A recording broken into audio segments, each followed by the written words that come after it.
One, two, Vuyani Yangizo.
Amen.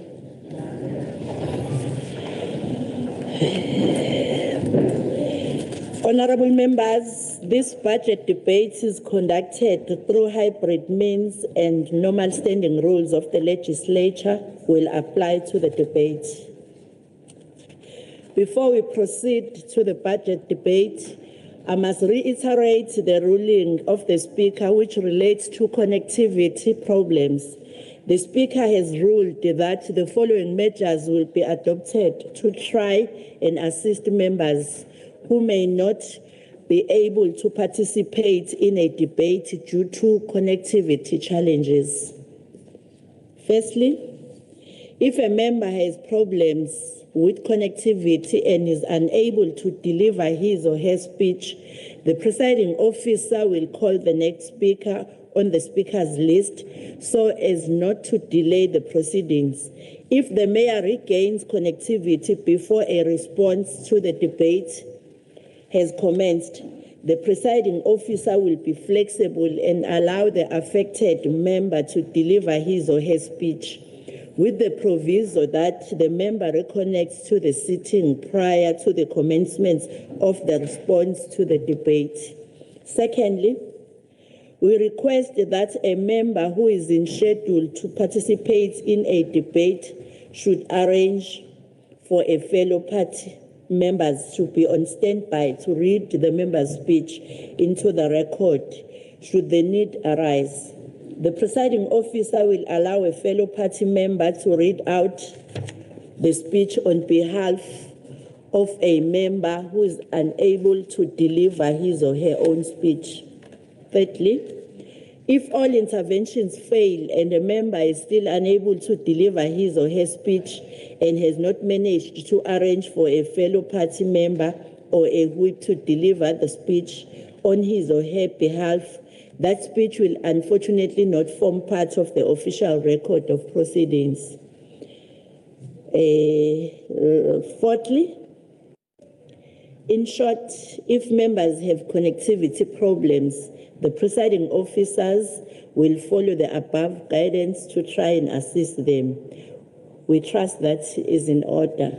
Lastly, honorable members, members who are not actively part of a debate are reminded to mute their microphones and switch off their cameras at all times. Also, members are requested to take all reasonable measures to reduce any background noises that may interfere with the broadcasting of proceedings. Honorable members, I also wish to confirm that the budget report 2026-2027 of the Department of Health has been tabled in terms of the standing rules. Before we proceed, allow me to recognize our Honorable Speaker and also inform the members that the member they've been asking me who she is will be introduced formally by the Speaker, but it's Mrs. Zintle Cele. But the Speaker will do that in due course. Thank you very much. We will now proceed with the matters of the agenda, being the debate on vote 7. We are now going to invite our Honorable MEC for Health, Honorable Nomagugu Simelane.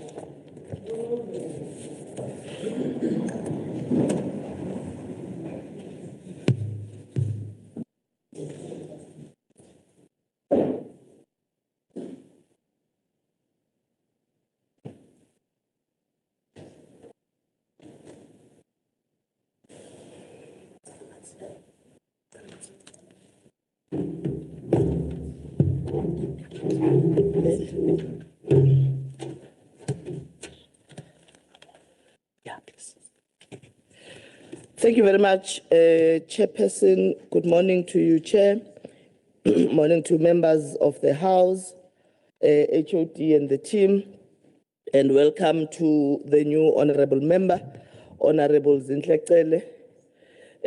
We appreciate seeing you here. This is not your first rodeo. You know how we are. We welcome you with open arms.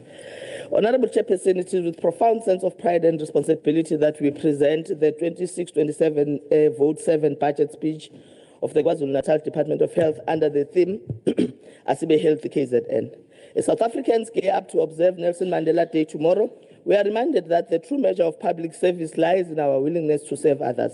This only offers us an opportunity to honor those whose lives laid the foundation for caring, people-centered health system that we continue to build. We remember pioneers such as Umam Cecilia Makiwane, South Africa's first registered black nurse, whose compassion, professionalism, and commitment to her patients elevated nursing into a noble calling. We remember Umam Albertina Sisulu, whose life as a nurse and freedom fighter demonstrated that caring for people and defending their dignity are inseparable. The legacy that was left behind by these leaders should remind every member of our health workforce that healthcare is a calling that is rooted in compassion, integrity, and service. The great leaders I have mentioned understood that political freedom would mean little unless it improved the lives of ordinary people. That vision found expression in the Freedom Charter and later in the African National Congress Ready to Govern policy framework, which recognized that quality healthcare together with decent housing, clean water, sanitation, education, and nutrition are essential to building a healthy community. When South Africans elected a democratic government in 1994, those ideals became a national responsibility. Our task was to build a health system founded on equity, dignity, and access for all. Today, while our work is not yet complete, millions of South Africans have access to clinics, hospitals, life-saving medicines, HIV and TB treatment, emergency medical services, and specialized care. These gains reflect sound policy, sustained investment, and the dedication of generations of healthcare workers. Honorable Chairperson, the budget I present today is a continuation of that journey to build a healthcare system that serves every person with dignity, equity, and compassion. This year marks a defining moment for our department as we officially declare 2026 the year of the patient. This means that every decision we take, every program we implement, and every rand we spend must answer one simple question. Does it improve the life of the patient? Guiding us in this regard is a solemn promise that we are officially making to the people of KwaZulu-Natal. Situgubo, sizokunakekela njengowakwethu. Although this may sound like a slogan, it is, in fact, a commitment to restore dignity, compassion, and accountability at the point of care by treating every patient as we would treat a member of our own family. As part of our Ngizokunakekela njengowakwethu campaign, we will introduce our Nakekela champions to ensure that every person who visits our healthcare facility has someone to turn to for guidance, support, and assistance. Their guiding principle will be simple. Buza mina ngizokusiza. Honorable Chairperson, one of the greatest threats to our health today is the growing burden of non-communicable diseases such as hypertension, diabetes, heart disease, stroke, and cancers. Yet many of these conditions can be prevented, delayed, or better managed through healthy eating, regular physical activity, and routine health screening. This is why we are strengthening our focus on disease prevention through our new clarion call, Asibe Healthy KZN. Whether it is taking a brisk walk before or after work, walking during your lunch break, jogging with friends, dancing where you can, nomusine where you are able to do so, cycling, playing football, or simply choosing to be more active every day, every step counts. While the recommended target is at least 150 minutes of moderate exercise each week, this can easily be broken down into smaller, manageable daily routines. You can also choose the stairs instead of the lift, park a little further from your destination, or spend 15 minutes dancing, skipping, or playing with your own children. Ukuya ensimini uyohlakula ukuhamba nje egcekeni nokuya esitolo kuse enye indlela yokunyakazisa umzimba futhi siyakugqugquzela. Asisho ukuthi abantu abakhokha imali eningi bahambe baye emajimini kodwa sithi abantu abanyakaza. These small consistent changes can make a meaningful difference. The benefits extend far beyond individuals. Every case of hypertension prevented or controlled through these actions literally means fewer people suffering heart attacks and strokes. Similarly, every case of diabetes prevented reduces the risk of kidney failure, blindness, and amputations. It also means fewer hospital admissions, less pressure on our clinics and hospitals, and more healthcare workers available to care for patients with complex medical needs. Most importantly, prevention helps families live longer, healthier, and more productive lives while allowing us to make better use of our limited resources.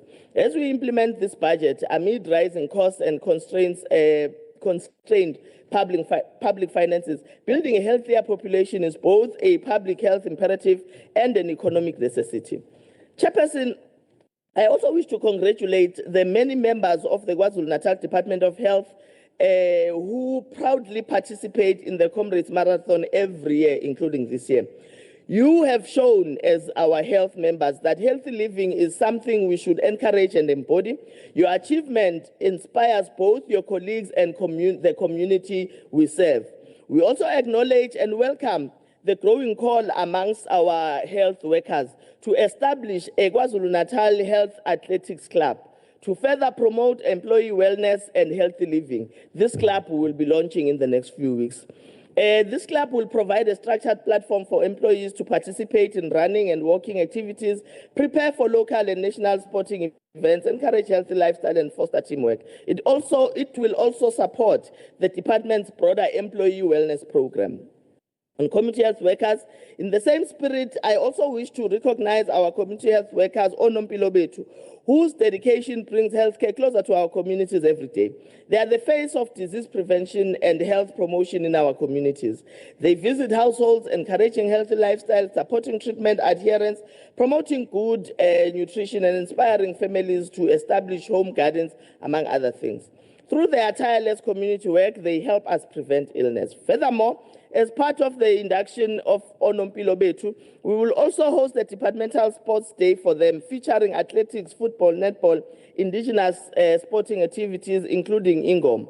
All of this will further enhance the department's Dala Fridays program, which is a wellness program within the department.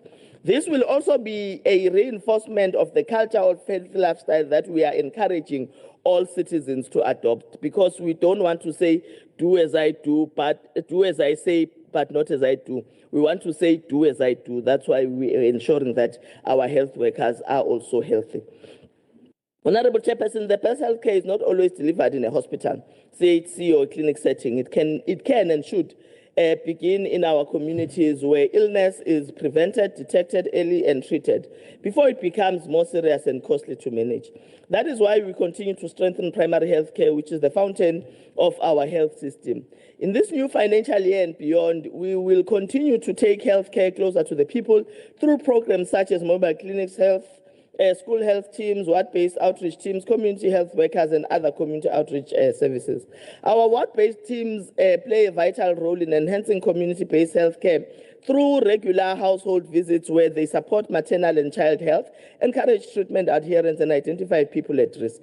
They also trace patients who have defaulted on treatment and connect vulnerable households with the health care and social services they need. This is further augmented by our flagship programs such as Isibhedlela Kubantu, Kosombe Lamajita, the list is long. These programs ensure that quality healthcare reaches people where they live, learn, and work. We will also be equipping our community health workers with digital tools and essential screening equipment so that they are able to conduct the work in the households. This will be a game changer to support the early detection, monitoring, and management of conditions such as hypertension and diabetes. Chairperson, national health insurance is not a future concept for KwaZulu-Natal. We are already implementing many of its building blocks by bringing quality health care closer to our people and strengthening primary health care services. Today, more than 1.2 million people are benefiting from our Ikemiseduze Nawe program, which allows stable patients with chronic conditions to collect their medication closer to where they live. This reduces waiting times at healthcare facilities while improving treatment adherence and convenience. Furthermore, people who are stable on treatment can now collect their medication for up to 3 months at a time without having to go to the clinic every month. We have also deployed 130 doctors to provide regular outreach services at some of our busiest clinics. This ensures that patients can access medical expertise at primary healthcare level, reducing unnecessary referrals to hospitals and improving the quality of care in underserved communities.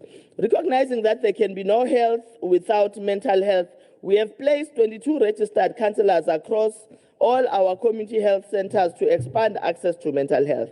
This ensures that more people receive timely assessment, counseling, and appropriate treatment closer to home. We are also strengthening specialized mental health care by investing in multidisciplinary forensic mental health teams. This includes forensic psychiatrists, social workers, and occupational therapists who provide dedicated services to patients with forensic mental health system within the forensic mental health system while supporting the criminal justice process. These investments demonstrate our commitment to building an integrated, people-centered health system that delivers the right care at the right time at the right place.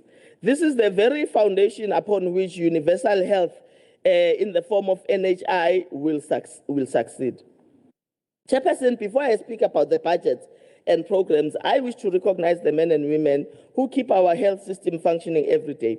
Behind every successful operation, every safe childbirth, every emergency response, and every life saved is a healthcare worker whose skill, professionalism, and compassion restores hope and protect human dignity.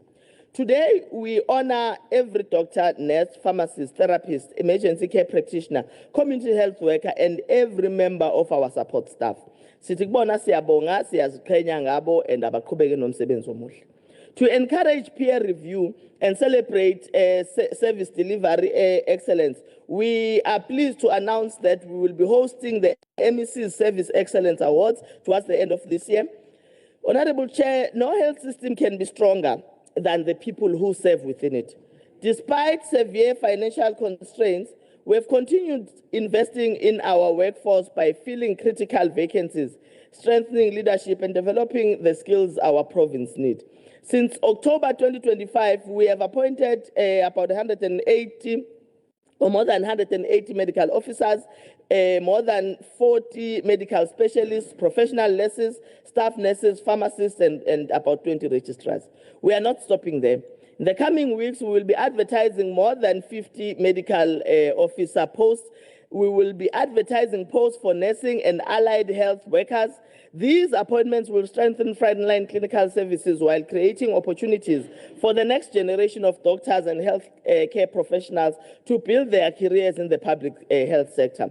We have also strengthened governance by filling key leadership positions across hospitals and health districts. At community level, we have permanently appointed more than 5,000 community workers, a program that we are very proud of, bringing greater stability to primary health care and improving access to healthcare closer to where people live. Chairperson, we are equally committed to developing specialist skills within our workforce. This year, the KwaZulu-Natal College of Nursing will make history by becoming the first public nursing college in South Africa to offer a nephrology nurse specialist program, making it the second institution in the country to provide this highly specialized qualification. The program will equip nurses with advanced skills to care for patients living with kidney disease, including those requiring dialysis and other specialized renal services. It will strengthen specialist renal care while helping us respond to the growing burden of chronic kidney disease. This milestone demonstrates what can be achieved through innovation and commitment, even in a resource-constrained environment, and reflect our determination to build a highly skilled workforce that our province needs. 20 of these nurses students will be starting this course this coming Monday. Chairperson, building a resilient health system also means investing in the next generation of healthcare professionals. In this regard, we will continue supporting internships, specialist clinical training, and expanding nursing and emergency medical education to ensure that KwaZulu-Natal has the skilled workshop that is required for the future.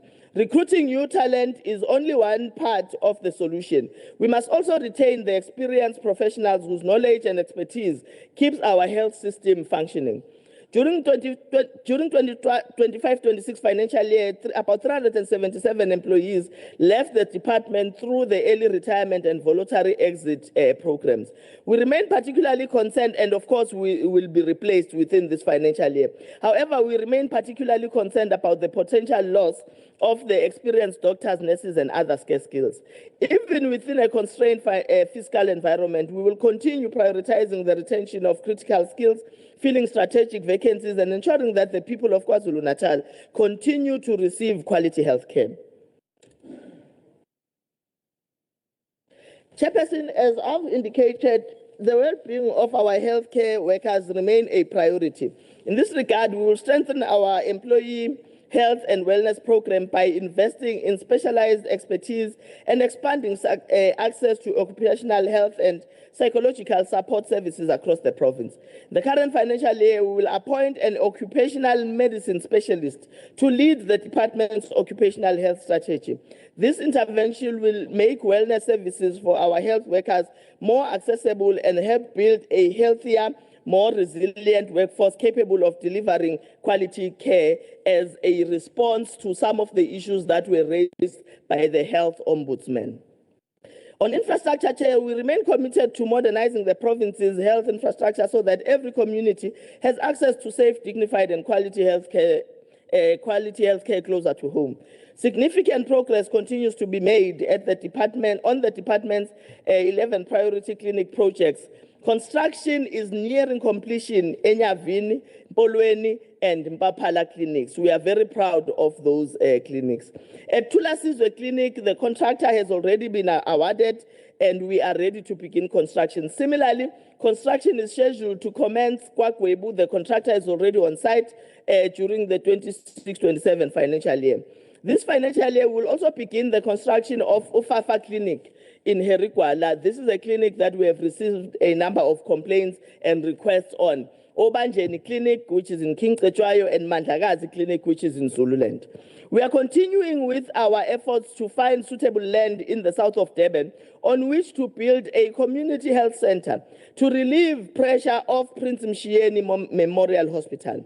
Furthermore, the Mtuba Community Health Center has progressed through key planning, land acquisition, and environmental approval processes, with construction expected to commence during this financial year. During the past financial year, the department successfully completed 53 infrastructure projects across the province. No fewer than 46 projects are currently under construction, while a further 58 infrastructure projects are scheduled to commence during 26-27, and these include infrastructure upgrades at Gray's Hospital, Eddington, General Kizenga, Port Shepstone, Wamagaza, McCord, and KwaZulu-Natal Children's Hospitals. We will also be continuing to invest in our clinics, nursing colleges, and emergency medical services infrastructure across the province. Chairperson, building a stronger health system is also about ensuring that the infrastructure we already have continues to meet the changing healthcare needs of our communities. Advances in the treatment of tuberculosis have significantly reduced the need for prolonged hospitalization, with most patients now receiving treatment closer to home through community-based services. As a result, specialized TB hospitals have become increasingly underutilized in KwaZulu-Natal, as well as across the country. We have therefore embarked on a process to repurpose these facilities so that they continue to serve the healthcare needs of our communities while making more efficient use of public resources. We are finalizing an arrangement whereby Doris Goodwin Hospital, which was a TB hospital, will serve as a step-down facility for Herigwala Regional Hospital. They will become a complex. We have done a similar rationalization process with Nkonjeni and St. Francis Hospitals, which will be used to, St. Francis will be used for access to a range of services in Zululand. And these services include ophthalmic care, with a focus on cataract surgery, outpatients and inpatient rehabilitation services, as well as forensic mortuary for Zululand district. This will improve patient flow, optimize the use of infrastructure and human resources, and ensure that our limited resources are utilized efficiently. Chairperson, on Inkosi Albert Lutuli Central Hospital, every resident in KwaZulu-Natal deserves access to world-class specialized healthcare regardless of where they live or what they earn. As a deployee of the African National Congress, I am proud to confirm that my organization remains steadfast in its belief that healthcare is a constitutional right, not a privilege. I'm extremely proud of the fact that today we are ushering in a number of service delivery improvements at Inkosi Albert. Following years in which shortages of specialists limited hospitals' full potential, we have put in place a comprehensive recovery plan for this facility. This plan will restore our province's only quaternary referral hospital to its rightful position as a center of excellence for highly specialized healthcare. By the way, Inkosi Albert is not utilized by people of KwaZulu-Natal only. We get referrals from other provinces as well, including Free State, Eastern Cape, and Mpumalanga. The department has prioritized the filling of 45 million rands worth of funded critical posts in that hospital to strengthen specialist services at Inkosi. In this regard, we will appoint a number of specialists across several critical disciplines. This includes surgery in trauma and burns, transplant, cardiothoracic, vascular, and neurosurgery. We will also strengthen neurology, cardiology, nephrology, and others. Our investment further includes radiology, oncology, radiation oncology, nuclear medicine, and hematology, ensuring that more patients receive timely cancer diagnosis and treatment. We will also be expanding specialist capacity in pediatric surgery, pediatric cardiothoracic surgery, and pediatric intensive care. Further to that, we are also strengthening our specialization capacity in anesthetics, hand surgery, and reproductive medicine and fertility, to improve theater capacity and expand the highly specialized services. To support these specialists, we will recruit more than 40 professional new nurses for operating theaters, oncology services, and the new IVF unit. These appointments will increase theater utilization, reduce avoidable theater cancellation by at least 40%, and expand intensive care capacity. They will shorten waiting times for surgery, improve patient safety, strengthen clinical governance, and reduce medical legal risks. Honorable Chairperson, expanding specialist capacity must translate into shorter waiting lists and faster access to life-changing surgery. For this reason, the department will implement a series of provincial surgical recovery programs that are designed to maximize theater utilization and reduce backlogs across high-demand specialists.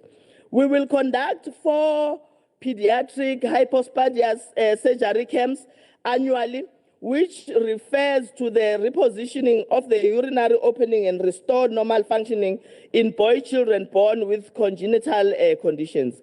This particular surgery will benefit close to 200 children a year, building on the 117 procedures that were performed successfully in the last year. We will also host 3 Smile Foundation cleft lip and palate surgical weeks. This will increase the number of children receiving life-changing constructive surgery. Furthermore, our dedicated pediatric cardiac surgery programs will continue to restore hope for children born with heart defects. We will host 4 breast construction surgical weeks, benefiting up to 80 women who require constructive surgery following breast cancer treatment. We will also, there will also be weekend orthopedic surgery programs, which will benefit up to above 200 patients annually. At the same time, we will also host dedicated weekend maxillofacial surgery programs to further reduce waiting times for complex constructive surgery and an additional specialist appointments as finalized. All that I've counted, Chair, the intention is to reduce the waiting periods, is to reduce the waiting list, and to ensure that our services are on time or are received on time by our communities.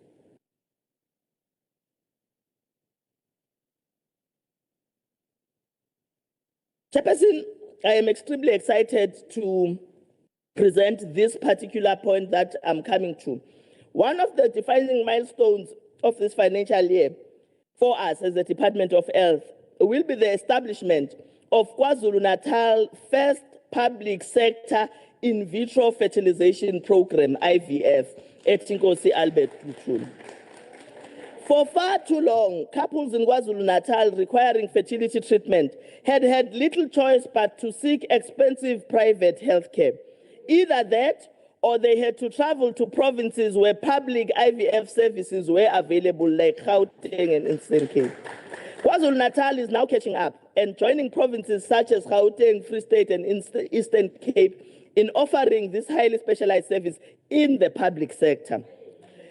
Backed by the investment of 30 million, Chair, you'll put that in your own report, 30 million rands in specialized equipment.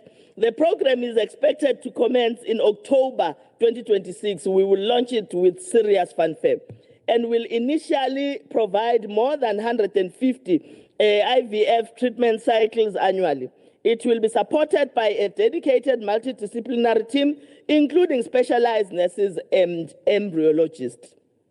Chairperson, Nkosi Albert Lutuli will also this year strengthen specialized endocrine services to provide hormonal therapy for eligible members of the LGBTQI+ community as part of the comprehensive gender-affirming healthcare. These services will be provided through a multidisciplinary team made up of professionals from various healthcare disciplines and in line with national clinical guidelines and ethical standards. Honorable Chairperson, these and many other investments represent the expansion and increased access to specialized care for our patients. This is what building a capable, caring, and people-centered health system looks like. Palliative care, Honorable Chair, our vision is to strengthen healthcare across the entire continuum, from primary healthcare and district services to regional, tertiary, and quaternary care.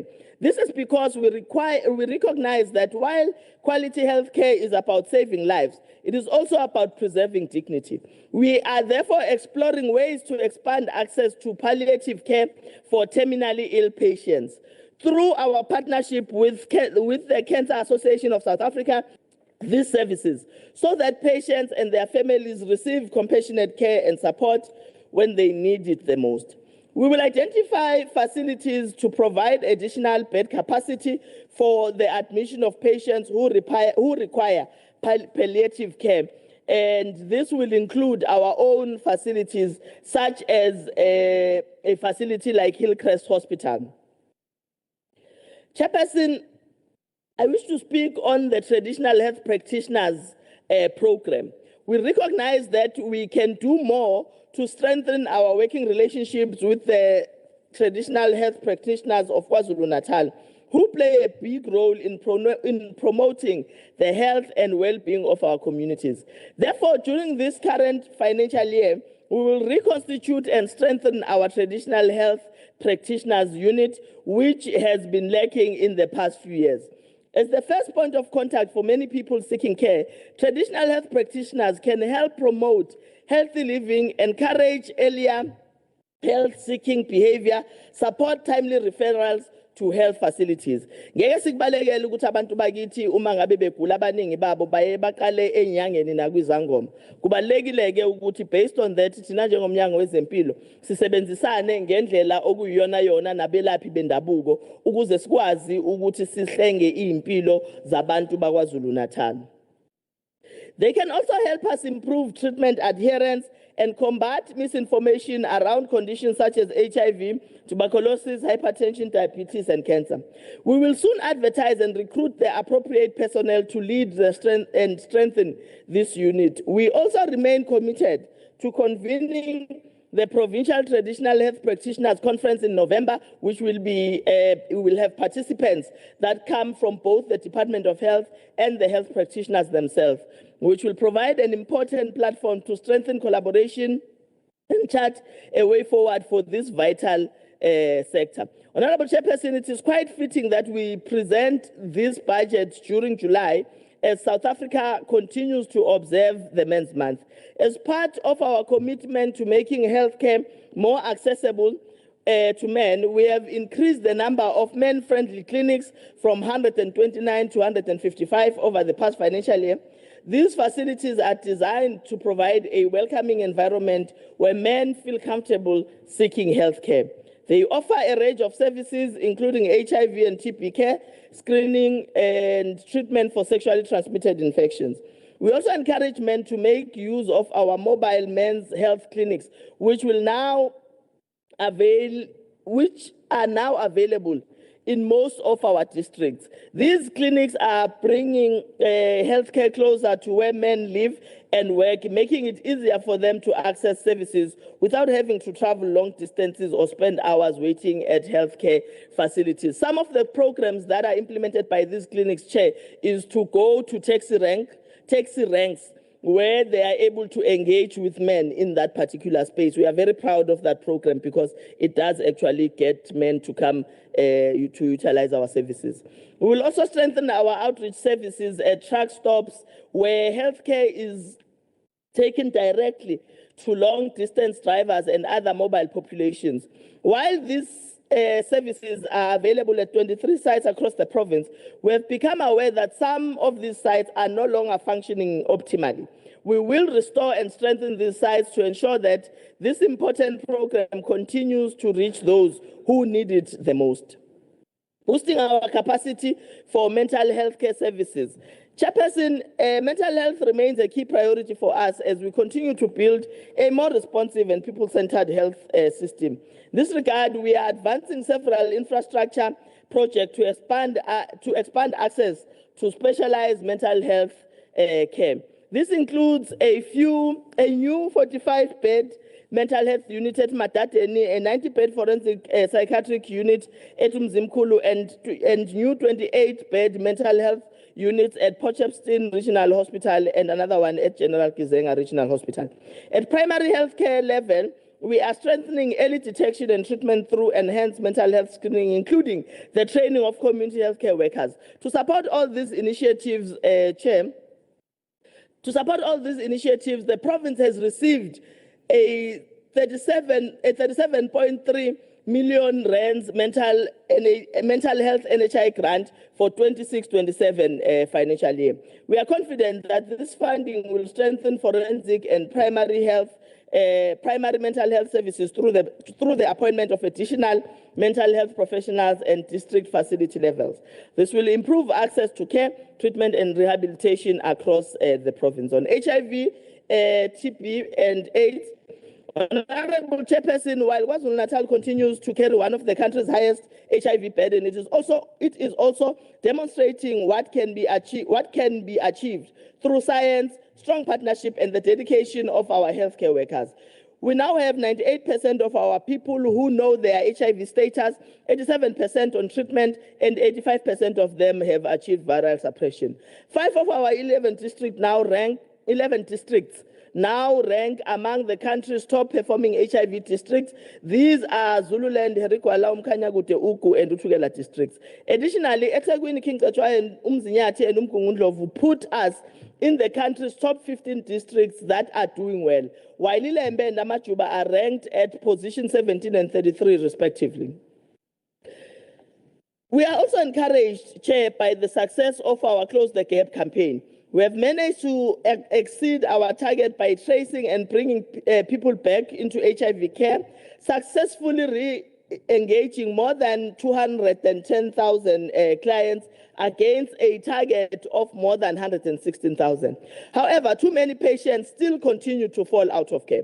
As a result, the province recorded a net increase of just over 15,000 patients on HIV treatment, leaving a remaining gap of approximately 101,000 people to be retained in care. In response, the National Department of Health has extended the Close the Gap campaign on finding people who are lost to HIV treatment until December 2026. At the same time, we continue expanding access to HIV prevention through PrEP, voluntary medical male circumcision, HIV counseling and testing, and community-based screening, ensuring that our response remains patient-centered, accessible, and focused on ending HIV as a public health threat. Chairperson, as with our HIV prevention program, we are encouraged by scientific breakthroughs such as those that gave us the lenacapavir injectable, or simply what is called in the province Ulena. Administered just twice a year, this long-acting injectable HIV prevention medicine is widely regarded as one of the most significant advances in HIV prevention in decades. It offers a highly effective and more convenient option, particularly for young people and those who struggle to take a daily HIV prevention pill.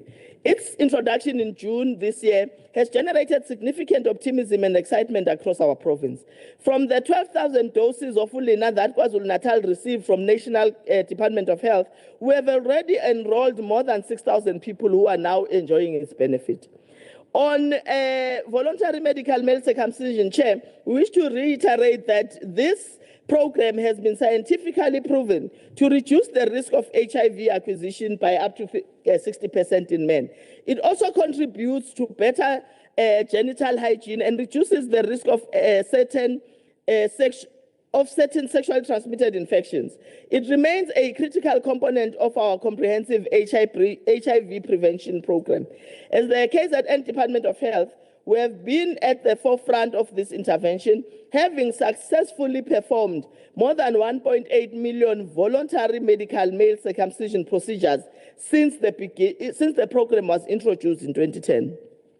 This, Chair, is a significant achievement, and we are confident that with the continued support of our communities, partners, as well as the Silo Samabandla, the province will surpass the 2 million mark during the next financial year.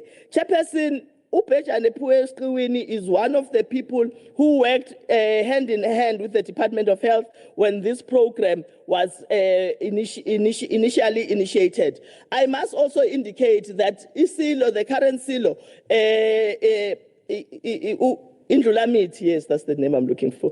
The current SILO Indlulamiti has also committed that he will continue with this program because he does believe it is extremely important.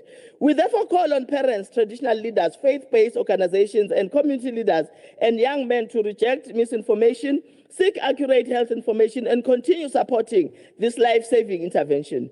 Let us support it as part of our collective effort to end HIV as a public health threat. Chairperson, on TB, our fight against TB remains a priority. We are strengthening early detection of TB through expanded community screening and the deployment of mobile digital X-ray units and the Stop TB in Schools program, among other interventions. Our Stop TB in Schools program continues to deliver encouraging results.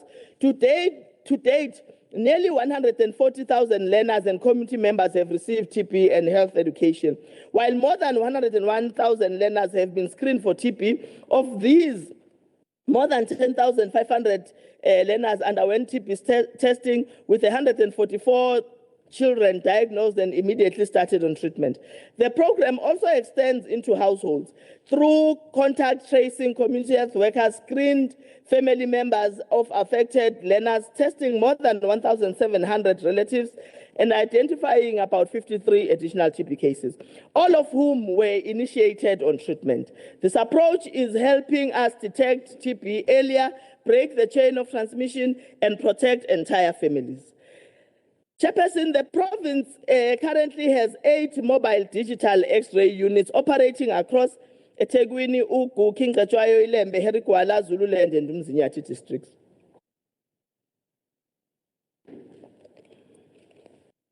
These units have significantly strengthened our capacity to detect TB and other chest conditions closer to where people live. To further expand these services, 2 additional mobile digital X-ray units have been procured for Utugela and Umgungundlovu districts. In the next financial year, we will procure more digital X-rays for Amajuba and Umkhanyakude districts. Chairperson, on women's health, improving the health and well-being of women remains one of our highest priorities. We continue to strengthen integrated services that support women throughout every stage of life, from adolescent and motherhood to healthy aging. Through community outreach campaigns across all 11 districts, we are expanding access to sexual and reproductive health services. We are doing this while creating greater awareness about teenage pregnancy, mental health, HIV prevention, breastfeeding, and family planning. These interventions empower women and young people to make informed decisions about their health. We are also strengthening our fight against breast cancer and cervical cancer through expanded screening and early treatment. In fact, as the KwaZulu-Natal Department of Health, we are continuing to lead the country in HPV testing, having screened more than 252,000 women, which is more than any other province. Women who test positive for HPV are referred for prompt treatment, helping to prevent cervical cancer before it develops.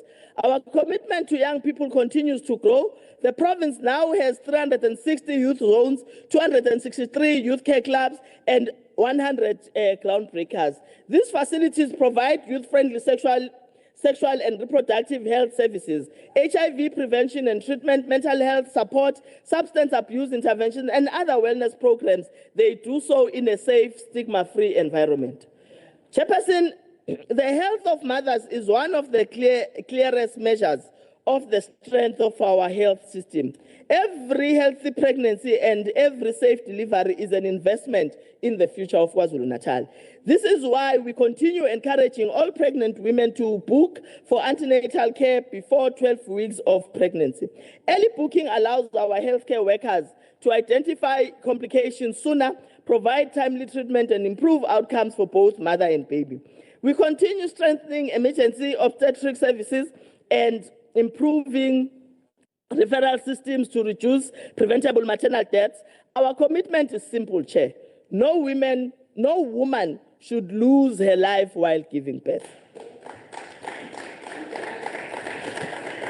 Chairperson, reducing the department's medical legal liability remains one of our key priorities, as every rand spent on avoidable litigation is a rand that cannot be invested in patient care.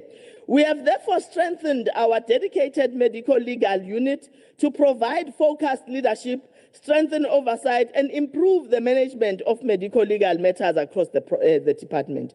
We are also exploring the utilization of alternative dispute resolution to resolve appropriate matters more efficiently while reducing lengthy and costly litigation.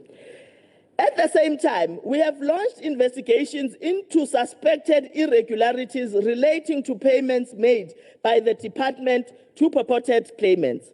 Cases have already been referred to the Legal Practice Council for investigation where there is evidence of possible professional misconduct and collusion between legal practitioners and some of the health staff.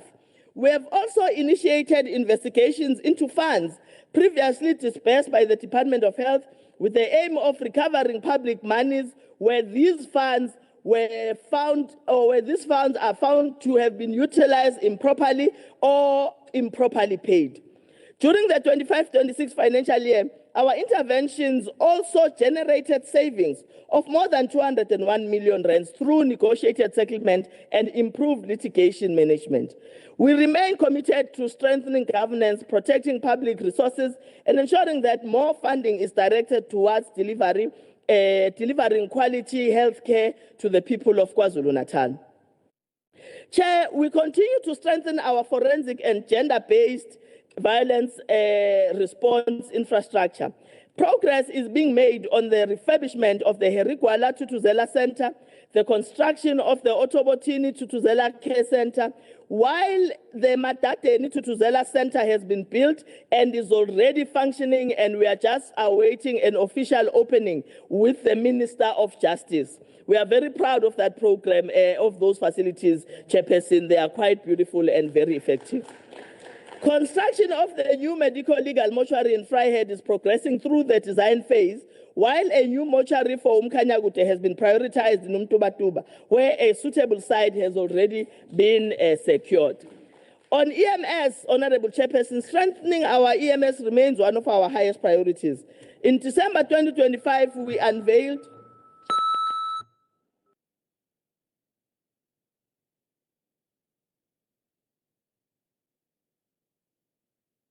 Thank you very much, Chair.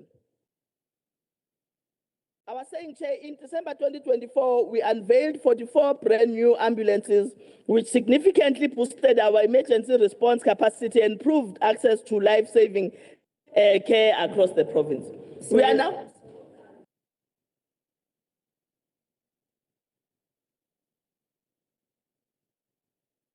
How many minutes do you? Oh, how many do I need to take? 5, Chair. 5, Yes. Okay. Oglola lock. It's beglola lock ndaba yama minutes. Okay. Chairperson, by reprioritizing the fleet management budget, we are planning to procure an additional 50 ambulances, although we are looking at getting more than that, and that we will report to the portfolio committee once we've been able to reprioritize properly. But right now, we have found funds for 50 ambulances during this financial year. This will strengthen ambulance availability, reduce response times, and ensure that more communities receive emergency medical care where they need it the most. Chairperson, we've got a program that we implemented last year. It's called Roadside Assistance Program, which continues to deliver excellent value for money.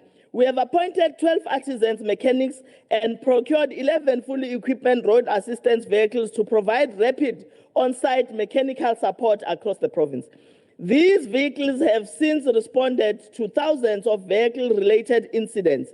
This has enabled many vehicles requiring minor repairs to be repaired on site and returned to service immediately. It has also reduced vehicle downtime, lowered maintenance costs, and improved staff safety, and ensured greater fleet availability in support of uninterrupted healthcare service delivery. We will soon officially launch this program because the past year was for us to ensure that we understand how it operates and make sure that it operates properly. So we will soon be launching the program, which has been operational for a year, as I have said. Chairperson, as I bring my remarks to a close, I wish to acknowledge the many individuals and organizations who continue to partner with us in our quest to improve the health of people of KwaZulu-Natal. Your support, expertise, and commitment make it possible for us to reach more communities and deliver better health outcomes. To our senior management team, led by our head of department, Mrs. Penny Msimango, siyabonga kakhulu, HOD, for your leadership, dedication, and all the countless hours you invest in ensuring that our department continues to fulfill its mandate. Dr. Muji, CFO, we really appreciate the work done by all of you. I also extend my appreciation to every employee of the KwaZulu-Natal Department of Health, whether you serve in our hospitals, clinics, emergency medical services, laboratories, offices, or support services. You are the heartbeat of our health system. I also thank everyone who contributed to the preparation of this budget speech, led by Mrs. Nkosi and Mr. Mapisa. To the people of KwaZulu-Natal, thank you for believing in our vision of a healthier province.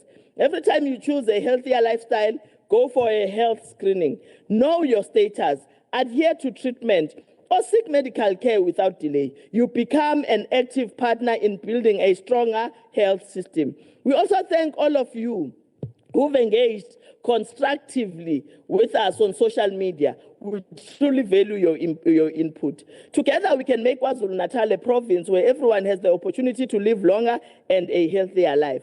Once again, Asibe Healthy KZN. Finally, Chair, I wish to thank my family, my parents, my siblings, my children, my better half, uMahlokovu, siyabonga kakhulu Ntusi Yenkomo. Ngibonga kakhulu nge-support that the family is providing to me continuously. Chairperson, I thus present to you the 2026-2027 budget as follows. Program 1, 1.3 billion rands. Program 2, which is District Health Services, 30.8 billion rands. Program 3, Emergency Medical Services, 1.9 billion rands. Program 4, Provincial Hospital Services, 15.1 billion rands. Program 5, Central Services, 6.9 billion rands. Program 6, Health Sciences and Training, 1.5 billion rands. Program 7, Healthcare Support Services, 504 million rands. Program 8, Chair, Health Facilities Management, 1.9 billion rands, with the total of 60.2 billion rands. Ngiyabonga kakhulu, sir.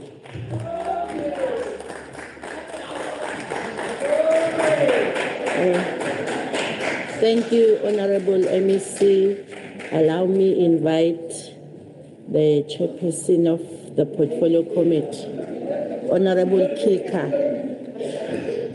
Thank you, Madam Chair.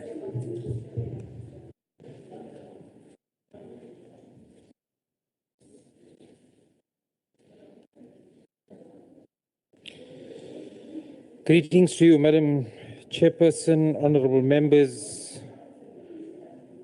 and everybody observing our proceedings. On behalf of the Portfolio Committee on Health, I present this committee report which details the oversight engagements with the department's budget for the period 26-27.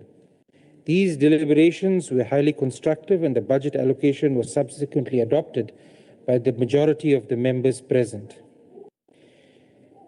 The Portfolio Committee has a constitutional mandate in terms of Section 1142B of the Republic of South Africa, read together with the Rule 196 of the KZN Legislature, to oversee the performance of the department and, importantly, to hold it to account. The committee tables this report in accordance with the provisions of the rules and orders of this legislature for vote 7 for the period 26-27. With regards to the 60.3 billion rand budget, Madam Chair, the healthcare environment in KwaZulu-Natal presents a significant challenge requiring a coordinated and provincial response. It is a vital task complicated by distinct provincial hurdles and boundaries. It is within this context that the Provincial Treasury has allocated this amount of 60.3 billion to the department for the financial year. The committee noted that this substantial allocation is intended to assist in stabilizing the baseline, modernizing clinical infrastructure, and expanding primary healthcare capacity by contracting private practitioners and multidisciplinary mental health teams, amongst others. During our deliberations, management requested that the department's funding baseline be insulated from future expenditure cuts. The committee recognized how crucial these services are, though future funding will naturally fluctuate with national economic health and available fiscal resources. When I tabled the committee's budget report a year ago, the department's budget allocation stood at a mere 56.2 billion rands. This represents a meaningful increase of 7.3% compared to the original 25-26 allocation. Despite this welcome financial boost, the committee was informed that the department is navigating challenges to fully sustain operations. The department highlighted that the existing expenditure baseline struggles to fully support both personnel compensation and service delivery obligations. According to projected savings from the financial recovery plan, and this is a very important point, the committee was informed that goods and services still face an estimated shortfall of 3.07 billion rands. And because internal efficiencies could not entirely close this gap, the committee was advised the department is carefully managing operations or operational costs which are non-negotiable with flexible or negotiable service areas. To ensure operational continuity, the 26-27 budget ring-fences funding for human resources and essential operation inputs as first charge commitments. Maintaining institutional continuity requires management to continuously balance service outputs and community expectations against the available financial resources.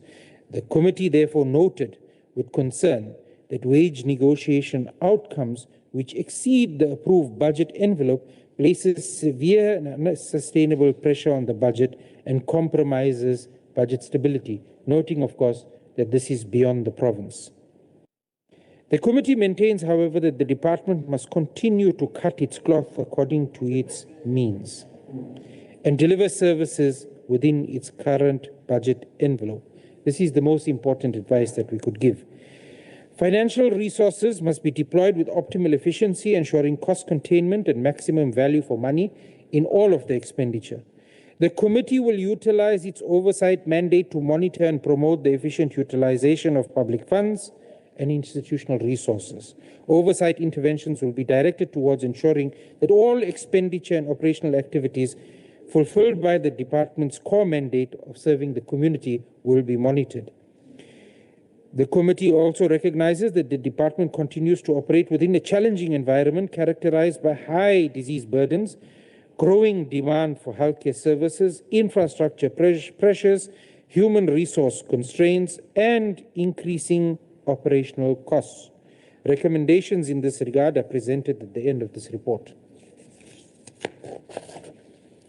Regarding the department's priorities, the committee was informed that the department will target 98% of clinics to be accredited as health-promoting clinics, and the MEC has outlined this earlier as well. In other words, 595 of the department's 608 clinics should achieve ideal clinic status soon. Achieving this will allow the department to mitigate some of the risks related to medical legal litigation via improved quality of our primary healthcare services. The targeted recruitment framework comprises 179 total personnel distributed as follows. GPs, 130 clinicians delivering core private healthcare, primary healthcare services. Mental health practitioners, 49 professionals, include psychiatrists, medical officers, psychologists, were brought on board. The department aims to award 120 new bursaries in the year. The department aims to complete 6 infrastructure projects for 26-27. These are the major infrastructure projects. This includes a commitment to construct a new tertiary hospital in Empangeni in the northern part of the province. This is significant, especially given the challenges with Ngwelezana Hospital recently. The committee was informed that procurement of EMS vehicles will be undertaken through an incremental approach. We heard the announcement in the committee that it was 32 ambulances. However, the MEC announced today that it will be 50. These are some of the activities that will be funded through this budget during the financial year. The committee noted the following concerns during the engagement with the department.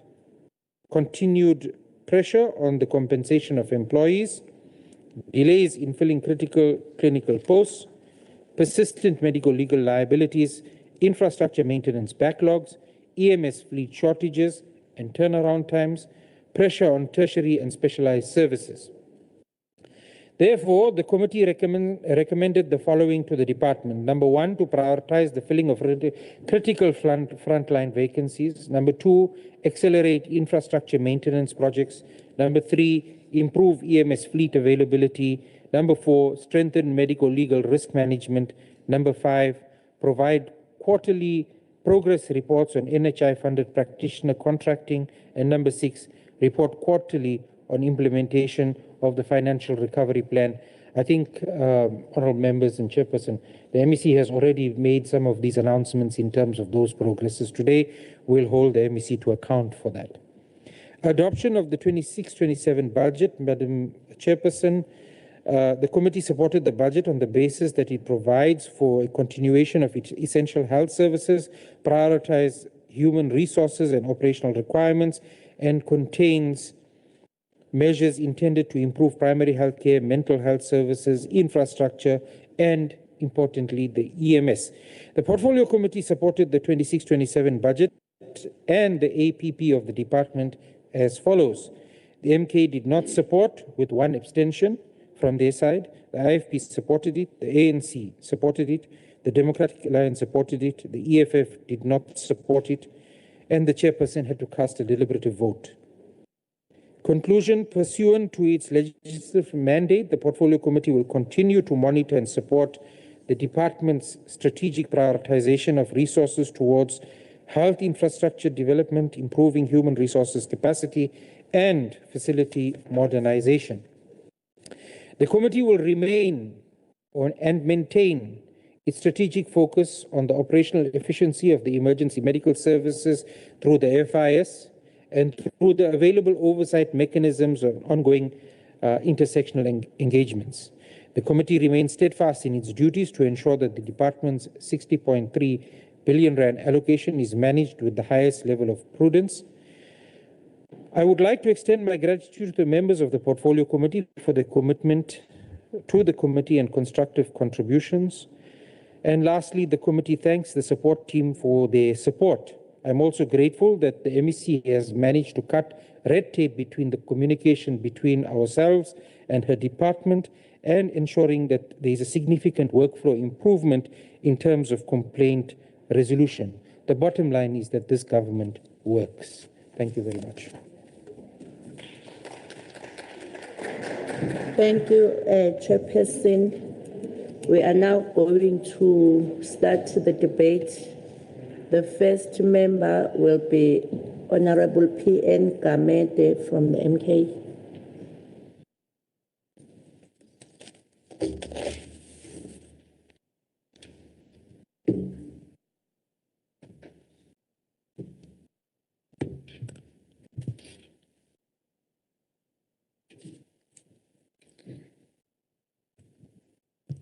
Ngiyabonga Sihlalo. Ngiyakhuleka kwisilo samabandla ngibingelela amakhosi oselwa umengabendlu wami unxamalala ngiyabingelela kusihlalo wendlu nakumalungu endlu esishamthetho ngiyabingelela nakubahlali bakwaZulu-Natal. Sihlalo wendlu yesishamthetho umkhonto wesizwe phathi uthatha leli thuba ukuba wadlulisele ukukhalisana nebandla kanye nenkosi yamaNazaretha kulandela ukulimala kwabakhi abayishagalombili abawelwe ubonda ngesikhathi kwakhiwa emzini wenkosi yamaNazaretha ngomsombuluko. Sithi ncese enkosini unyazi lwezulu sibafisela ukwelulama okusheshayo abasesibhedlela. Umkhonto wesizwe uphinde wadlulisa ukukhalisana kwethu kumndeni kaJaden Fortman Adams obengumdlalo weBafana Bafana no Luqobo Bibo Makwedini obengumdlali werugby. Sithi abaphumule ngokuthula bangamaqhawe bayibekile induku ebandla. Chairperson, the MKP is the only political party with a clear 21st century philosophy mandate on health, which is beyond reform to revolution in health service for all. The South African health landscape is not merely fragmented, it is a structural artifact of colonial capitalist engineering.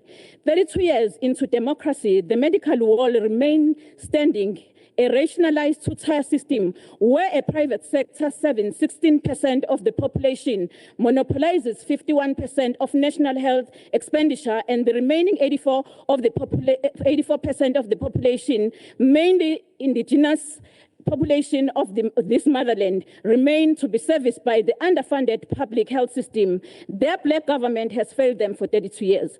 The former ruling party, now a puppet of GPU, has been apologetic towards implementing transformational policies, continuous consulting on NHI legislation for over 15 years, even failing now to implement the legislated NHI Act, continuously subsidizing the private health system through medical aid, COIDA, RAF, commercializing and commodifying the health services, failing to manage allocated resources like health fleets, always blaming West Bank, who was given a contract by them.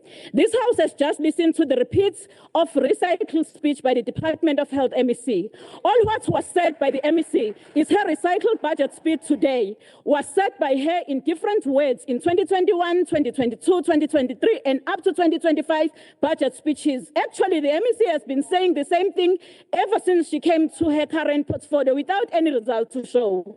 In the above specific budget speeches and all the subsequent speeches, the MEC requesting the August House to approve budgets to deal with medico-legal challenges through centers of excellence, public health defense system introduction, clinical governance improvement, efficient health record administration, and effective legal administration, improve quality and access for mental health services, introducing of LGBTQI plus health services, development of the regional health services in 4 hospitals, and construction of a tertiary hospital in the north, development of on-site midwife-led birth units, and many other slogans, which turned out to be a financial looting initiative, like Ikosomba Lamajita, and many more every year. Improvement of the EMS employee wellness and EAP programs, introduction of many Me Look Like Me hospital program, improve human resources management and proper staffing of the public health sector, health infrastructure improvement, and improve governance and audit outcome. The department has failed to deliver in all the above, and more worrying, the health system performance has declined to an extent whereby the department can only deliver only about 55% of the annual service delivery priorities. In front of us, Chairperson, almost the entire provincial health management team of the department are acting managers. Because of known incapacity, the filling of posts in the department has been over the provincial treasury head of department and office of the premier. The Auditor General is perennially having a hard time with the dysfunctional governance system of the department, and the SCOPA is continuously dealing with the elementary failures administrative system and department.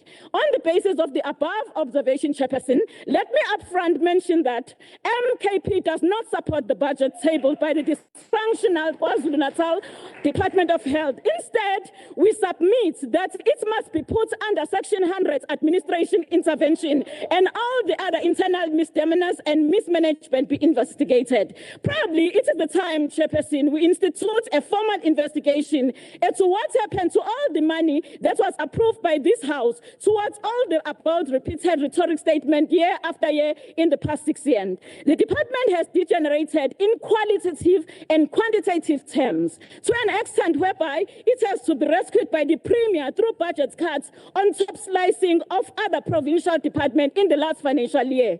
The department was further rescued by the National Department of Health with additional millions of rands to be kept afloat to finance recruitment of health professionals, which they failed to spend appropriately. We all know that the provincial treasury department has several previous intervention directed at the department. It is now clear that the former ruling party has failed the people of KwaZulu-Natal. It has deployed comrades that have failed dismally in the responsibilities. This is shown by the collapse of the department they are in charge of in the 7th administration, Department of Health, Education and Human Settlement. There is a saying that birds of the same feather flock together. This has been confirmed in KwaZulu-Natal when analyzing the performance of departments under deployees and those led by deployees from Kwagoko and those led by Izindlovu. Kuhlanganiswa amasipala abayisikhombisa abagodlelwe isabelo imali ngumgcini mafa kazwelonke ngenxa yokufadabala nokungaphathwa kahle kweyimali. All the 7 KZN municipalities, they had their budget withheld by National Treasury under the 2 sell-out political parties in the GPU. Their partner in the GPU is just known to be an advocate of non-transformation, and they are not going to support the budget because they are going to support the budget because it remains a tool in their hands of a dysfunctioning department that is incapable of improving lives of the majority people of KwaZulu-Natal. Ngikwedlulisa lokho ukuze nizoqonda kahle ukuthi kungani ezoyivotela ngokuhlanganyela le budget lamaqembu amathathu abambisene ku-GPU. Nina nonke sizwe sikaphunga noMagemba kufanele niqonde kahle ukuthi usizi lwenu ngalulona ibhadi nje. Kodwa kungenxa yomshopho wokuthi uhulumeni uphethwe iqeqebana labaholi abanika ikhundla ngamaqembu aphethe uhulumeni esifundazweni saKwaZulu-Natal. Ngokuntshontsha kwevoti lenu, uhulumeni wesifundazwe sezandleni zamaqembu angenayo inhloso yokusebenzela abantu, kodwa banenhloso yokuvalela ngaphandle umkhonto wesizwe nokucindezela intando yeningi labantu bakwaZulu-Natal. Asiwulungiseke lo monakalo bakwethu ngongaphasisi isabelo seyimali somnyango wezempilo namhlanje ngokuba sibakhiphe ohulumeni bakomasipala ngomhla ka-4 November 2026. Notwithstanding all the above mentioned and closely budget speech statement, the department remains in a dire situation and retrogressively deteriorating. It has reduced health workers by over 10,000 over the last 6 years by not filling the post. The work that was done by 70 employees 6 years ago, when the provincial population was 10 million, it's now done by 60,000 workers against an increased 12 million population. It is now putting 6 years. It is now putting, it's true, it is now putting the same people who require admission for emergency and acute healthcare services on waiting list at Ingwelezane Hospital and other hospitals. It is failing to conduct eye operation. All people are now put on a long waiting list for almost a year for cataracting operation in Ladysmith Hospital and other facilities across the province. The department has failed to manage its allocated budget for the last 6 years in succession. The department has been paying a suspended chief director for 4 years and a suspended Deputy Director General who was eventually found guilty through a disciplinary hearing process and sanction of dismissal submitted to the head of department who overlooked it. The department is alleged to have paid dismissed Deputy Director General all benefits as if he has officially resigned. We call upon SCOPA, the AG, the Public Service and Administration Department, the Public Service Commission, the Public Protector and Premier to investigate this allegation. The department was allocated. Thank you, Honorable Gamete.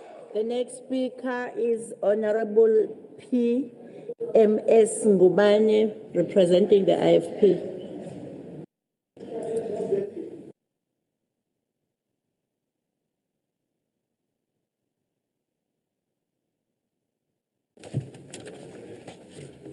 Honorable Chairperson, Honorable MEC, other MECs present, and all protocol honorable members and the chairperson of the portfolio is observed.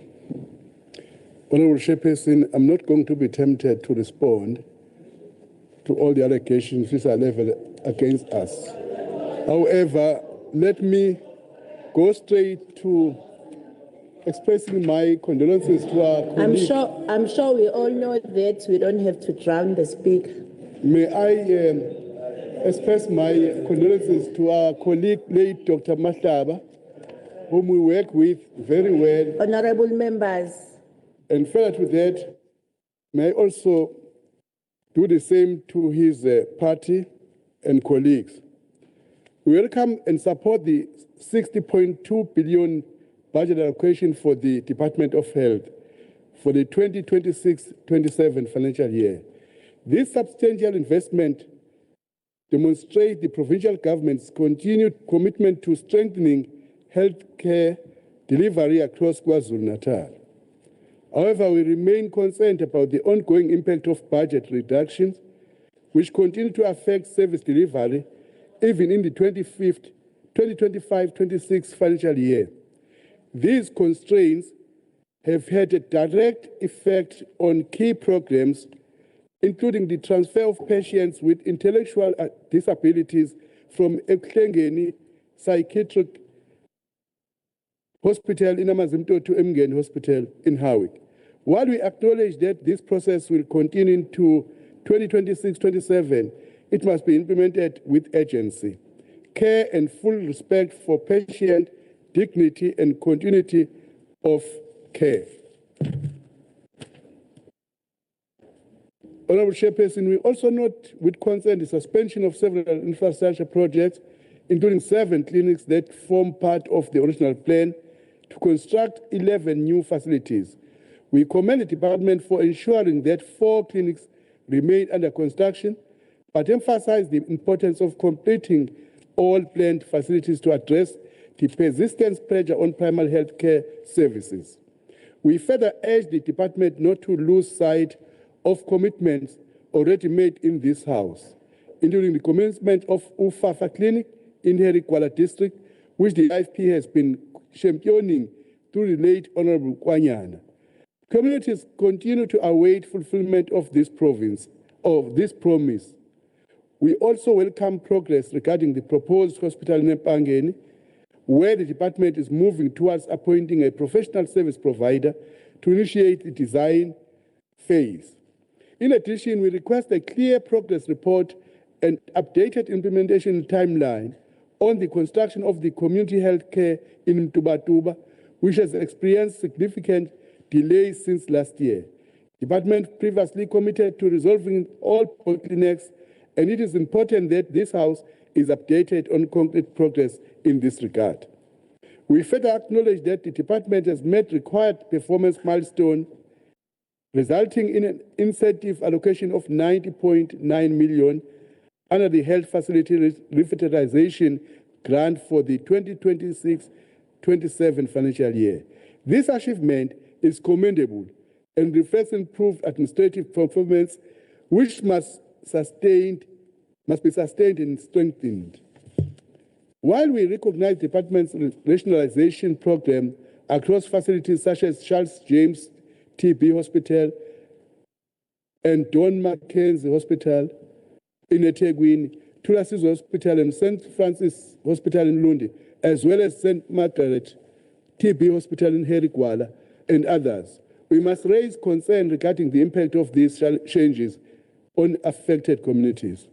In many instances, rationalization creates uncertainty and anxiety, particularly in rural communities that depend on nearby facilities for accessible health care.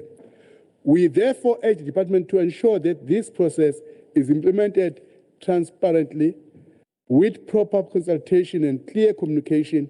Communities must be fully informed of how services will be redistributed and how access to care will be maintained, particularly where facilities such as St. Francis Hospital are affected and concerns have been raised about the distance to alternative hospitals such as Konje. I wonder, Makutwa, if you can visit, you may visit if you get time, because they yearn for your visit at that site. We note the continued rollout of the e-health system, which is a critical step towards modernizing healthcare delivery. In the 25-26 financial year, the department planned to implement this system in 50 of 69 hospitals, including Grace Hospital, Queenland Regional Hospital, and Gwelezane Hospital, among others. By the end of the third quarter, 42 hospitals have fully implemented the system. We urge the department to ensure that it does not deviate from its commitment to connect the remaining facilities. The e-health system is essential in reducing waiting times, improving efficiency, and addressing long-standing challenges such as missing and damaging patient files. We also note progress in human resource planning under the National Health Insurance Grant, NHI. The department aimed to increase the number of contracted general practitioners from 119 in 2022-23 to 130, and this target has now been achieved. Furthermore, additional personnel, including 49 mental health practitioners, will be contracted in the current financial year. We also note the provisional allocation of 91.7 million under the NHI grant for 2026-27. Honorable Chairperson, colleagues, honorable MECs, we welcome the department's prioritization of school health services, including screening of 71,000 grade R learners and the identification of 44 health promoting schools for 2026-27. However, we call for greater clarity on the selection criteria and geographical distribution of these schools to ensure equitable access across all districts. Honorable Chairperson, we note the department's plan to increase the average number of operational ambulances from 138 in 2024-25 to 212 by 31 March 2026. However, we are concerned that by the end of the third quarter, only 145 ambulances were operational, largely due to budgetary constraints and procurement delays. We further raise serious concern regarding the delay in the delivery of 30 newly procured ambulances and 40 patient transport vehicles for the 2025-26 financial year. This matter requires urgent attention, and a clear delivery time frame must be provided without delay. We also wish to highlight systemic challenges in fleet management under the RT46 transversal contract involving West Bank and National Treasury oversight. The breakdown in this system has contributed to chronic ambulance downtime, delayed inspections, prolonged vehicle retention at dealerships, and inefficiencies in maintenance and repair processes. These failures have had a direct and negative impact on emergency medical response times, placing lives at risk across KwaZulu-Natal. With the current RT46 contract nearing expiry and the incoming RT46 2026 arrangement to be assumed by AfriRent, it is critical that these failures are not repeated. The people of this province cannot continue to suffer due to administrative inefficiencies and procurement shortcomings that compromise essential services. We further call on the department to address persistent human resource challenges, including staff attitudes, micro-legal. Thank you, Honorable Member. I thank you, Honorable Chairperson. The next member is Honorable SMM Kize, representing the ANC.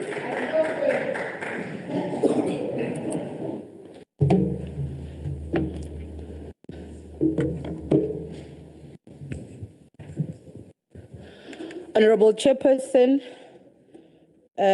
Honorable MEC Magutwa, Honorable members, Chair, maybe before I enter my debates, I want to caution members that wisdom is rooted in quiet reflection, self-control, and clear communication rather than the volume.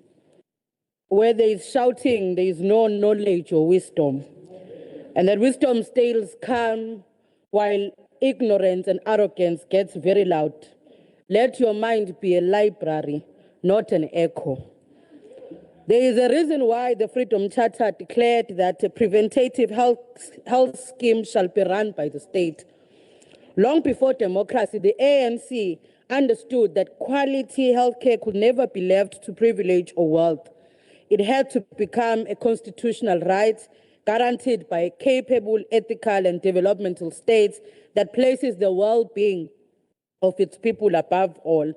That vision continues to find expression in the medium-term development plan produced by the ANC's 2024 election manifesto. For the ANC, public health care is not just an expenditure, but it is an investment in human dignity, economic productivity, and social justice. It is therefore significant that despite one of the most difficult fiscal environments since the advent of democracy, this House is considering a health budget of more than 60 billion, the second largest allocation in the province after education. That allocation is not accidental. It reflects the ANC's led government's unwavering commitment to protecting frontline healthcare, even while navigating severe fiscal consolidation and competing budgetary pressures. Faced with these limited resources, the ANC's led department chose to protect frontline healthcare workers, essential medicines, patient nutrition, municipal services, and clinical operations as first charge commitments, because these are the services upon which lives depend. This is what responsible government looks like. It is easy to promise everything when one has never carried the responsibility of governing. It is far more difficult to make decisions that keep hospital doors open and clinics functioning under immense financial pressure. Honorable Chair, I therefore commend the Honorable MEC Nomagugu Simelane and the leadership of the department for maintaining healthcare services despite growing patient numbers, sustained pressures on compensation of employees, rising medicine costs, and increasing demands on goods and services. Instead of retreating from its constitutional obligations, the department has remained focused on strengthening the foundations of public health care, and that foundation is district health services. The department also continues providing comprehensive HIV and TB services, while more than 1.5 million people remain on life-saving treatment across KwaZulu-Natal, one of the largest public treatments programs on the African continent. That is public health care saving lives every single day. That, honorable members, the ANC equally supports the continued implementation of national health insurance and universal health coverage, because health care should never depend upon the size of one's salary or medical aid. Honorable Chair, it is for these reasons that the African National Congress supports the budget, and we would like that the department does visit the legislature from time to time, because we are running, there is a lot of undiagnosed mental health patients in this house. Thank you very much. Thank you, Honorable Mkhize. The next member is Honorable Kika from the DA.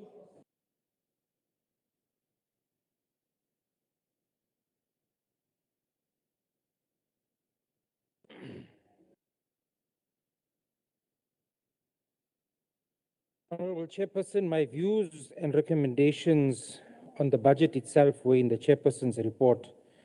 What my duty is right now is to place my party policy position on the record, even if we are at variance with our GPU partners on the policy front. Having said that, the Constitution of the World Health Organization reminds us that health is not just a state of complete physical, mental, social well-being, and not merely the absence of disease or infirmity. Likewise, our Constitution demands the progressive realization of access to healthcare while protecting the inherent dignity of every person who walks through the doors of our clinics and hospitals. That is ultimately what this debate is about, the dignity of a mother in Msinga, in labor waiting for an ambulance. And of course, the DA welcomes the announcement by the MEC of the 50 new ambulances.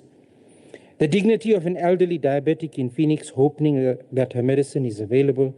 The dignity of a young doctor who wants nothing more than to serve, yet finds herself trapped in a system where bureaucracy often triumphs over common sense.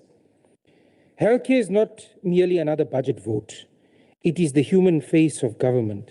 Chairperson, those positive moves announced by the MEC today must be welcomed that will achieve this. The facts and figures have already been discussed. Chairperson, during deliberations by the Health Portfolio Committee, where we discussed the 60.3 billion rand budget, which is 4 billion rand more than last year, the committee noted that the department's intention were primarily to strengthen areas that I've just mentioned.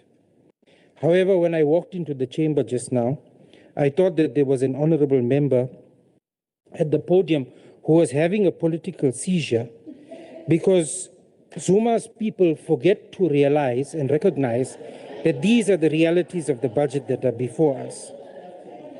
Chair, we must say this without ambiguity.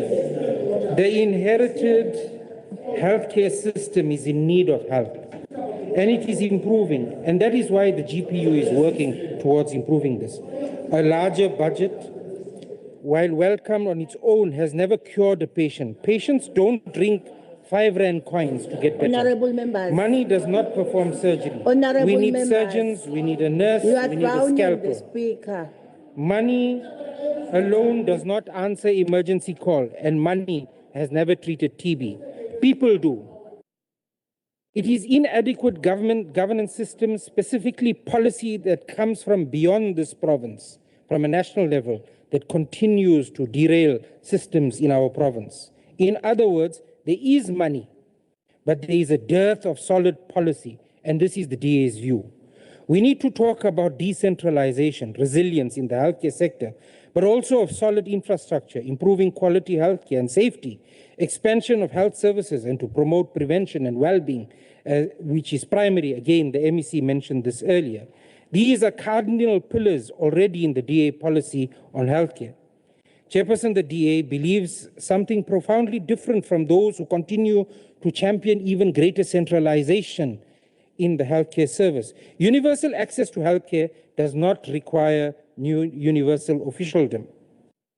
The answer to the struggling healthcare system is not another distant state-controlled bureaucracy deciding the fate of 12 million people in our province. The answer is accountability, professionalism, transparency, and most central to all of this is the decentralization of healthcare. In other words, greater autonomy for our districts and facilities. Notwithstanding, the Democratic Alliance in KwaZulu-Natal has supported at the beginning of this term a particular period of centralization to bring stability to the department. So we don't want to be told that this is hypocrisy. When power becomes centralized, accountability disappears. When accountability disappears, corruption within the healthcare system flourishes. And when this happens, the bottom line is that patients suffer. Our alternative is simple: strengthen what exists, fix governance, empower professionals, partner with the private sector where it benefits patients, and measure the outcomes, not ideology. Chairperson, we maintain that the department must cut its cloth according to its means while ensuring that every available rand delivers maximum value for the people of KwaZulu-Natal. Every rand wasted through poor procurement, delayed payments, unauthorized expenditure, or weak-kneed contract management is a rand taken from a sick patient. The DA believes that capable institutions begin with capable people. Professional appointments must replace political appointments. Competence must replace cadre deployment where it flourishes. Performance must replace patronage. Performance must be measured. These are the overarching principles overall. Whether it is the CEO of a hospital, the CFO, or a district director appointment, these must be based on merit and performance, not political proximity. If you don't do the job, simply means you must go. Patients do not ask whether a hospital manager belongs to the correct faction of a political party. They ask whether the theater lights work, whether medicines are available, and if there's a doctor there. Chairperson, decision-making must come closer to the healthcare facilities, and I've spoken about centralization. We must reward excellence, and we must remove persistent underperformance. For this, we must set targets. This is how a capable, ethical, and caring state is built. On this note, we already see that the GPU is working. Technology should replace unnecessary bureaucracy. In 2026, paper-based files and paper-based SCM should receive better treatment. Electronic patient records, real-time procurement tracking, integrated medicine stock management, and transparent financial reporting are no longer luxuries. They are necessities. One of the most encouraging aspects of this budget is the intention to contract private practitioners into primary healthcare and strengthen multidisciplinary mental health services and IVF services and nephrology nursing services, as the MEC announced. This is how the GPU is working. The DA welcomes every initiative that expands patient access. The DA has consistently argued that public and private healthcare should complement one another, not compete against one another. The private sector is not the enemy of universal healthcare. Poor governance is. Every step we should note that is moving in the right direction must be welcome. Public-private partnerships are essential. At committee stage, we also identified practical priorities, especially in the emergency services. Those now require urgent reworking and hastening towards implementation. Triple Ps with private specialists at negotiated rates are a recommendation and definitely a possible solution. Infrastructure projects must be completed where possible, and significant move towards maintenance must actually be ramped up more than anything else. My visit to Northdale Hospital this week, and in this regard, is encouraging. After many years, we see movement in that regard. Emergency medical services must continue rebuilding its fleet, and we welcome that announcement. Primary health care must work towards prevention. We train thousands of doctors in Cuba with the model of prevention in mind, and they are lost to the system. So here we must welcome the inclusion of the traditional healthcare practitioners by the MEC, because these will go on to ensure that there is wellness component in the healthcare system. Mental health care must receive the attention it deserves, and so we welcome the project initiated at Port Shepstone Hospital and the earmarking of 200 million rands for a facility at Northdale Hospital, amongst others. The GPU continues to work. Chairperson, allow me to say something about the dedicated people who work for the healthcare system. Thank you. Thank you, Honorable Kika. The next member is Honorable NBZ Tele, representing the MK. Honorable Chairperson, my President Malala in his absence, MK Party Leader Kostkeliza, the Premier Honorable Ntoli, MK Party Chief Whip Honorable Ngati, honorable members in the House, and the people of KwaZulu-Natal. Honorable Chairperson, please allow me to send my heartfelt condolences to the Mahlaba family. I was informed that he was among those who helped me save my life when I became non-responsive on the 15th of December 2025, when I was injured and pushed by the POP in this very same chamber, which left me with a serious and terrible trauma. I wish to convey my deepest sympathies to the loved ones and the ANC family. Kwasengathi umndeni wakhe ungaduduzeka ngemsebenzi yakhe emihle ayenzile throughout KwaZulu-Natal. We recognize the difficult environment in which this budget has been tabled. Budget cuts, rising costs, and competing priorities are realities confronting provinces across our country. However, Honorable Chairperson, the true test of leadership is how effectively government responds to these challenges. As Umkhonto weSizwe Party, we do not rise simply to reject this budget. Rather, we engage in constructively with the aim of strengthening it and ensuring that it ultimately serves the people of KwaZulu-Natal with dignity, efficiency, and fairness. The MK Party notes with extreme concern that the people of KwaZulu-Natal will never receive constitutional health care in hospitals and clinics. KZN health facilities faces problems due to poor leadership.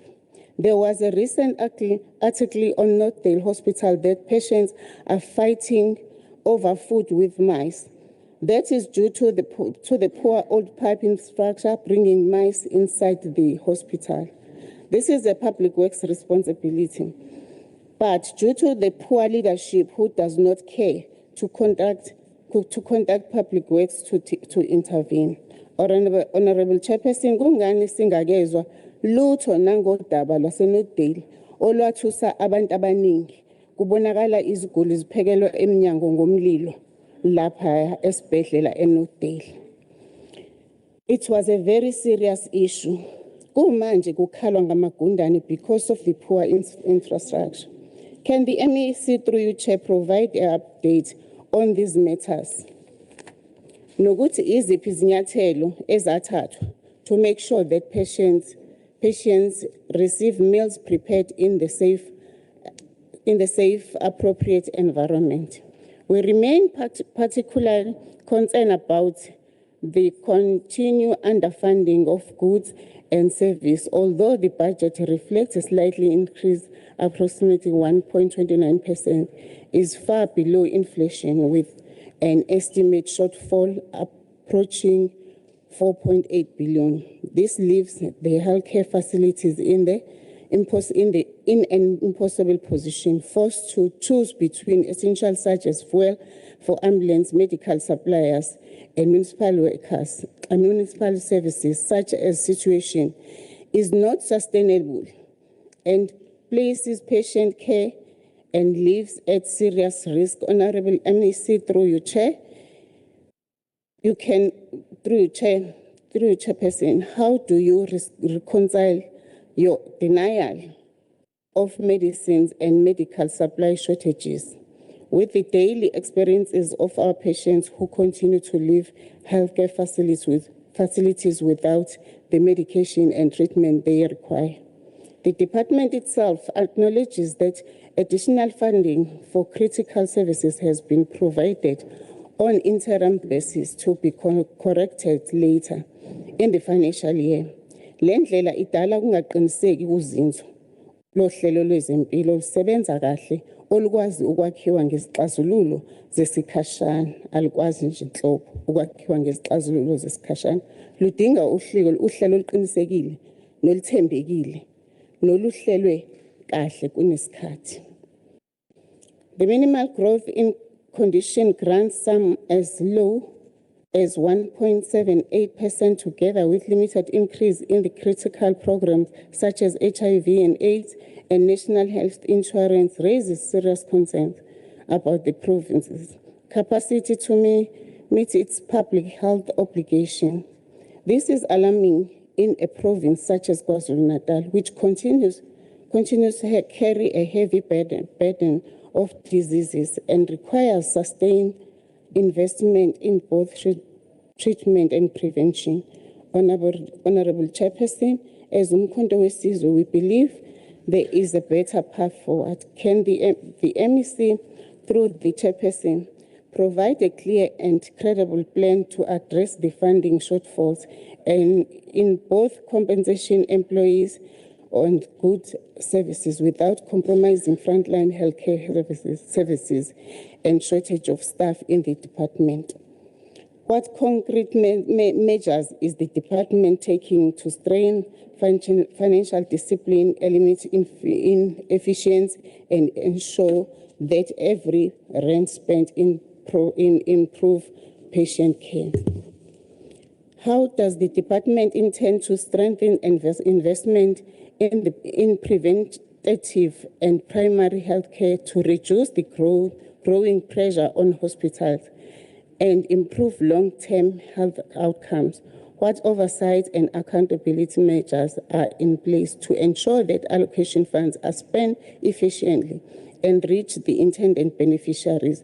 Furthermore, when can the people of KwaZulu-Natal expect measurable improvement in waiting times, the availability of medicines, and the condition of healthcare facilities? Finally, given the significant financial pressures facing the department, how will MEC ensure that the healthcare system remains sustainable while delivering quality healthcare services to all people of KwaZulu-Natal?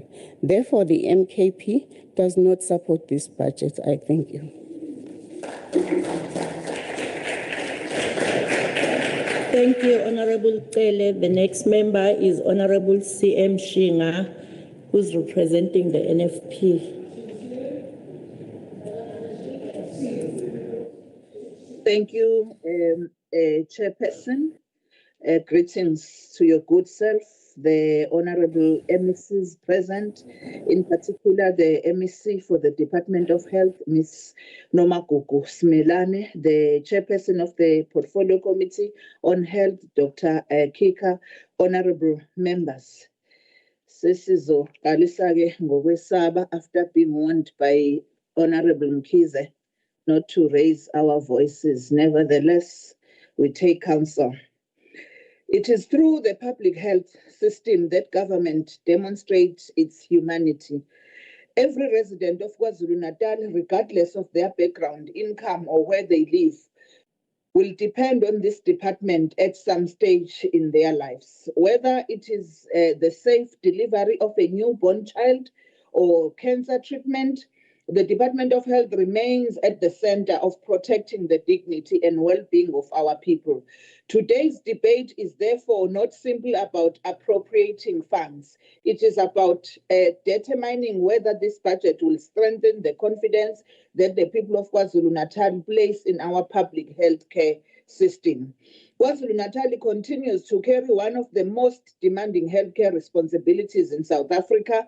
Our province remains at the forefront of the national response to HIV and AIDS and tuberculosis, while simultaneously confronting the growing burden of non-communicable diseases such as diabetes, hypertension, and cancer. Mental health challenges continue to increase. Trauma cases place enormous pressure on emergency services, and healthcare professionals continue to serve under exceptionally difficult conditions.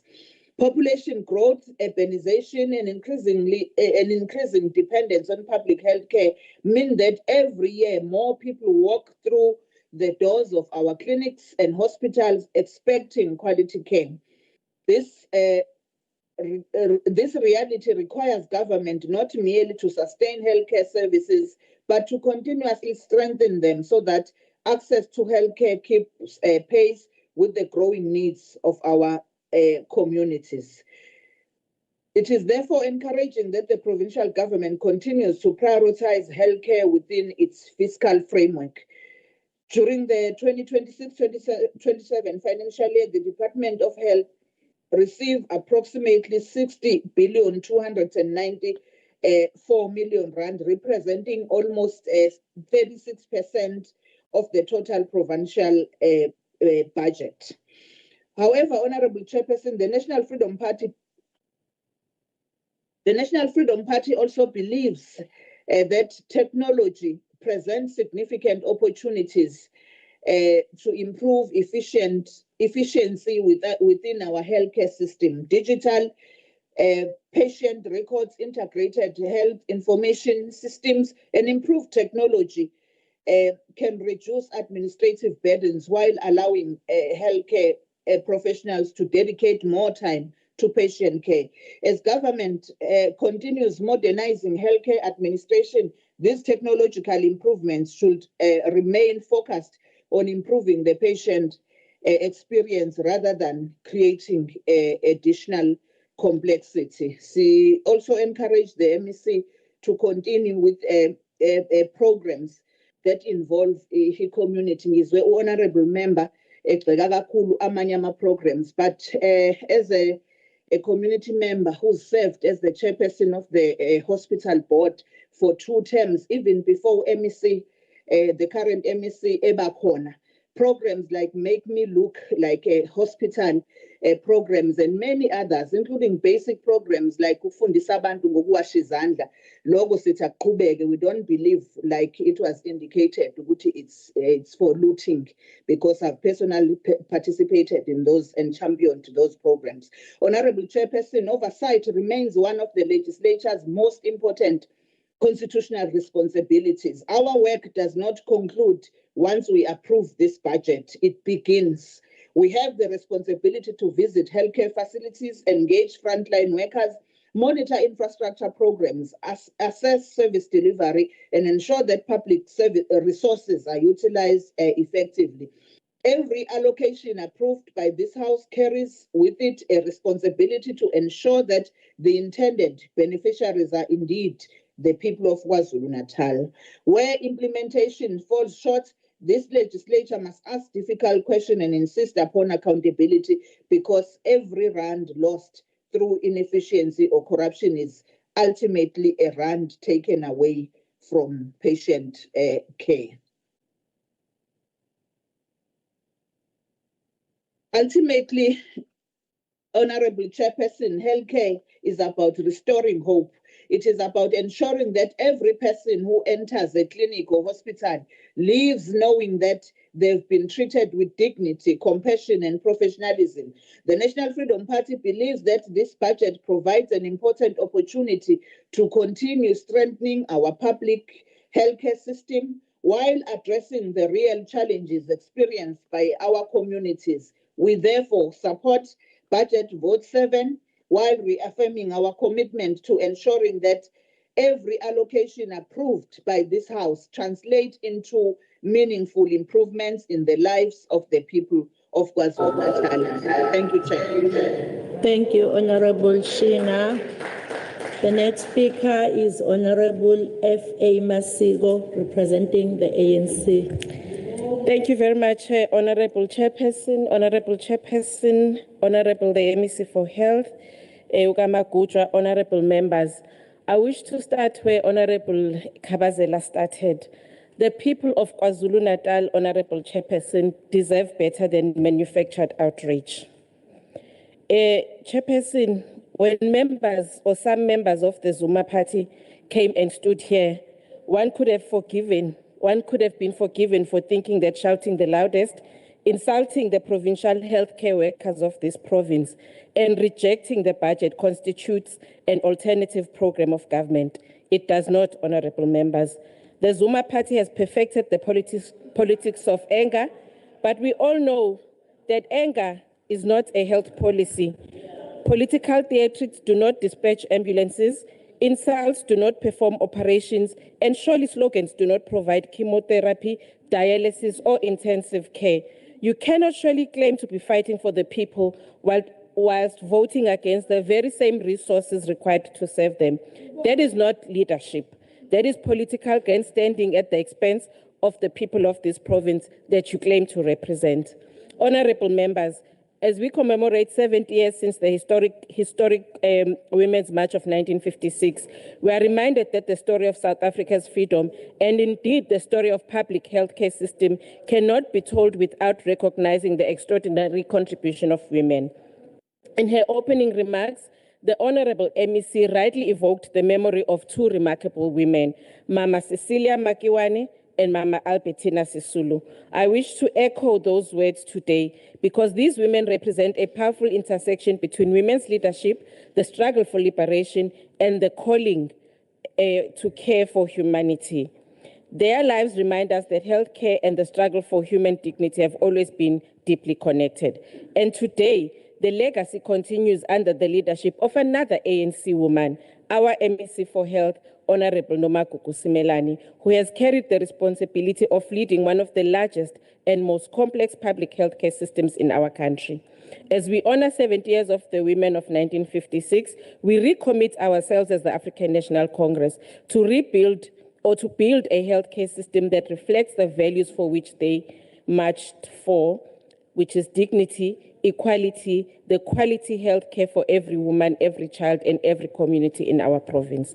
Honorable Chairperson, it is in this spirit that we approach this budget vote, because the African National Congress has always understood that healthcare is not a privilege reserved for those who can afford it. Healthcare is a right.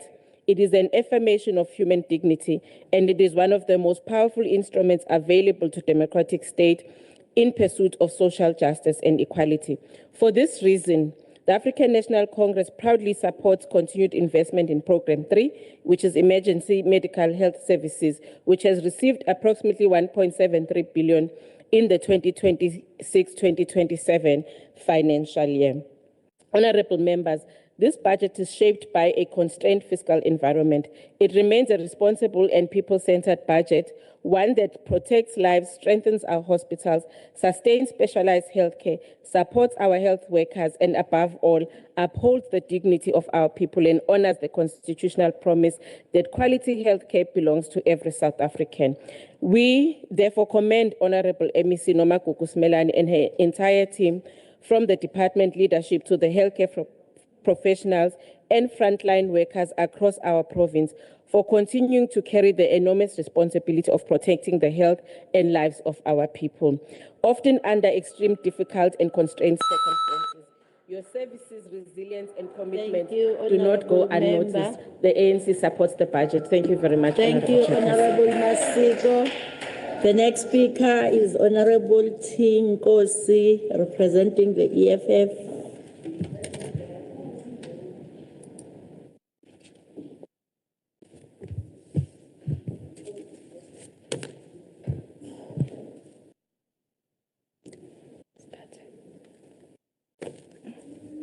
Thank you very much, Honorable Chair. Greetings to yourself, Honorable Speaker, all MECs, all honorable members in the House, Honorable MEC Simelane, and members of the Portfolio Committee, Honorable Chair Ngiyabingelela. The economic freedom fighters note the budget allocated to Department of Health in KwaZulu-Natal, which make it one of the largest budgets in the province. The fundamental question before this House is not whether the budget is large, but whether is it sufficient to rescue a healthcare system that is collapsing under the weight of chronic underfunding and poor planning. Even the provincial treasurer has acknowledged that additional funding of approximately 1.4 billion per year over the medium-term expenditure framework have been required mainly to address staffing costs and accrual pressures. This demonstrates that the department is already operating above its baseline before it is even begun addressing the growing and demand for the healthcare service. Across KwaZulu-Natal, our hospitals and clinics are overwhelmed. They are expecting to deliver quality healthcare while operating with a severe staff shortage. Honorable Chair, a budget cannot be considered adequate when hospitals are forced to ration healthcare because they simply have no capacity left. One recently, Ngwelezane Tertiary Hospital made headline after suspending patient admission because there were no available beds. Imagine if a tertiary hospital like Ngwelezane, the very institution expected to receive referral from across northern KwaZulu-Natal being forced to turn away patients because the healthcare system has reached breaking point. This is not an isolated incident. It is evidence of a provincial healthcare system that has been exceeded its capacity while government continue to tell our people that everything is under control. Honorable Chair, the EFF repeatedly urged in the National Assembly that South Africa's healthcare system is collapsing because government continues to underinvest in frontline services while failing to address corruption, vacant-funded post, infrastructure decay, and procurement failure. The KwaZulu-Natal reflects exactly that national crisis. The reality confronting healthcare workers is devastating. The greatest contradiction contained in this project is that while hospitals cry out for doctors, nurses, and specialists, thousands of qualified healthcare professionals remain unemployed. Noting the appointment of 188 medical officers and medical specialists, as well as 197 professional nurses since October 2025, as the Honorable MEC has stated. Honorable Chair, siyafisa ukuthi kungagcini lapho kuqhubeke kuvuleke izikhala beqashwe odokotela kanye namanesi. Honorable Chair, the EFF welcome and appreciates the CCMDD program, which is e-chemistry eduze now. Honorable Chair, this program allows patients with chronic conditions to collect their medication closer to where they live. Lokhu kulekeleka kakhulu ogogo nomkhulu ukuthi bengamola inabade emakliniki futhi bengeqiwa ama-data abo ngoba benganayo imali yokugibela uma kuqondene ney'nsuku zokuthi beyolanda imithi yabo. Honorable Chair, the EFF submissions to this department is as follows. The economic freedom fighters call for the immediate filling of all critical vacant clinical and specialist posts, a comprehensive intervention to increase bed capacity in a major referral hospitals, immediate resolution of procurement and payment failures to ensure suppliers are paid within 30 days. The EFF calls for a greater investment in frontline healthcare. The EFF lastly calls for an urgent inclusive of Northdale Hospital in the list of infrastructure upgrade for 2026-2027. Honorable Chair, isimo sakulesa sibhedlela sikho sihle kubantu bakithi abaya lapha beyolashwa befike beguliswe o-ceiling board abavithikayo. Honorable Chair, The incident at Herigwala District Hospital, where finances and administration employees recently protested over the shortage of basic tools of trade required to perform their duties. Workers reported that they cannot process suppliers' payment within the legally prescribed 30-day period because they lack the necessary resources. When suppliers are not paid, they stop supplying. When suppliers stop supplying, the hospitals run out of medicine, medical equipment, consumable and essential services. I thank you. Thank you, Honorable Nkosi. The next speaker is Honorable Kika.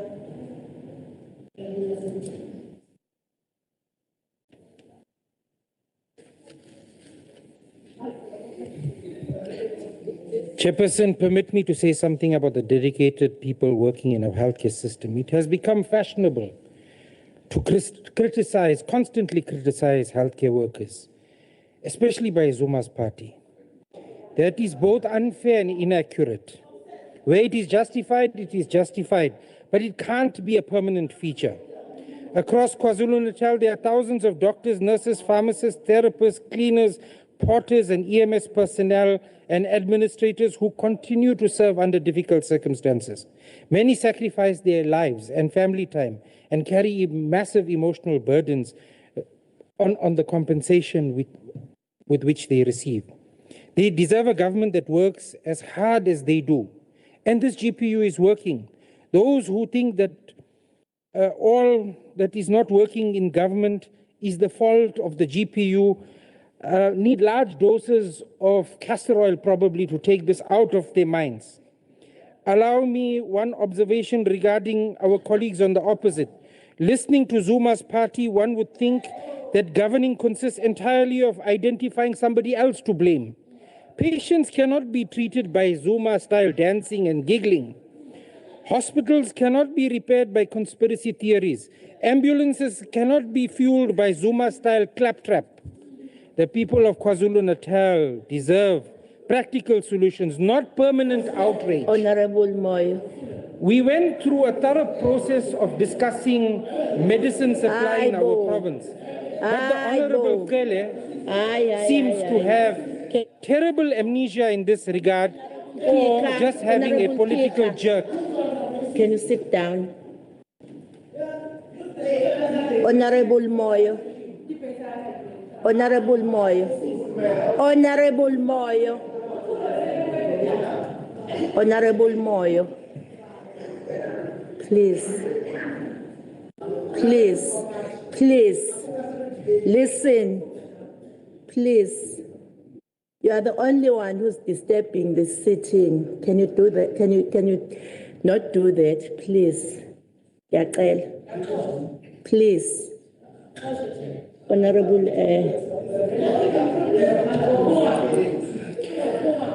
Allow me to repeat this. The people of KwaZulu-Natal deserve practical solutions, not permanent outrage. We went through a thorough process to discuss how medicine supply in this province works. Yet the Honorable Kele, who came here to talk about it, seems to have significant amnesia or is just having another political jerk. Every debate from the MK benches ends with somebody to blame. On the other hand, every proposal from the DA begins with somebody who must take accountability. Our contribution to the GPU is precisely this. The DA's vision, which is not different to the GPU, is not complicated. We want medicines, hospitals that work, ambulances that arrive on time. Chairperson, generations to follow will judge us in this legislature not by how many speeches we gave in this chamber, but they will judge us harshly if their mothers give birth to them on the floors of their homes. Honorable members, children must receive vaccines, clinics must work. Where dignity needs to be restored, it needs to be restored through unapologetic accountability, through capable leadership, through ethical public service, through partnership, through innovation. Nkosi Sikeleli, Africa. Thank you, Honorable Kika. The next speaker is Honorable N.M. Gasa. Honorable Chief Whip of the MK, I think you are being undermined by your members. because you are quiet, observing but they are making noise in front of you. Please control your Honorable Gasa, Honorable Gasa, Honorable Chief Whip, Honorable Chief Whip, Honorable Chief Whip, Honorable.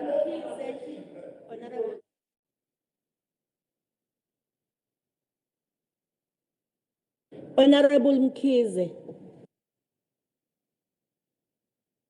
Don't disturb us, please. Honorable Ngati, please control your members.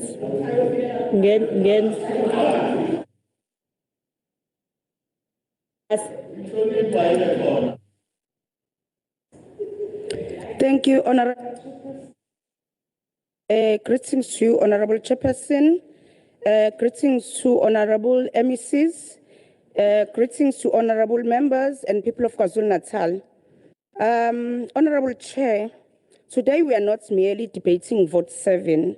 We are determining whether the people of KwaZulu-Natal can have confidence that when they fall ill, the public health system will be there to serve them and to save them. This debate is not about figures on a spreadsheet.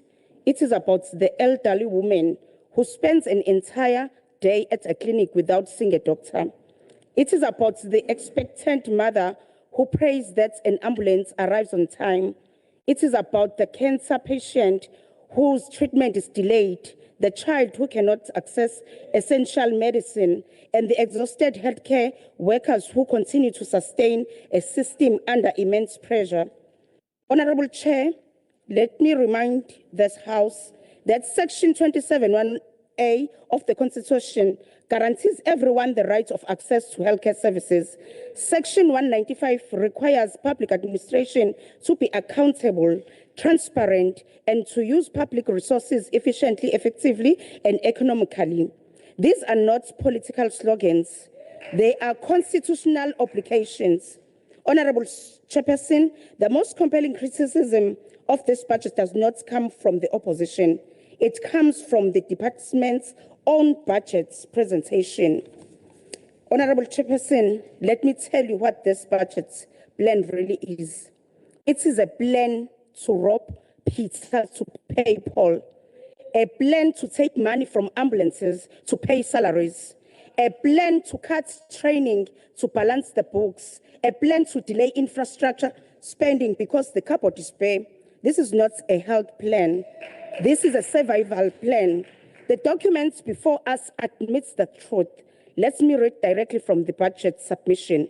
The department is still operating far above its baseline and had to resort to forced savings budget cuts on negotiable items to fund non-negotiable items and field posts.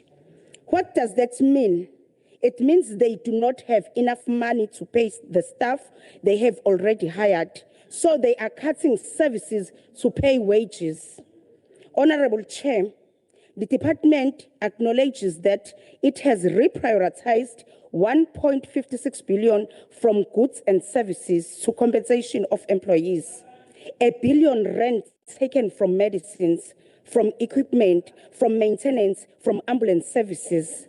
And even that was not enough. The documents reveal an estimated shortfall of 3.337 billion for compensation of employees. 3.3 billion rand short. Where will that money come from? Will it come from ambulances fuel? Will it come from medicine supplies? Will it come from fixing broken equipment? The answer is yes. That is exactly where it will come from. The budget submission states clearly, goods and services have an estimated shortfall of 4.778 billion. Let me tell you what this means on the ground. We have already seen the emergency medical services cut by 14.9 million. That is money taken from ambulances to pay salaries. The chairperson of this committee has acknowledged to say EMS is affected by financial constraints, especially when it comes to maintenance and upkeep of vehicles, as well as equipment maintenance and supply issues. Some ambulances do not have ECG equipment and run short of supplies. Honorable Chair, this is not acceptable. When an ambulance breaks down, a patient dies. When there is no fuel, a mother in labor cannot reach the hospital. When there is no ECG equipment, a heart attack victim cannot be diagnosed. Honorable Chair, what about the future of healthcare in this province? This plan talks about life expectancy targets. It talks about reducing morbidity and mortality. It talks about improving patients' experience. But where is the money to achieve these goals?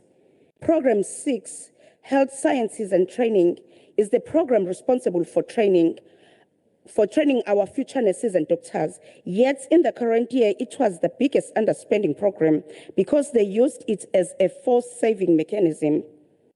Now the department come to us with a plan to cut even more.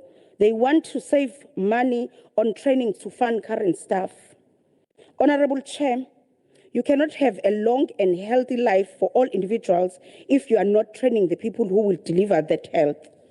Let me speak about infrastructure. Program 8, Health Facilities Management, shows negative growth over the MTEF. Negative growth, they are spending less on buildings and equipment. The documents admit that the disaster funding for infrastructure damaged by floods and storms was not carried over the MTEF. Honorable Chair, allow me to raise this. The inflation is running at over 4%. Goods and services are growing at 1.29%. That is a real cut. That means less medicine, less equipment, less maintenance, less security, less food for patients. And you want us to celebrate. The GPU will come and tell us that there is an increase. They will say health gets 60 billion. They will say money is allocated for primary health care and emergency medical services. But let us look closer. The increase is a trick. It is not new money. It is money that was taken away and is now being given back. And even with the return, there is still a shortfall of billions. The budget submission admits while GNS shows a 9.5 growth in 2026-2027 financial year due to the interim additional budget allocation under this item, growth excluding additional budgets is 1.29% and estimated shortfall of 4.778 billion. You cannot run a health department with a 5 billion rand shortfall. We on this side will not stand by and watch. We will ask these questions. You have reprioritized 1.56 billion from goods and services to salaries. Which medicines and medical supplies will be unavailable in our hospital because of this decision? The COE shortfall is 3.337 billion. How will you pay staff without cutting more services? EMS had 14.9 million cuts. How many ambulances are currently off the road due to a lack of maintenance of fuel? Honorable Chair, you cut training budgets to save money. What is the impact on the numbers of nurses and doctors graduating in the next 3 years?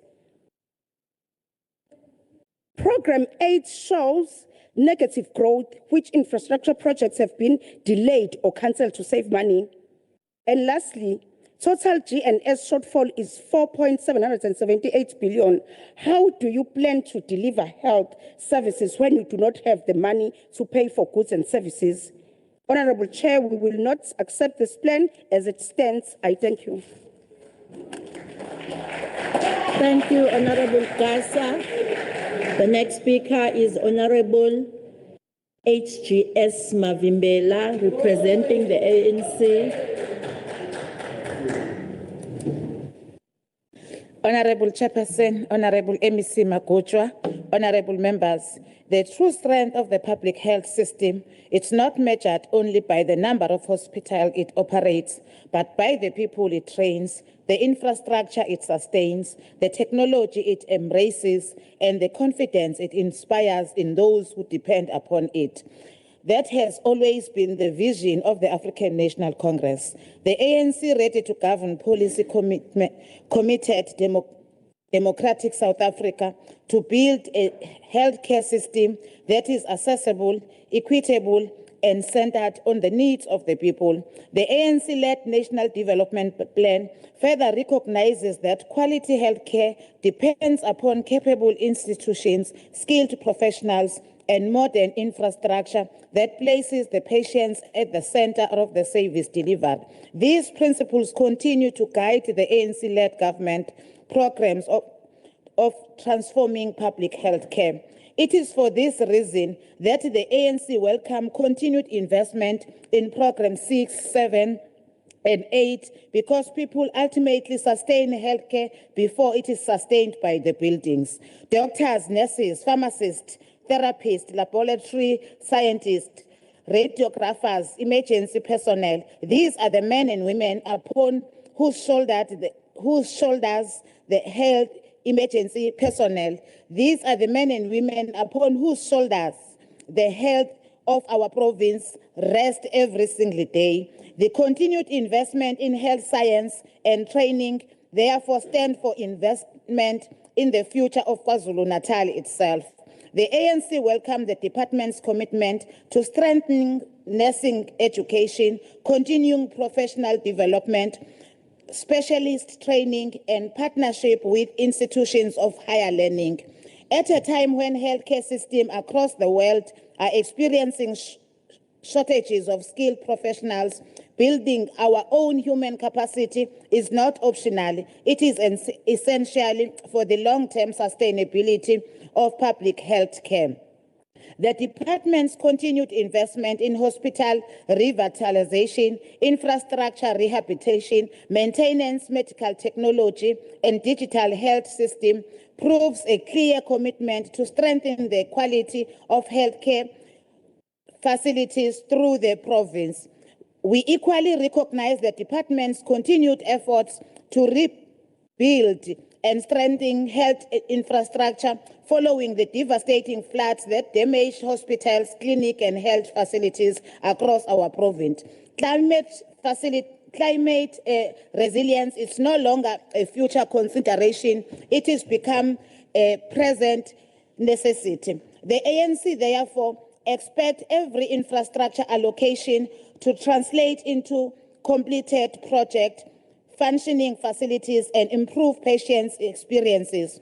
The Portfolio Committee has correctly emphasized that institution performance depends not only on infrastructure, but on effective governance. The ANC therefore welcome continued investment in health facilities, management, supply chain improvement, digital transformation, and evidence-based planning. And results are showing, despite one of the most difficult fiscal environments in recent years, the department has continued strengthening financial controls, improving governance, and protecting frontline services. And that is the responsible leadership, that is ethical governance, under the capable leadership of the MEC Nomagugu of the African National Congress. Therefore, and this remains one of the... Thank you very much. Thank you, Honorable Mavimbela. The next speaker is Honorable M.S. Mtetwa, representing the MK. Hold on, Uncle Blair.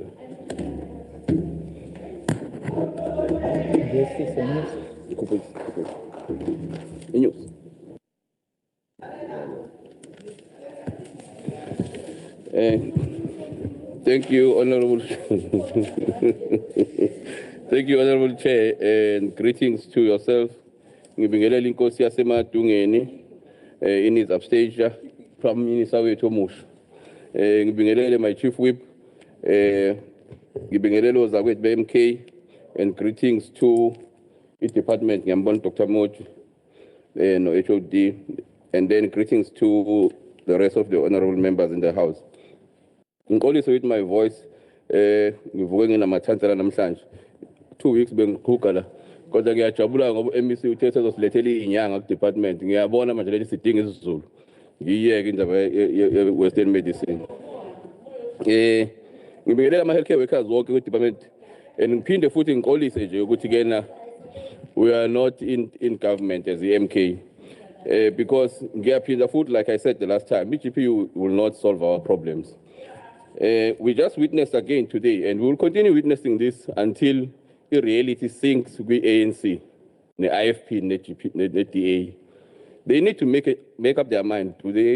Are they part of GPU or they are against each other? Because by now, our policies will keep clashing above yet they are saying we are in government. We are doing very well. While the ANC wants to support the NHI, the DA is clear we are not in support of NHI. While the ANC wants to do this, the DA wants to do the opposite. Unfortunately for us, as a population as a KZN, because out of their desperation, the ANC ran straight into the hands of the DA for help. And they gave a treasurer to the DA. And we are sitting here, because the policy at DA,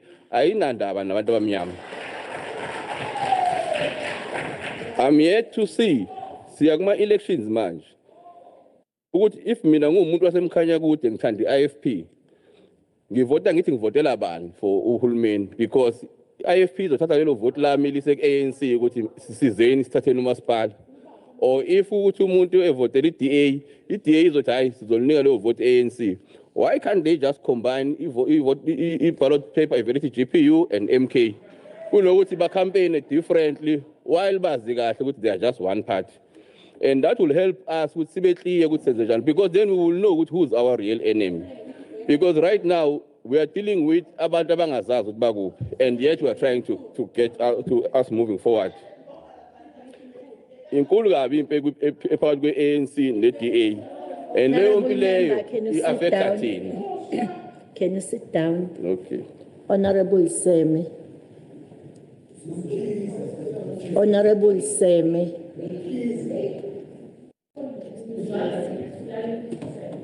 I've been avoiding calling your name, but now it seems as if I have to address you. Please.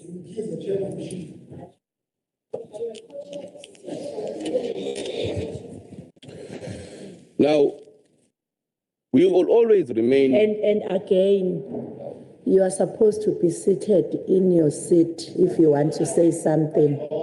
I'm you, Honorable Sam. Proceed. Kunzima nizokwamukela nje comrade, kunzima kakhulu, but sizoyibamba injalo. Umhla ka-4 November uyeza. Sisafuna ukubona kena campaign uthini uma ushaya umngane wakho kodwa uhamba naye. Uyabona i-MK nayithi reject budget.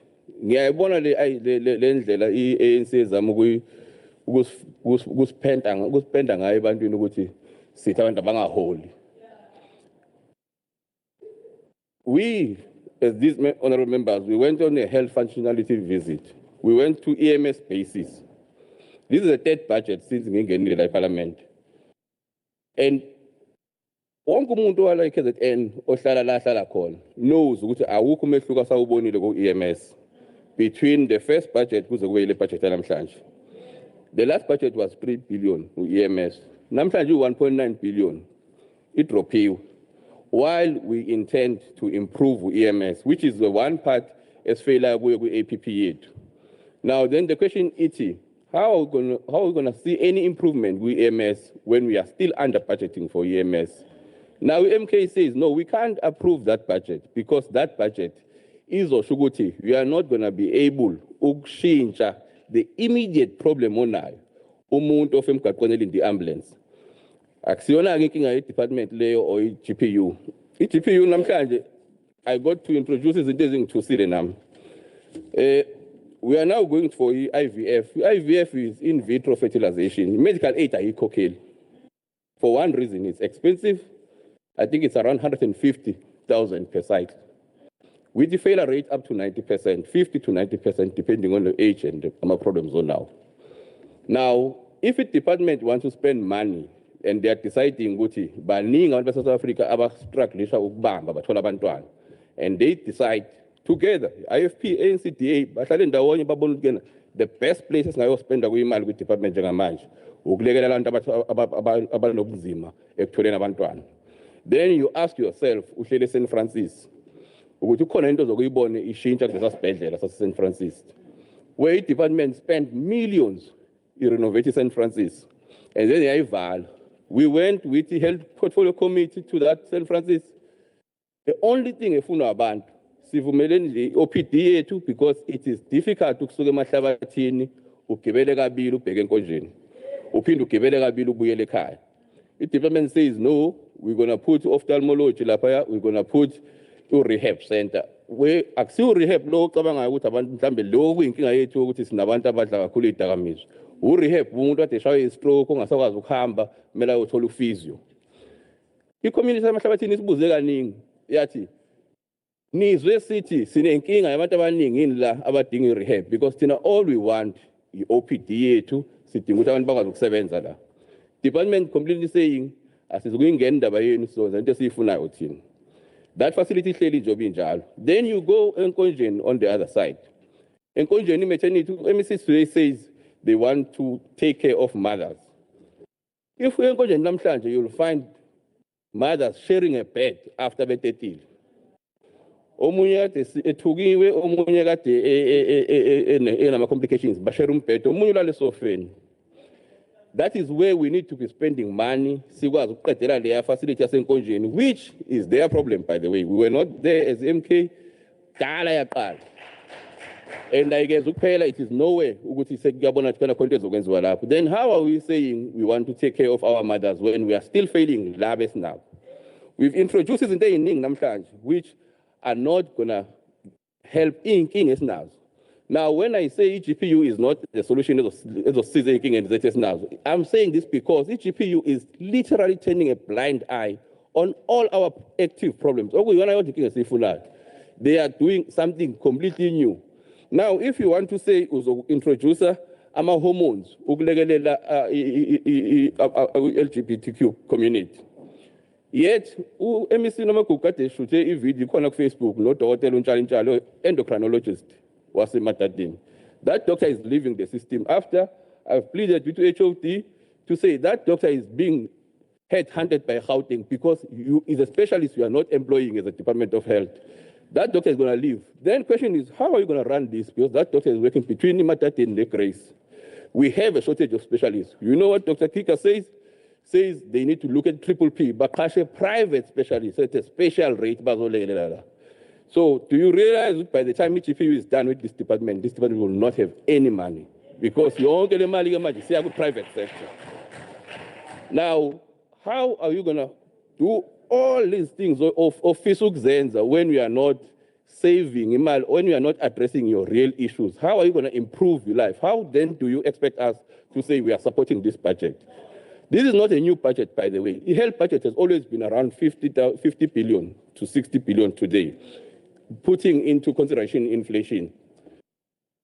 From the previous administrations, we were able to do a whole lot of things, hire doctors, train doctors, my infrastructure development, had the HIV program running smoothly. Then things changed when the last administration, which after EDA, the IFP behleli ngapha criticized kakhulu kabi kabi.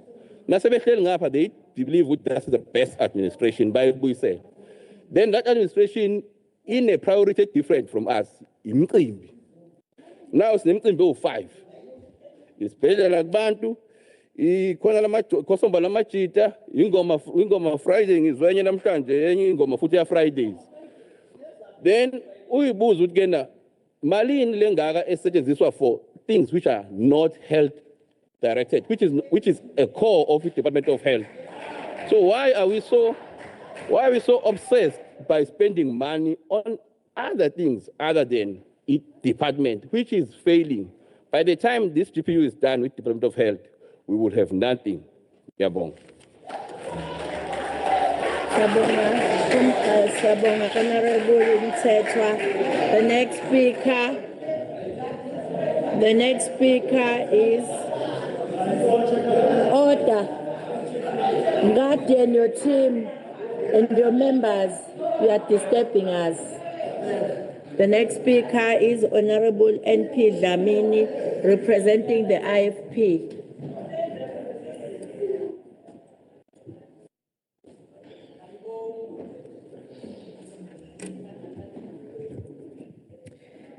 Thank you very much, Honorable Chairperson, and greetings to the MECs, Honorable members, the Chairperson for Health Portfolio Committee.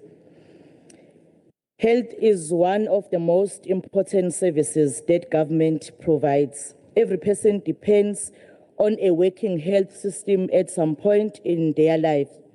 For that reason, I believe that this budget is about saving lives and restoration of hope.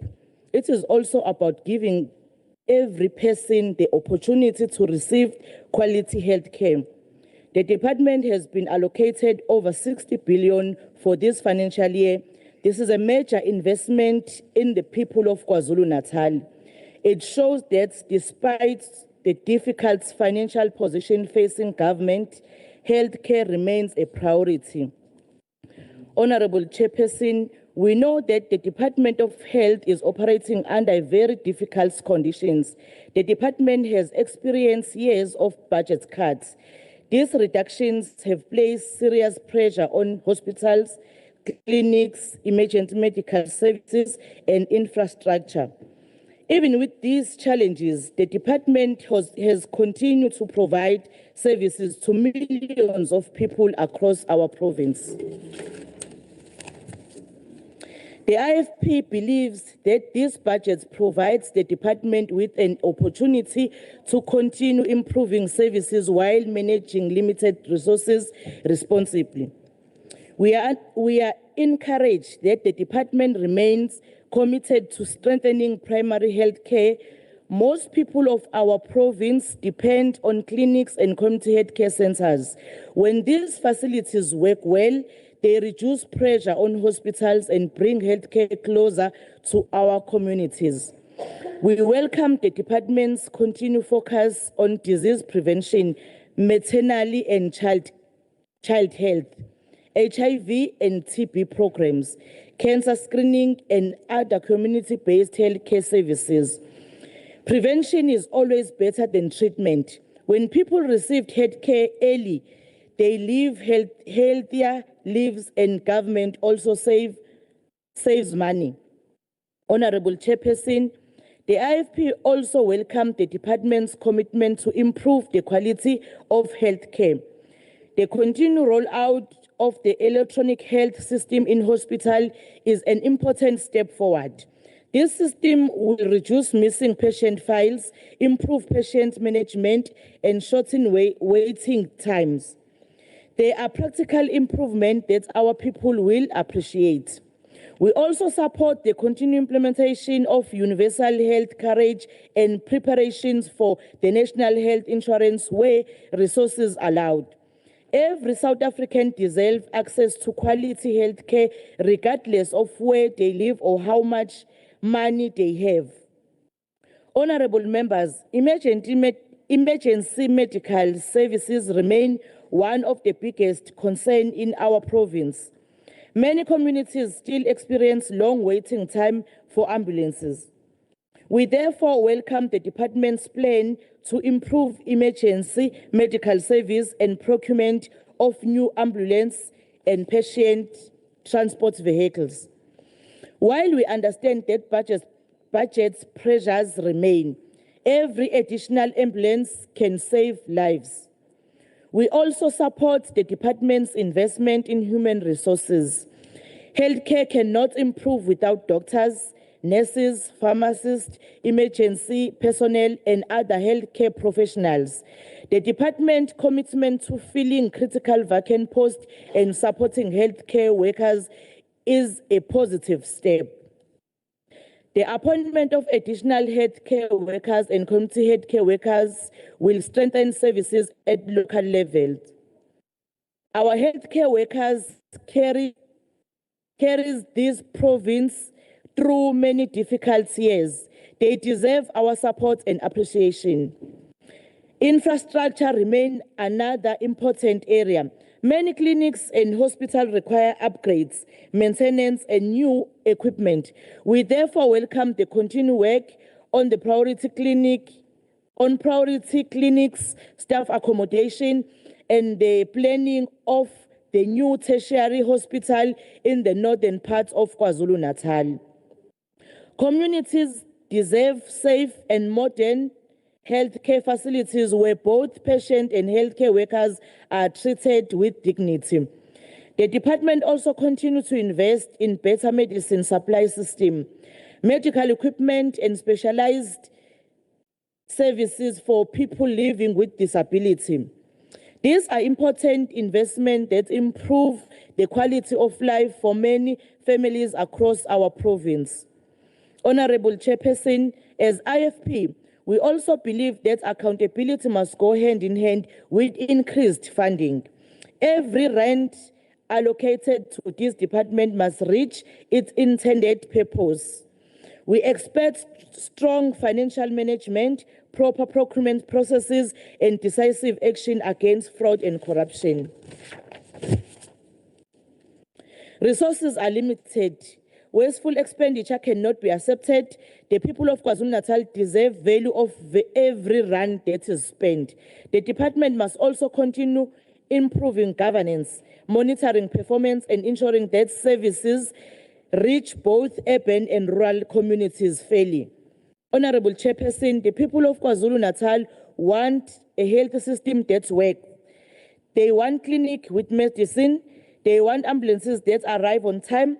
They want a hospital that treats every patient with dignity. Most importantly, they want confidence that government is working to improve their lives. This budget does not solve every problem overnight.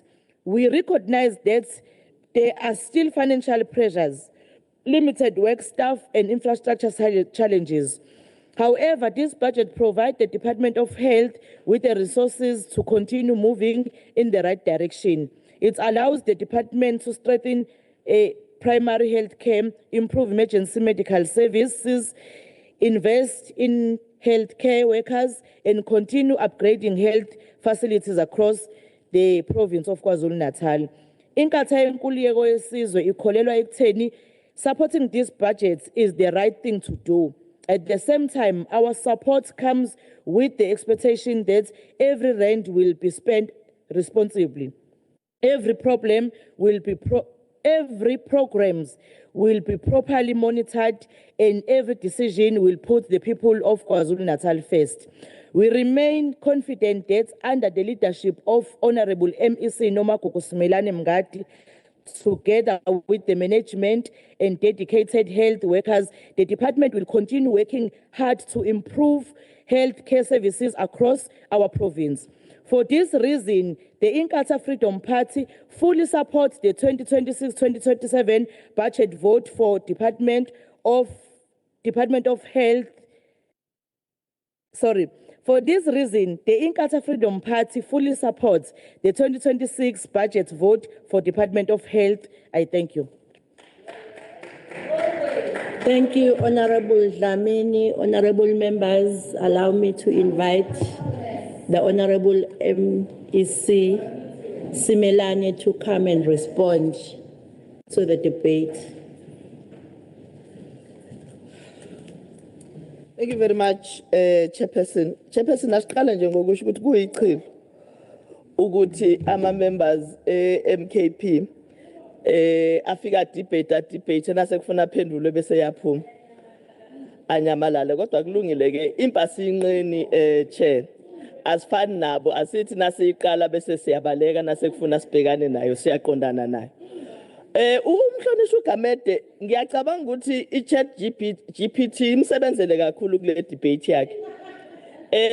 Kuyinto enhle ukusebenzisa iAI chair. But iAI iba right nasisebenzisa kwa Department of Health for ama services ukuza expand but ungayisebenzisi for i-debate ngoba kwenza lokho ukuthi sikubone ukuthi awucabangi. You are here nje as a body not to be able to do the work that you've been given. Kodwa ke ngoba thina asisebenzisi chair, we will be able to speak to issues ngendlela okufuna sikhulume ngawo.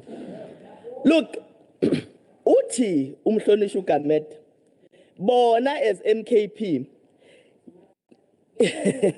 ipolicy yabo ayivumelani or uthi no ipolicy yabo izoletha modern health iphilosophy be right yake yabhalwa aphi ipolicy ye-MKP yake yabhalwa aphi ipolicy yezumaphathi thina into esiyaziyo ngabe ukuthi ubaba uthe ubaba kavumanga ubaba uthi so which policy is this that they are talking about?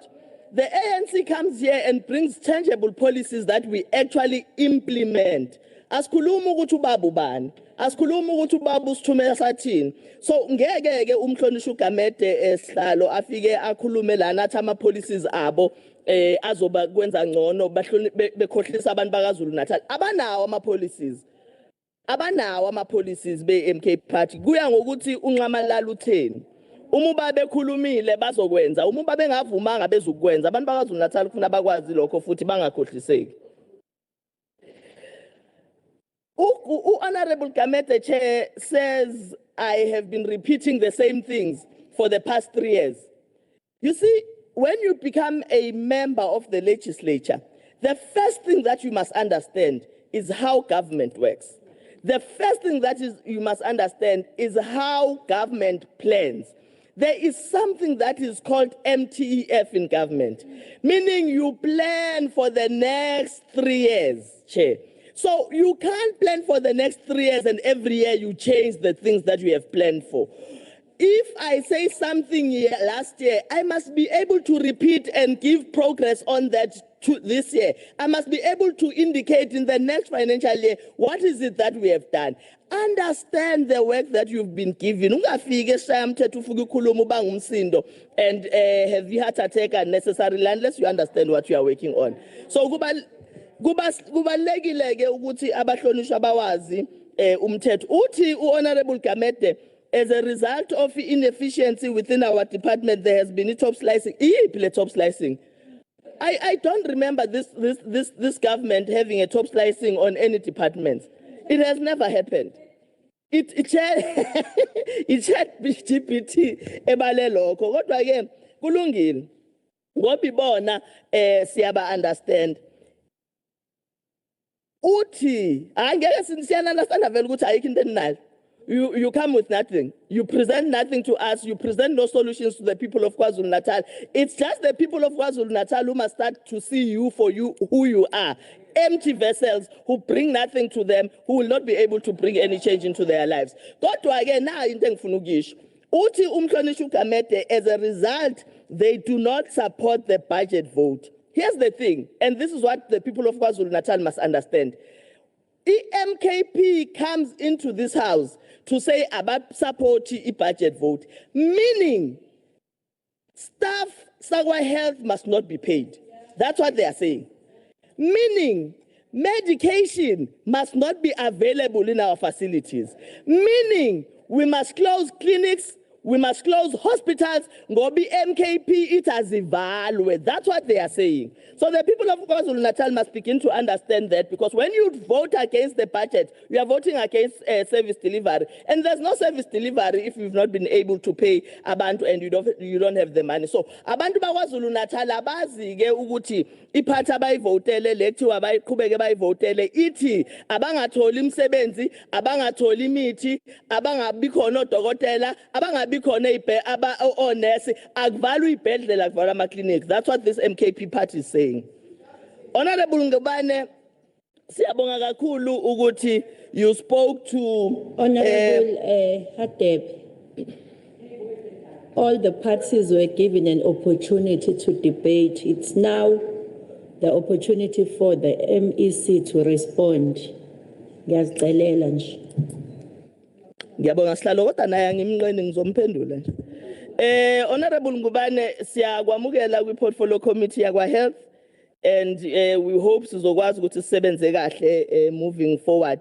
Akhona ke ama issues that you have raised. Indeed, there are challenges that we have, and we are the first ones who've always put the challenges up front to say these are the challenges that we have as a department.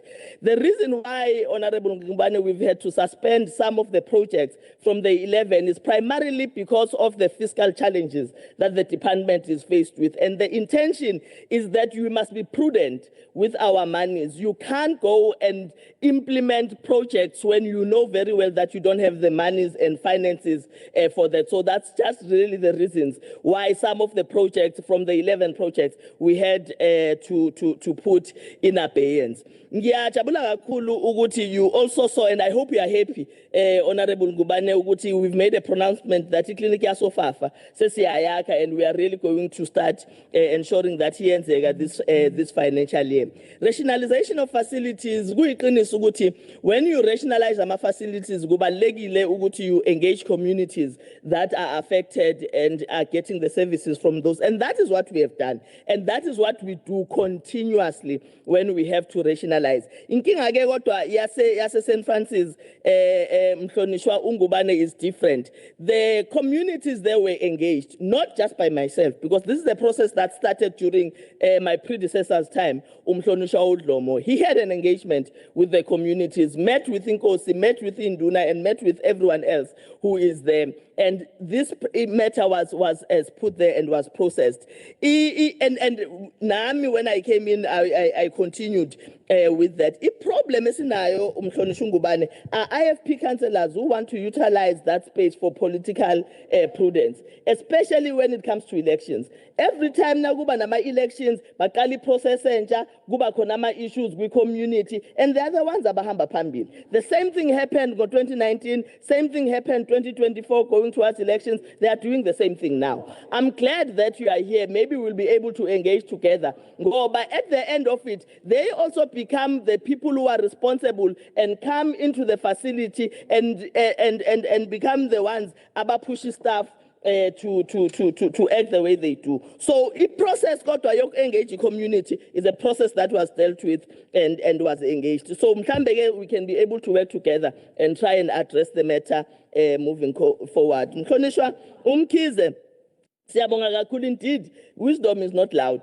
Wisdom is when we are able to engage each other and speak with each other. You are correct. The ANC as a caring organization continues to ensure that its Department of Health does the work that is supposed to be done. While you are not being imbongi, but you've also appreciated the work that has been done by the department, because we also say we are not perfect. There are areas where we need to improve, and you yourselves, we've made sure that you pick up those areas. Honorable Kika, we appreciate your support, Chair. As a chairperson, and with the comments that we have made, of course, you had to engage and be able to deal with issues according to what your party says, and that is something that we appreciate. Of course, you know that as the African National Congress, we've got a position on NHI, and we continue to implement in relation with that. Look, there are no CEOs, Honorable Kika, that are appointed politically.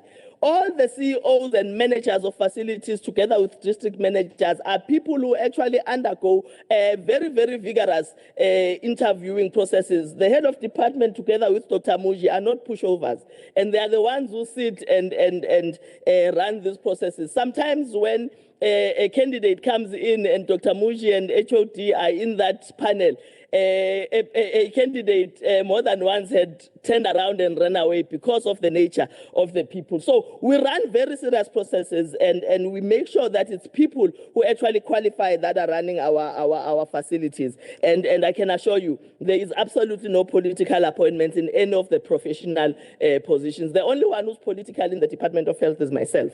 And if there are any political appointments, they might be in my own office because of the nature of that office. But outside of that, everyone else has to undergo a proper professional process.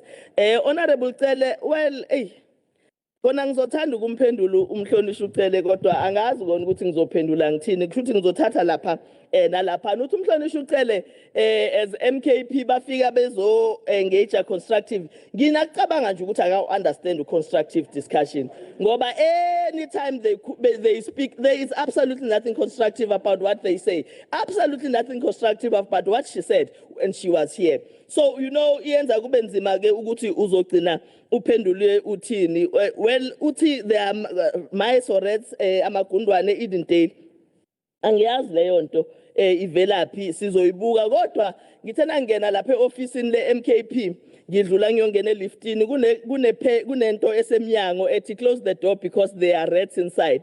Manje angazi noma mhlawumbe ubone lawo yini wayesecabanga ukuthi akhona naseyibhedlela kodwa ke with that said, Chair, the medicine shortage is a slogan MKP esithandayo, and it's very unfortunate. It's very unfortunate because every time there is something they want to say and want to fight about, they say there's medicine shortage. Honorable Kika, in the portfolio committee that Honorable Tele sits in, brought his system into the meeting to explain to honorable members how we judge, how we gauge, how we ensure that medicine is available. Ayikho sihlalo indawo engenayo noma facility engenayo imithi, and we've got a dashboard where we are able as a Department of Health to ensure that we check in each and every facility ukuthi imithi ihamba kanjani. Manje ngoba bahlonishwa iyona ndlela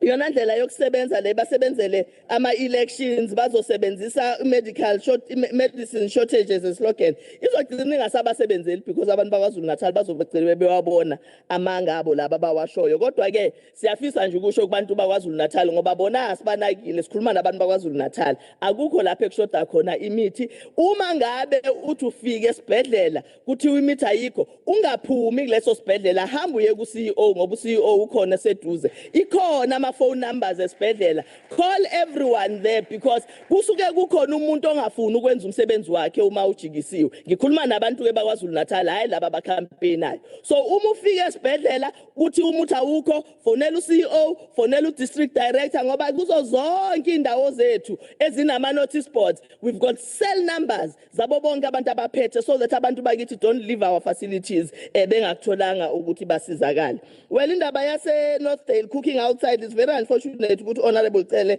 is raising it again uthi ayikazi ikhulunywe ukube bewa attend ama meetings the portfolio committee she would have understood and remembered ukuthi this report was brought to the portfolio committee and the matter was dealt with thoroughly, not just in one meeting, not just in 2 meetings. This issue has been dealt in more than 3 meetings of the portfolio committee. Kodwa ke phela ngoba ba attend ayikho into esobenza yona kodwa mhlambe kufuna siyobacela kubaba ukuthi abenze emsebenzini sibone ukuthi kuzokwenza kanjani. Honorable Chinga, thank you so much for your comments, and my comments are really helpful. It shows, Honorable Chair, that Honorable Chinga came to the legislature as a member of a society that was always and has always been an activist. She understands other issues that are out there without me saying it. She speaks about make me look like a hospital because she was a board member. Uyazi ukuthi kwenzekani ku society. That means, honorable members, all of us, as ngangeni nje legislature sifike sizokhethwa ngoba sifakwa ama parties ethu, but we also must have a life in our society so that sikwazi ukuthi sibe ne experience correct, singakhulumi nje izinto esicabangayo nezinto eziqhamuka emoyeni. Uyabona ke nangabe uvele wathathwa nje emgwaqweni wathiwa wozoba imember yeshayamthetho noma uthathwe econstituency office uadministrator wathiwa wozoba imember yeshayamthetho noma walethwa kwiportfolio kwilegislature ngoba uyifamily member yomholo othize, vele uzothi na ufika lana ungazi ukuthi sikhuluma ngani, vele uzothi na usifika la unga understand ukuthi i-development yenzeka kanjani. Kodwa mhlonishwa uShinga siyabonga kakhulu ngalokho. Ngifisa ukubonga kumhlonishwa uMasiko nomhlonishwa uNkosi uMavimbela ngoba kukhona abantu engifuna ngikhulume nabo nomhlonishwa uDlamini ngama comments abo, really appreciate that. Umhlonishwa uGasa Chair, well naye she really didn't say much except ukuthi ubezo campaigner. Uthi a gogo who spends the whole day in a clinic without seeing a doctor. Kanti what is a clinic? A clinic is primary health care. A clinic chairperson is not a GP. So ngeke vele umthole udokotela really in a clinic, but you must understand now umhlonishwa i-portfolio committee ohlala kuyona, so that when you make comments, you make appropriate comments. Ngiyabonga sihlalo.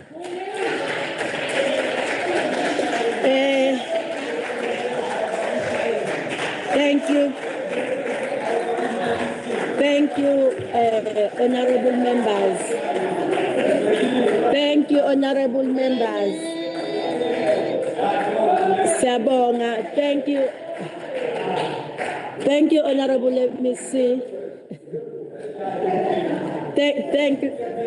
Thank you, honorable MEC. Honorable members, we have come to the end of the debate on vote 7. Let's adjourn for lunch. Then we'll be back at 1 o'clock. Thank you.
connectivity and is unable to deliver his or her speech, the presiding officer will call the next speaker on the speakers list so as not to delay the proceedings.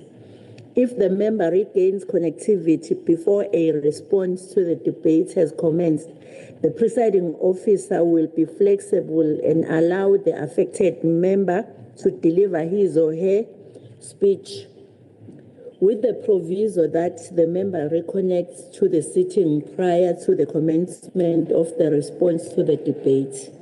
Secondly, we request that a member who is scheduled to participate in a debate should arrange for a fellow party member to be on standby to read the member's speech into the record should the need arise. The presiding officer will allow a fellow party member to read out the speech on behalf of a member who is unable to deliver his or her own speech.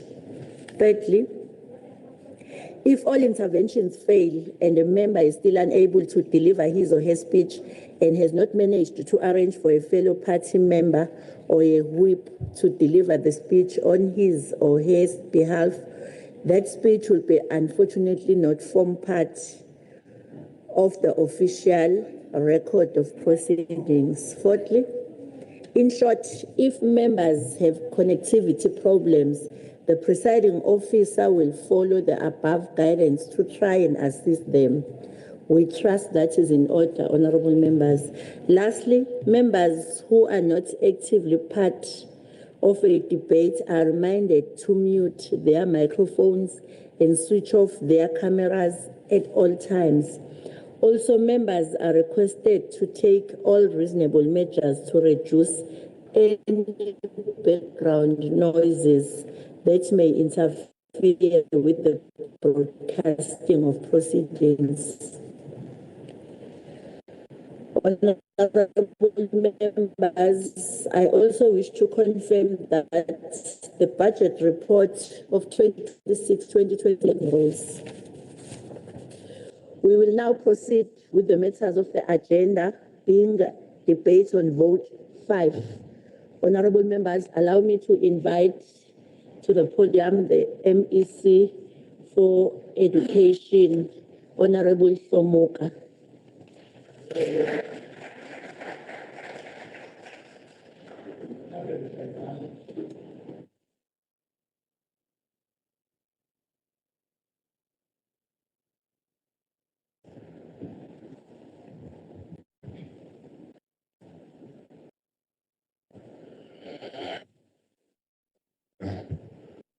Chair, greetings to yourself, greetings to all members present, HOD and the CFO. We also want to extend our greetings to officials led by the HOD who are part of this budget speech. It is a privilege and an honor to rise before this House to present the state of the education system through the lens of this 2026 budget vote 5 for Department of Education in KwaZulu-Natal. Chairperson, allow me to dedicate this tabling of this budget to my late brother, my friend, my comrade, a reliable ally, Comrade Junda Mahlaba, who selflessly gave all his energy and his wisdom in advancing the ideas of the African National Congress and improving the lives of our community in KwaZulu-Natal. As we table this budget today, we do so mindful of the responsibility to continue to work. He is passionately believe in to build a better life for all and to ensure that the public resources are used to uplift our people. Even in his grave, his legacy of hard work, humility, discipline, and unwavering dedication will continue to inspire us. In his famous words, Opansi Agawe, may his spirit of Comrade Mahlaba Junda that strive for the betterment of the black child have fall upon us and continue to live in us. As we prepare the mark for Mandela Day tomorrow, let us keep the image of Honorable Mahlaba distributing school shoes to the needy children, and his image painting the schools across the corner of our beautiful province, his image of distributing Christmas grocery in the elderly during the festive season. We might not know it, but Comrade Junda was indeed doing great for our people. Nelson Mandela taught us that education is the most powerful weapon that we can use to change the world. He believed, as we do, that educated nation is an empowered nation, equipped to break the chain of poverty, inequality, injustice, and to build society founded on dignity, equality, and opportunity for all. This budget vote is therefore reaffirmed of our collective commitment of Madiba's and Mahlaba's transformative vision, that of overcoming poverty, provision of housing, healthcare, education, and youth empowerment. The vision of the founding generation of our democracy is encoded in the South African Roadmap 2030, which is National Development Plan. This document, whose objective is to eliminate poverty and reduce inequality, place education at the center of our development agenda. Chairperson and honorable members, the ANC has always placed education at the center of social transformation. From the earliest days of our liberation struggle, education was understood not only as a right, but as a powerful tool to dismantle inequality and build a capable and developmental state. Today, that commitment remains unwavering. The ANC that Comrade Junda believed in always believed that the child of a farm worker, domestic worker, unemployed will succeed any other child. That is why, since the dawn of democracy, we have consistently made education one of the government's largest investments. As we reflect on the 30 years of the signing and adoption of the Constitution, we are reminded that Section 29 guarantees everyone the right of basic education. This right is not conditional. It is not aspirational. It is immediately and enforceable. Our duty, therefore, is to ensure that every learner in KwaZulu-Natal, regardless of background or geography, has access to quality education. This budget is guided by the constitutional imperative. However, we must declare that it is not limited to availability of funds due to prevailing physical constraints. This is further challenges in our budget. Chairperson, it is an admission that we present this budget in this House, having seen the #1 province in 2025 National Senior Certificate result. Yes, we are going to celebrate this achievement until the next NSS result. 2025 NSS result has placed us on the top, is an indication that indeed together we can do more. The resilience of our learners, educators that strive to excellence against the odds of overcrowded classrooms, infrastructure backlogs, inadequate sanitation, and unreliable water supply, and limited access to digital learning resources. The learner population in KwaZulu-Natal grew by further 34,000 learners, over 2.9 million learners in 2026.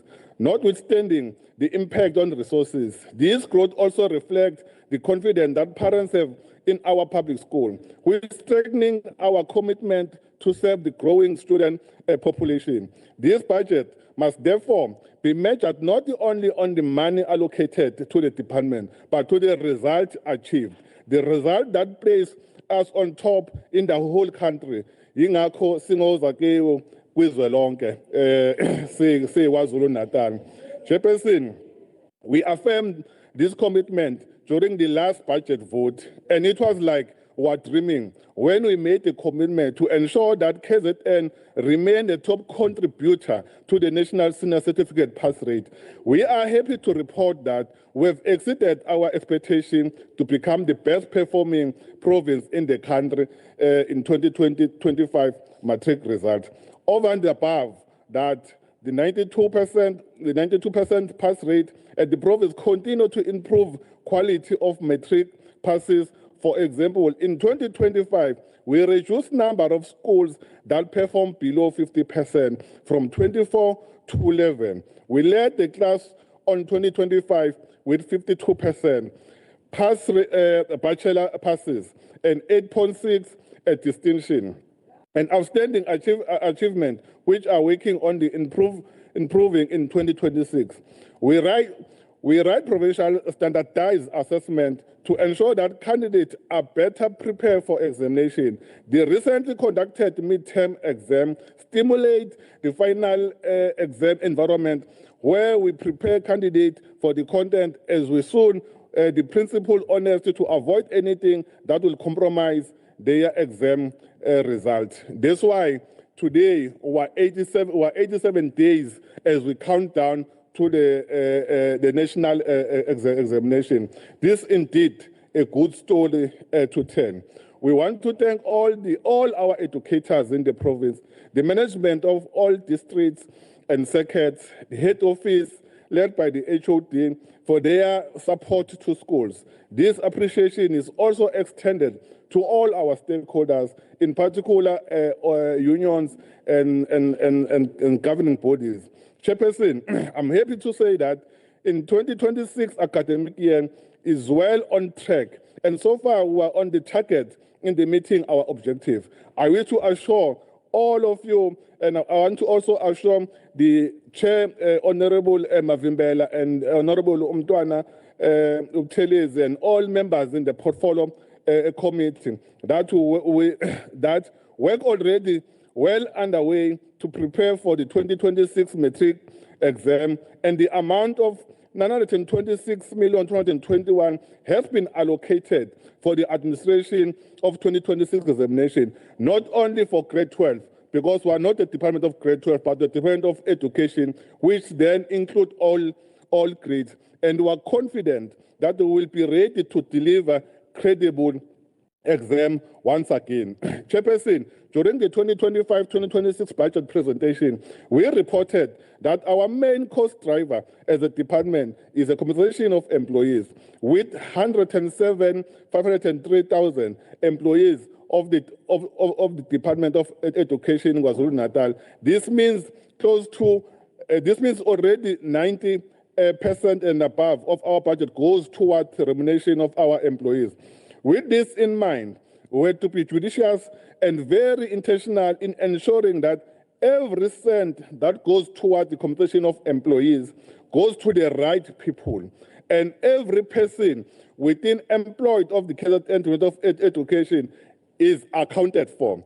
That's why, Chairperson, every cent and every rand in this budget allocated will be spread across the land and the breadth of our beautiful province to expand ECD services, to accelerate digital transformation, to navigate through the holistic implementation of Bella Act, and continue to provide school nutrition program in our school. That's why we are able to place 4,371 post-level 1 educators from database and 1,994 surplus educators in 2025 financial year. We have also advertised in a process of appointing 3,000 teachers for schools management teams position. Through the Youth Empowerment Program, we created 45,758 job opportunities for youth for the period of 6 months.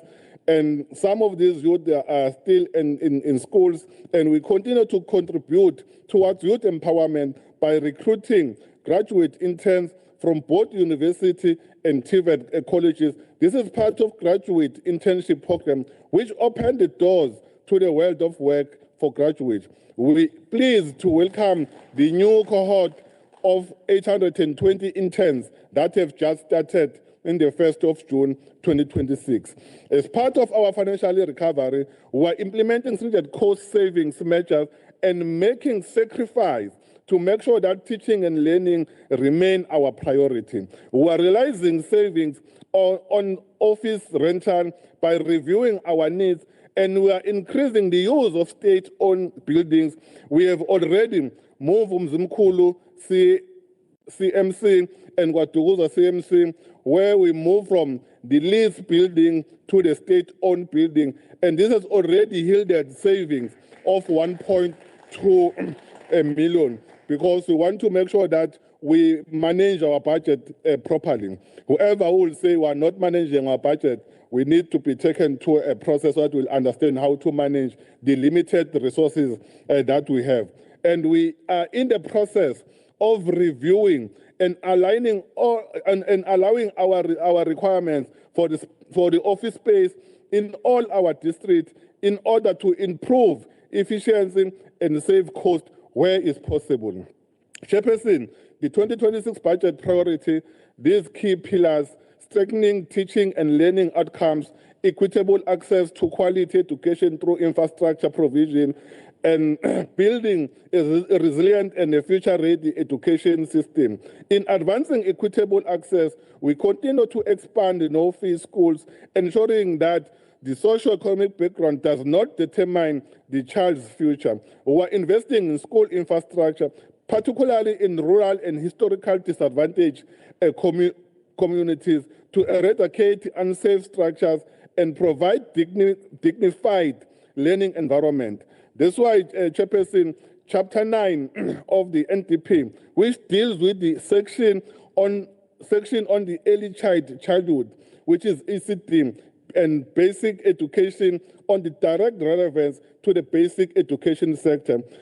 Chairperson, and the honest reflection on the 30th year of democracy and 15 years of the NDP shows that the Department of Education KwaZulu-Natal have made significant strides towards achieving the priorities set out. This most clearly reflected in the attainment of results against the measurement of grade 3, grade 6, grade 9, and even matric. That's why we always say we are not the department of matric or grade 12, but we are the department of a sector, which is education. We cover all sectors, especially in KwaZulu-Natal. We are dealing with all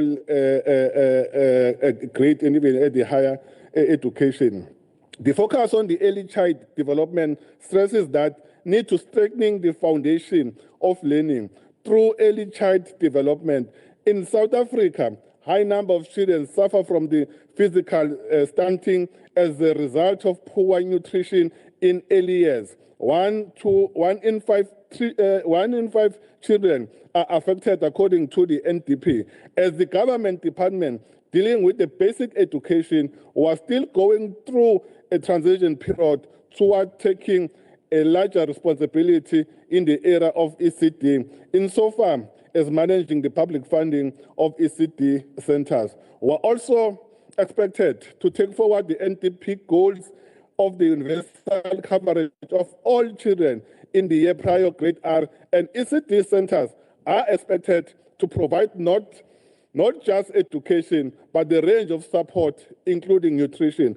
Currently, as a province, we cater 181,459 children from funded and unfunded ECD centers who access quality learning in 5,761 registered ECD programs and 5,167 center-based and 194 non-center-based programs. 157,128 children from 3,337 centers are funded through the conditional grant of 47,324, an equitable share of 109,404 funds, and 1,866 ECD monitoring and evaluation visits conducted by the ECD social workers to support ensure that norms and standards are met. As directed by the NDP, Honorable Chairperson, again, we are working with parents to reduce stunting, which require intervention in the first 1,000 days from birth. In partnership with our sister departments, including health and social development as a social cluster, 709 parents were trained on the national parenting program. intended to assist them on how to care and stimulate young children.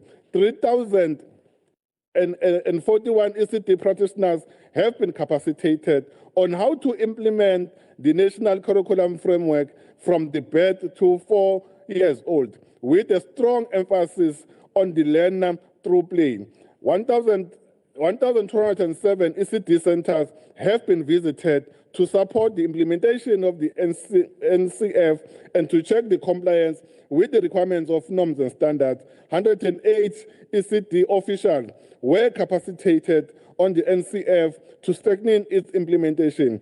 The recent convention of 500 grade R siyafisa ukusho mhlambe sisho nje ngolimi lwakithi ukuthi njengomnyango siqhashe othisha ama grade R practitioners awu 500 ebekade kwi contract aseqhashwe permanent manje ngenxa yosizo yokuthi we must make sure that we give a decent work to our people. Nalaba abasekwi contract nabo sine plan as long as sithola imali futhi zokwazi sibaqashe ngoba asifisi ukuthi sibe nabasebenzi abasebenzayo noma kuthiwa basema crash ukuthi babe kuma contracts. Sifisa wonke umuntu aqashwe abe permanent athole decent work, but because of this government we are going to do that.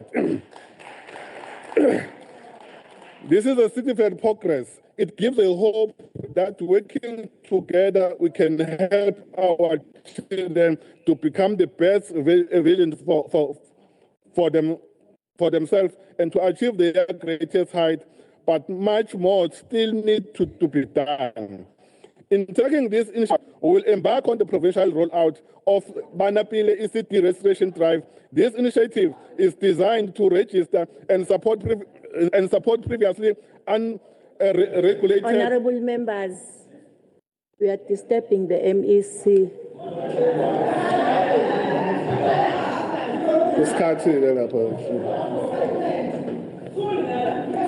The challenge is you are the one who's talking.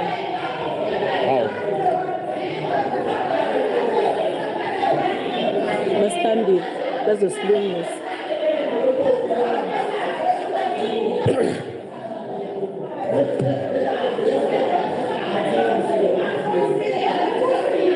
All right. Honorable members. Honorable Seme, you are out of order. Order. Order, Seme. Order. Honorable Seme. Honorable members. Order. Where are the service officers to come and assist?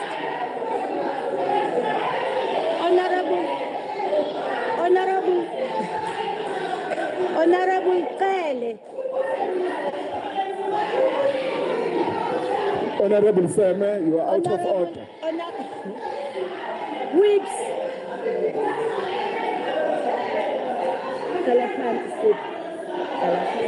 Chairperson, ufika nje. Kothatha umhlangano wakho. Chairperson. Ufika nje. Chairperson. Honorable members. Honorable Chair. Ufika nje. Ufika nje. The whips aninikezeni. The whips. Hayi bo ufika nje. Honorable members. Honorable members.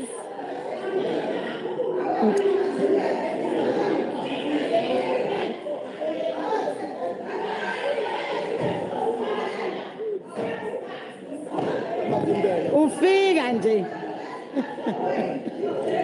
Okay. Kuza mavimbele. Uyafika. Honorable members. Kuza. Honorable Kele. Hayi wena uphakile. Hey, Nkosi yami. Kubamba mleli. Read this out, all of them, just up to years. Honorable Chairperson. Thatha umhlangano wakho Chair. Honorable Kele.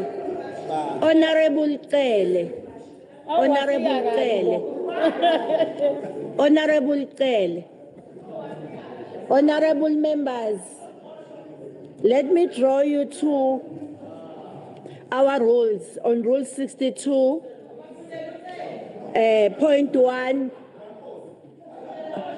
honorable members, Honorable Seme, Honorable Seme, Honorable Seme, Honorable Kele, allow me to preside, please. Oh, let me draw your attention to Rule 62.1, which reads as, if the presiding officer is of the opinion that a member is deliberately contravening a provision of these rules, or that a member is disregarding the authority of the chair, or that a member's conduct is grossly disorderly, he or she may order the member to leave the chamber immediately for the remainder of the day's sitting. Let me also take you to 62.2. A member ordered to leave the chamber must immediately withdraw from the precinct. I hope we are all clear, honorable members. We have given you enough time and space to do whatever that you've been doing, and it comes to the end now. We are going to allow the MEC to continue with his speech, and we are not going to disturb him. Failure to do that, I will take you out of this chamber. Honorable MEC, you may proceed. Last time I checked, he was in 28. Can we go back to 28?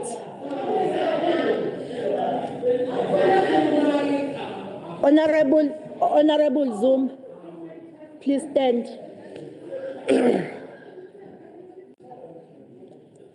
This is the last chance I'm giving you. After this, I am going to implement the rules. Thank you. Let's continue.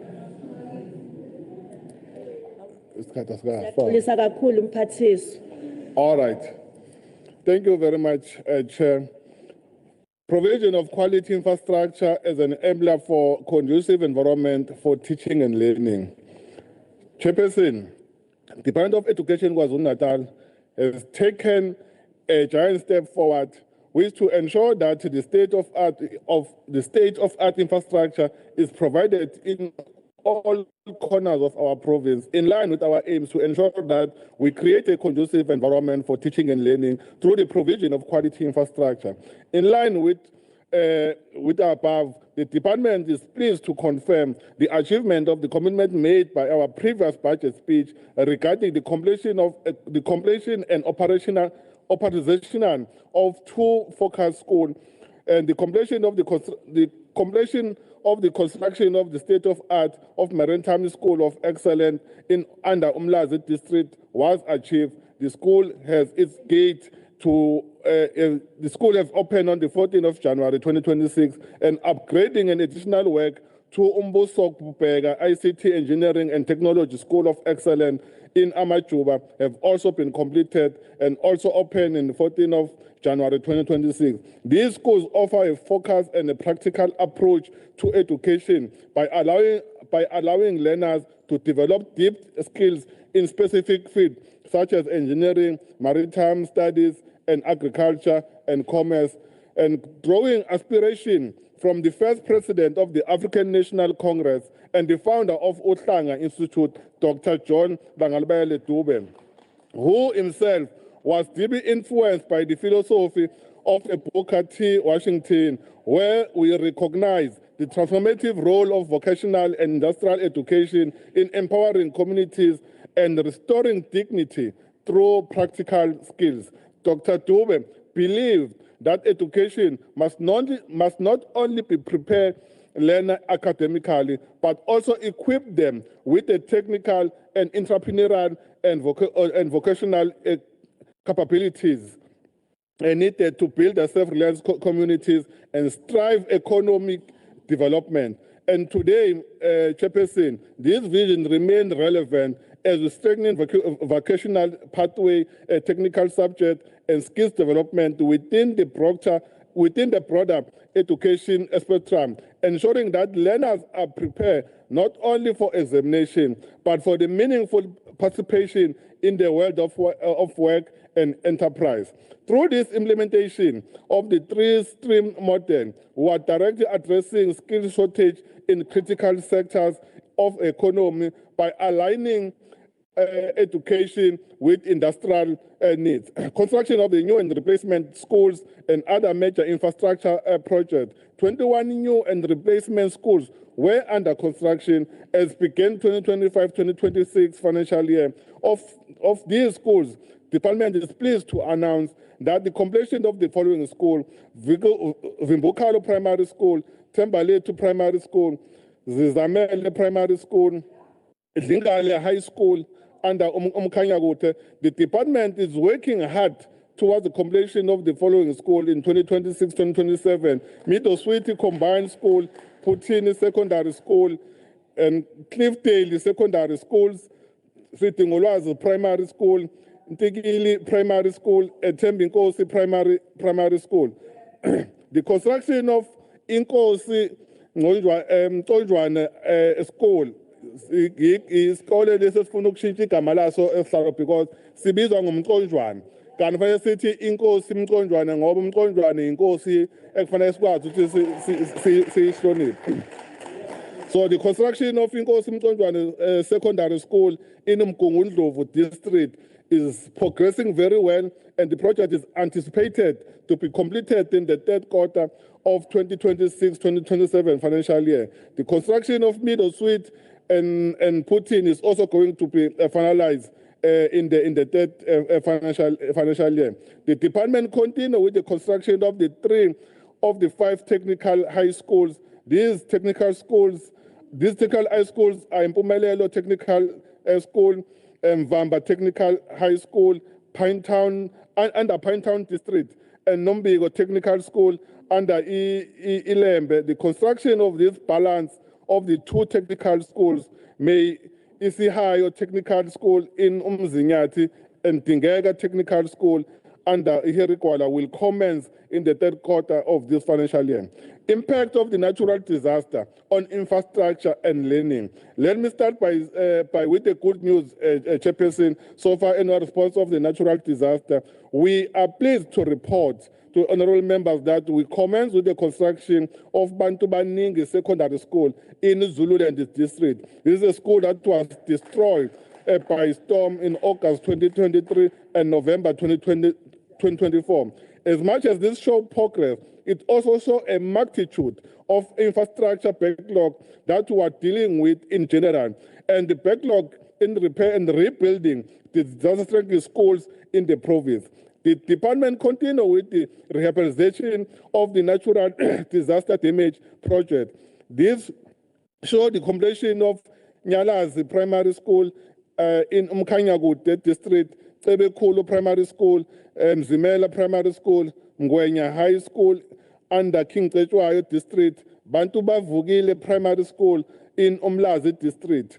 The implementation of this program experienced budget challenge, but in my pleasure to indicate that the department have received the boost of fund 432 million and 22 million budget allocation from the National Treasurer for Disaster Management.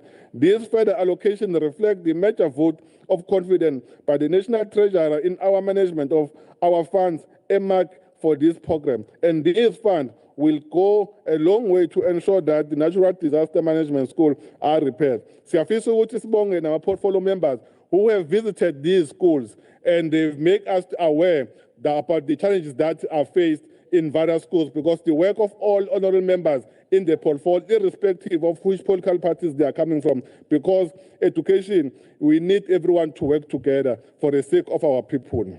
The following schools are under construction in this program of disaster. Ihawu Primary School, Umbambiswane High School, Siposo High School, Sobantu Secondary School, Zibukezi Technical High School under Umgungundlovu, and eradication of asbestos. These are the consideration number of schools with elements of asbestos. The department is implementing the dedicated program to ensure that these are eradicated. In the previous financial year, the following schools had asbestos removed: Nansindlela Primary School, Mkhobeni High School, Mtholenqondo High School, Inhlanganiso Primary School, Bizimali High School under King Cetshwayo. The following schools are part of the 50 schools undergoing construction for eradication of asbestos, which is Richmond Combined School under Mgungundlovu, Dick Ndlovu High School, Pinetown, Bililane Junior Secondary School in King Cetshwayo, Intapuga Primary School, and Isibasizwe Secondary School. These are the few among the 50 schools that I refer to. And underwater and sanitation to schools, Department continue with the implementation of various programs aimed to add the provision of water and decent sanitation to school. Department is installing boreholes at schools and construction of abridged facilities at 125 schools across the province. The department received 463,793,000 dedicated to the construction of ablution facilities and to these 125 schools in the 2026-2027 financial year. Among the schools that will benefit from the construction of toilets in our province are Lutuli High Schools, Nkombose High School, Maweli High School, Redfield Secondary School, Sinenzuzo Primary School, Ngisa Primary School, and Lagose Primary School, and other schools that I can't mention because of time. Provision of great art classroom and strengthening the foundation education through construction and maintenance of ECD centers. 20 great art facilities were provided to schools across the province. The school where these facilities were provided include Punganeni Primary School under Umzinyathi, Ocilwane Primary School, Ngoleni Primary School. According to the 28 schools where great art classrooms are under construction, these include Intubane Primary School, Hamburg Primary School, Indanyana Primary School, Indonesia Primary School, Kiking Talok Primary School, Manigazi Primary School. And completion of this project is anticipated in the 2026-2027 financial year. The department completed maintenance work on 22 ECD centers.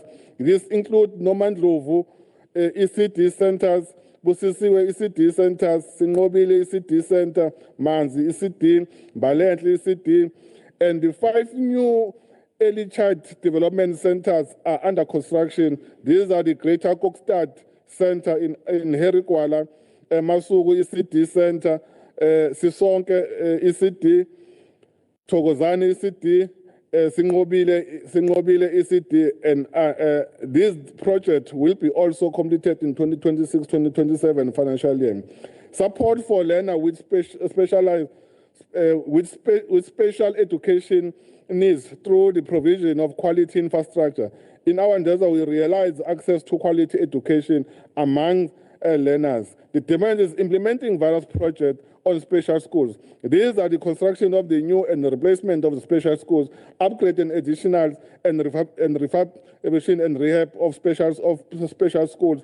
The procurement of replacement of contractor for Musa Special School in Zululand is underway following the termination of the 2 previous contractors who failed this project. And demand is also on procurement for the construction of Inkosi Thathezakhe Special School in Umzinyathi District, and construction is anticipated to commence within the 3rd quarter of the 2026-2027 financial year for the 2 special schools.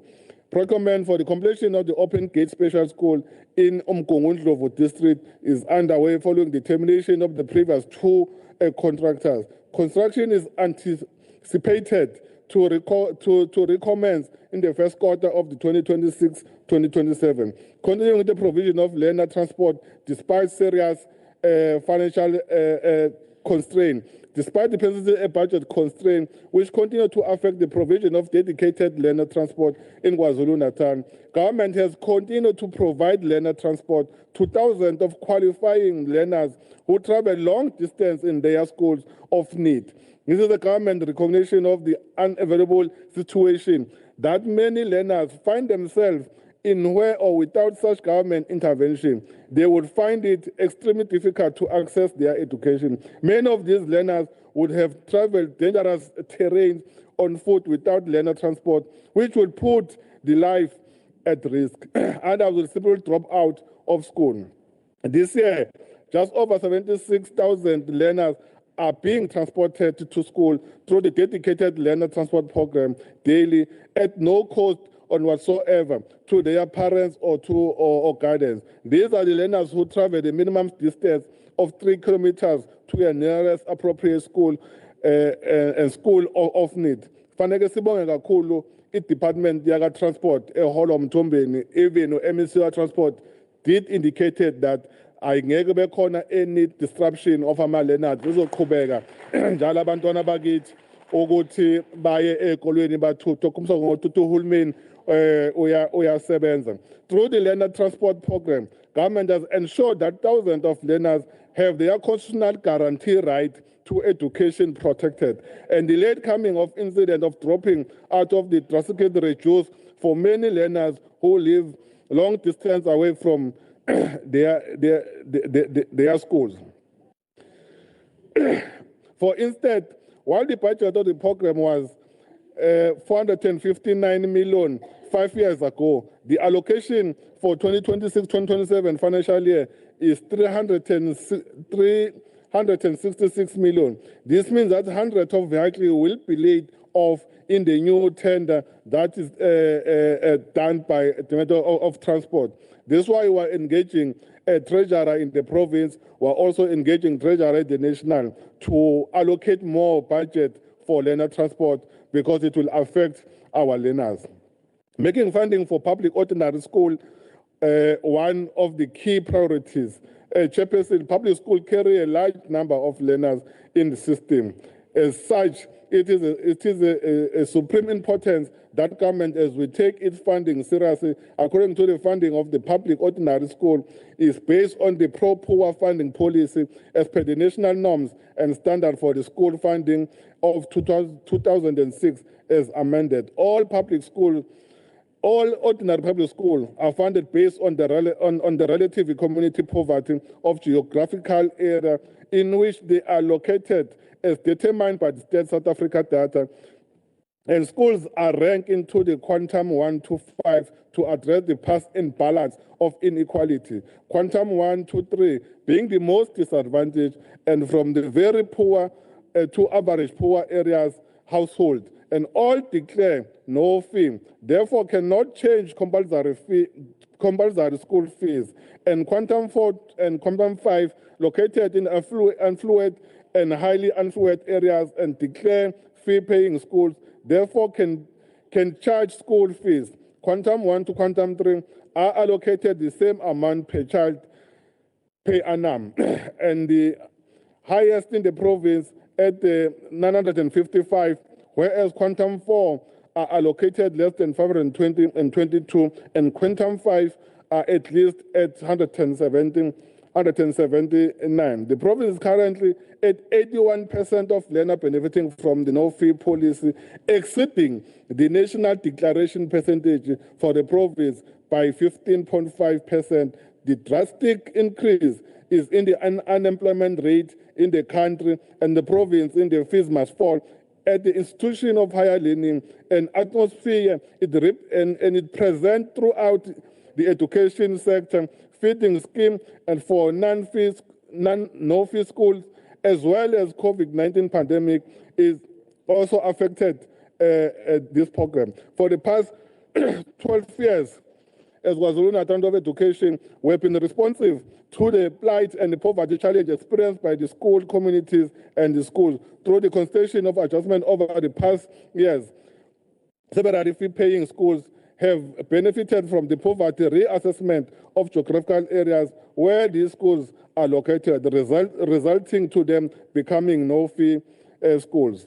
We remain committed to the National Schools Nutrition Program, which continues to play a critical role in supporting learner concentration and well-being. In doing so, we are not only feeding bodies, but we are nurturing the mind. Honorable Chairperson, quality education depends fundamentally on educators. It focuses on making sure that when a parent goes to work, entrusted us with their child, with their children, we guarantee that there will be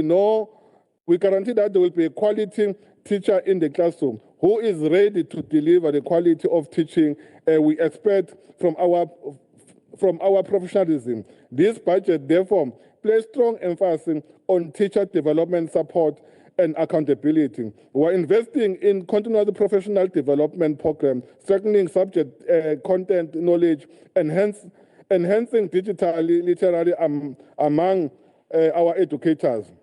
We reconsider or we recognize literally and numeracy the foundation of all learning, according to the target intervention in early grade reading and mathematics remain a top priority. As we navigate the demand on the 21st century, we are not just preparing our learners for exam, we are preparing them for life. This includes equipping them with critical thinking skills, digital competencies, and appreciation for innovation. To this end, the budget provides expansion of digitally learning initiatives, including the provision include provision of connectivity, digitally content. We are mindful, however, that technology must complement, not replace the human element of teaching. We are also strengthening technical and vocational education pathway, ensuring that learners have diverse opportunity to pursue meaningful career and contribute to the economy. Honorable members, the legacy of apartheid continue to manifest in inequality within our education system. Schools in rural areas and townships still face challenges that require targeted and sustained intervention. This budget, therefore, adopts a redistributive approach, directing resources where they are needed most. This is keeping with the ANC commitment in redress and social justice. At the same time, we must confront emerging challenges with honesty and resolve. These include infrastructure backlogs, learner transport, scholar safety, and impact on socio-economic conditions on learners. We are working in collaboration with other departments, communities, and stakeholders to address these challenges in a coordinated manner.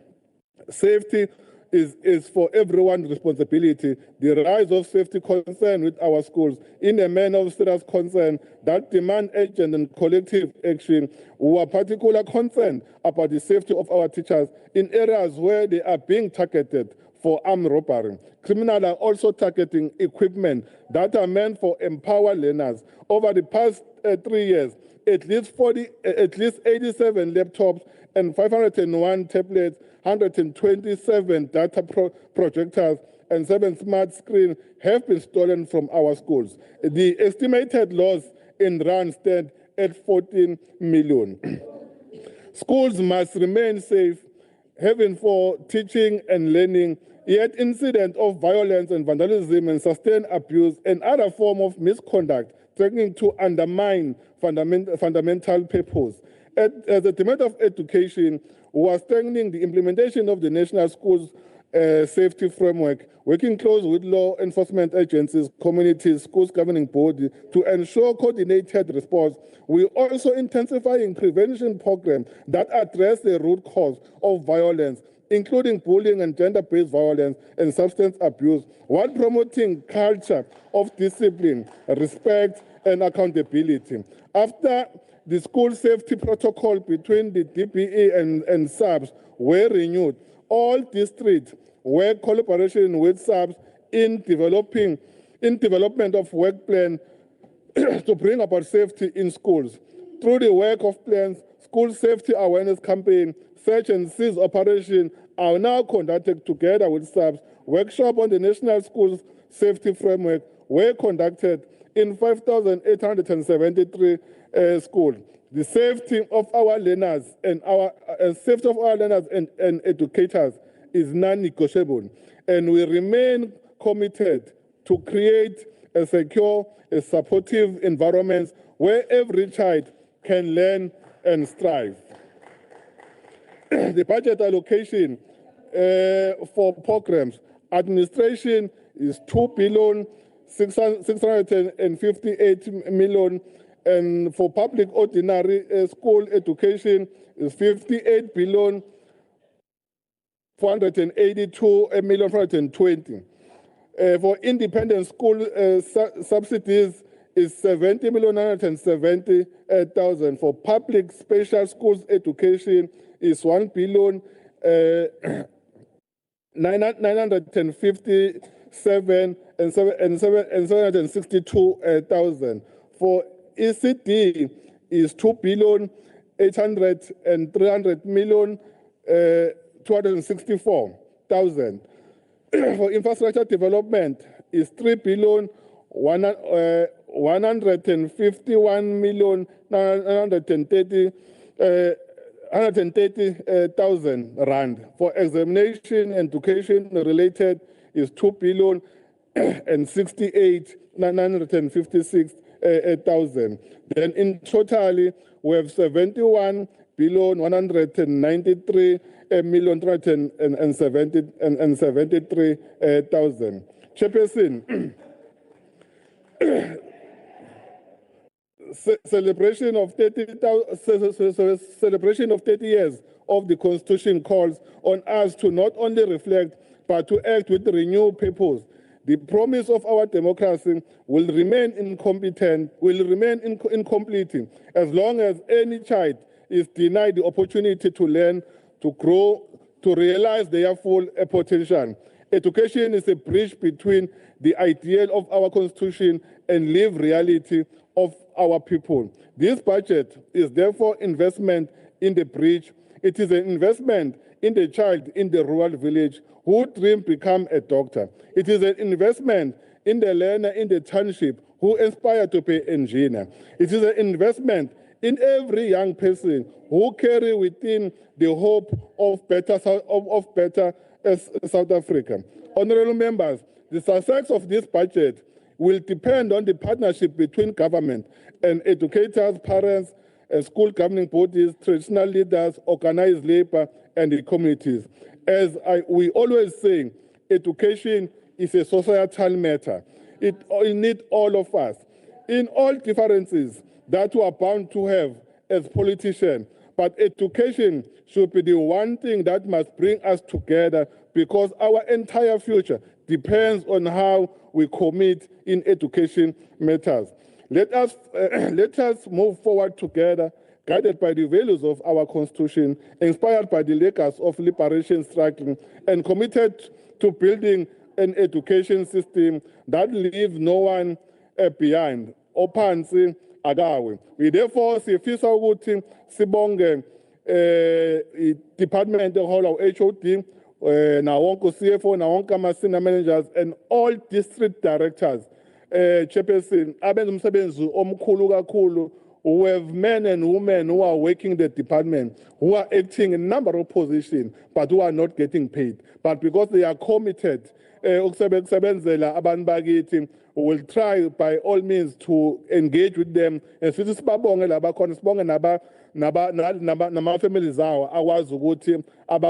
support. This African National Congress that they have given us this opportunity. We know there are many people who might be more capable than us, but the opportunity that we have given, we really want to sibonga. Fisubonga ikaya umama apekaya noma engekho right, kodwa siyabonga isupport sikwazi ukuthi sithole. Sibonga wonke umuntu okwazi ukuthi asisupport, and we know that there is no one MEC that can make miracles, but working with everyone, you can make a better education system. Thank you very much. Thank you very much, Honorable MEC Sipho. And we are very sorry about the disturbance that occurred earlier on. Let me go straight to the education report rendered by Honorable HGS Mavimbela, who is the acting chairperson.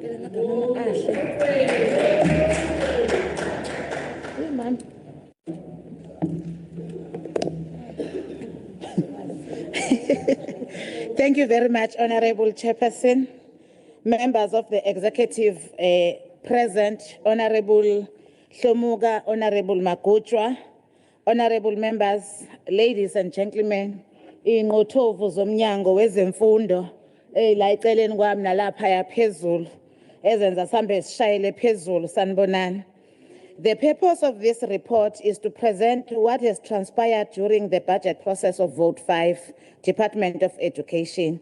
It is a welcome opportunity for us in the Education Portfolio Committee to participate in the debate on the Department of Education's budget speech presented to the House today.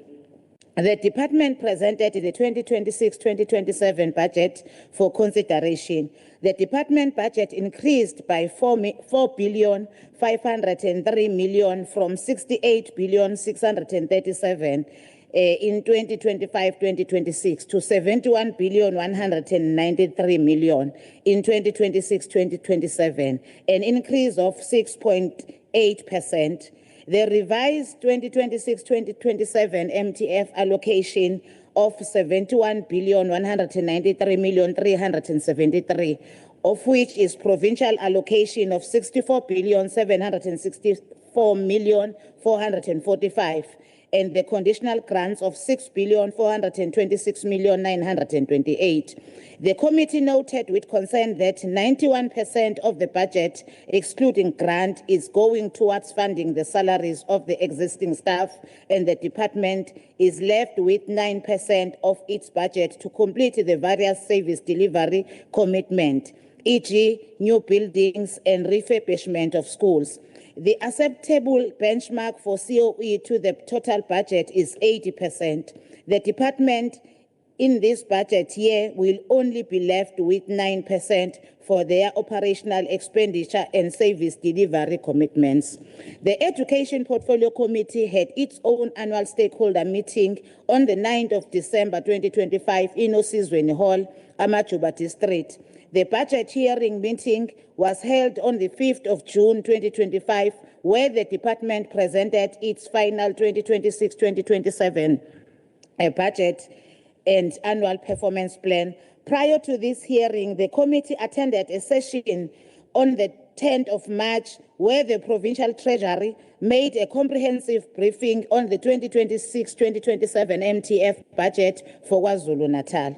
During the engagement with the Department of Education on the draft APP and the draft budget, the committee noted the following. 1, the impact of Section 18 cost containment, especially for ECD. 2, the irrecoverable amount of staff debt. 3, the impact of early retirement on departmental operations. 4, the effectiveness of the training of educators. 5, the school disaster management plan. 6, the provision of 25 multimedia resources. Lastly, the committee raised concern on the impact on non-delivery of textbook, as well as unavailability of scholar transport, especially in rural areas. The committee further noted the NSC 2025 exam results, where KZN achieved 90.6% and was the best performing province, Ozakeu. The discrepancy between the number of registered candidates and the number of candidates who wrote the 2025 NSC exams. The group copying that occurred at Zwelinjani Secondary School in Msinga under Umzinyati district. The strategies implemented to improve the NSC examination. Therefore, we resolved as following. After a considerable discussion, the committee resolved, noting the accruals for 2026-2027 medium-term expenditure framework, the committee resolved the department should submit a comprehensive financial turnaround strategy. This should outline the department's current financial position, especially accounting for the impact of the identified accruals. Noting the irregularities during the 2025 National Senior Certificate Examination, the committee resolved that the department must provide a comprehensive report detailing all the irregularities in the 2025 examination results. This report should outline the findings of investigation that were conducted and specified the remedial actions against the individuals involved. Noting the status of schools affected by natural disasters, the committee resolved that the department must submit a report on all schools affected during the 2025-2026 financial year, explicitly including Edendale Technical High School. The report should provide an assessment of the current condition of these schools. Noting HRM Circular 3 of 2026 on early retirement, the committee resolved that the department must provide a comprehensive status update. The report should detail the current situation and outline the department's strategy for resolving the matter. Noting the recent blocking of the departmental petrol cards by FNB, the committee resolved that the department must prepare and submit a written response within 7 days explaining circumstances and resolution regarding the petrol cards and FNB blocking issue to be shared with committee members. On the adoption of the budget and the APP, after the committee noted the above concern on the 2026-2027 budget, the Portfolio Committee supported the annual performance plan and the budget as follows. The African National Congress supported, Inkatha Freedom Party supported, Democratic Alliance supported, Umkhonto Wesizwe Kababa not supported, Economic Freedom Fighters not supported. In closing, I would like to express my appreciation to the MEC Honorable S.E. Shomuga Ngiti, the head of department, Mapoloba, and all the officials of the Department of Education for doing their best to improve the state of education in our province. Many thanks also goes to the members of the Portfolio Committee for their commitment to the committee and positive contribution towards issues pertaining to education. Lastly, the committee thanks the support team for all the support rendered to the committee. Thank you very much, Honorable Chair.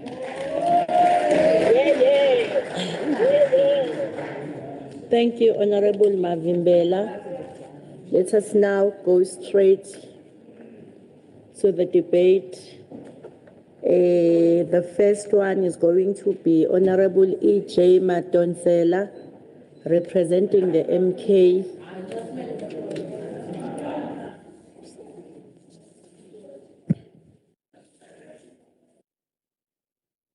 Thank you, Honorable Chair. Greetings to your good self, honorable members of this August Portfolio Committee, HOD and your staff. KwaZulu-Natal's education sector continues to grapple with deep financial distress despite receiving the province's largest departmental share at a little over 71 billion. The allocation remains critically strained due to years of cumulative budget cuts, massive employee compensation shortfalls, and historical unauthorized expenditure. It is consequent to this aforesaid governance challenges that the KwaZulu-Natal Provincial Treasury had to invoke Section 18 of the Public Finance Management Act to place the Provincial Department of Education under a strict financial administration following severe budget overruns and a breakdown in financial governance.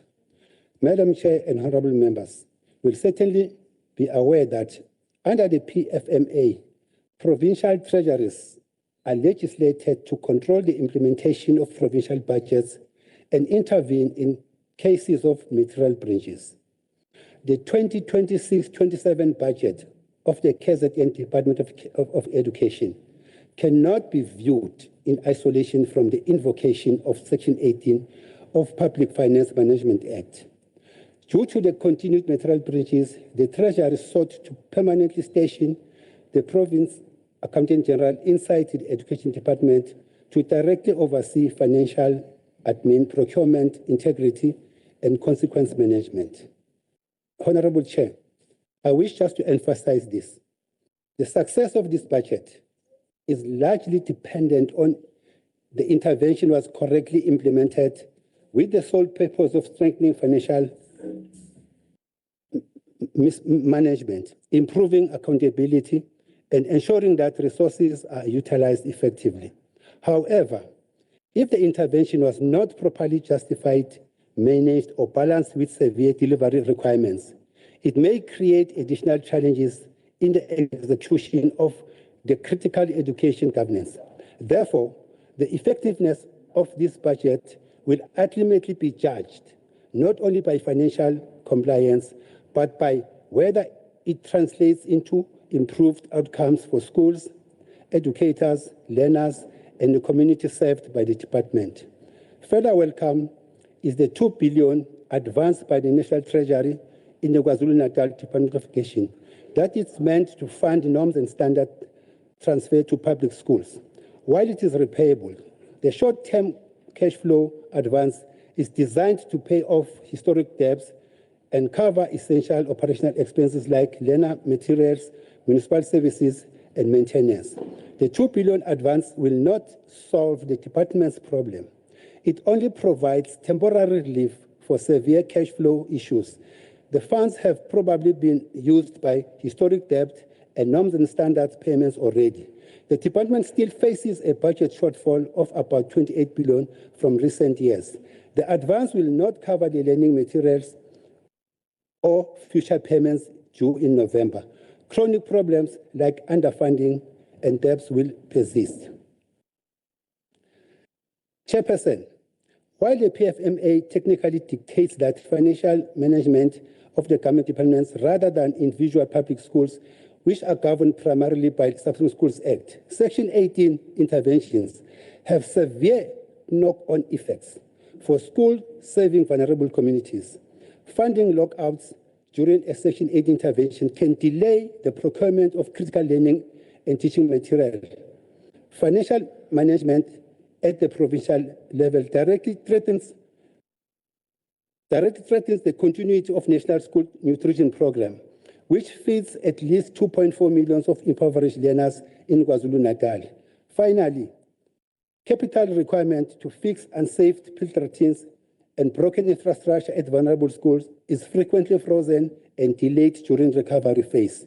It is therefore imperative for our provincial treasury under a structured Section 18 recovery plan to actively try and ring-fence statutory allocations to guarantee uninterrupted utilities, transport, and nutrition service to poor schools. Furthermore, it must be borne in mind that implementation of Section 18 is only a temporary measure. Governance failure in the KwaZulu-Natal Department of Education cannot be fixed by enforcing strict financial controls, executing transparency, hiring clear debts. Throughout this financial year, the Department of Education will be operating under the oversight of the controls associated with Section 18 of the PFMA, the impact of which will squarely depend on how it is implemented and managed. Overall, this budget must represent a critical lifeline to ensure delivery of essential frontline services, maintain school operations, and stability at the provincial education system that has faced severe financial strains for many years. I thank you. Thank you.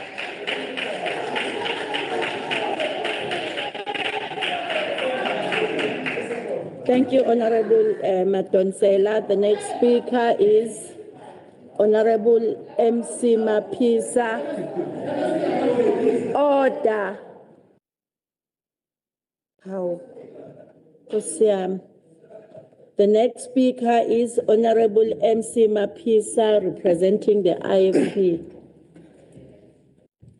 Honorable Chairperson, the Honorable MEs of Education, Honorable MEs of Health, honorable members, the honorable deputy chair of chairs, officials both from Department of Education and the legislature.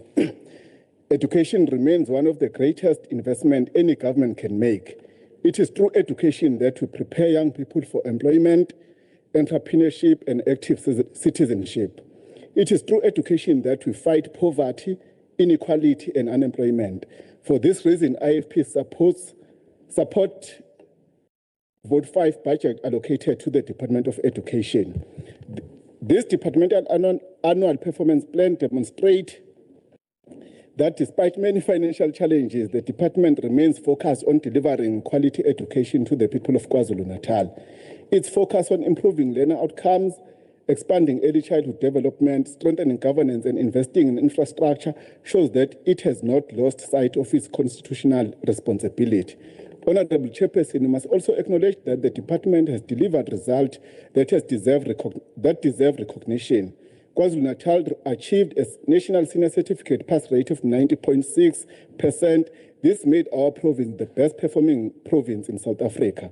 This achievement did not happen by chance. It is the result of hard work by teachers, learners, school management teams, parents, and the leadership of Department of Education that is led by Honorable Hlomoga. The intervention program introduced by the department made a real difference. Weekend classes, winter schools, radio lessons, video lessons, curriculum support, and targeted teacher development all contributed towards improving learner performance. These interventions must continue because they are producing positive results. We are equally encouraged by the continued investment in early childhood development. We know that children who receive quality learning opportunity during their early years are more likely to succeed throughout their schooling.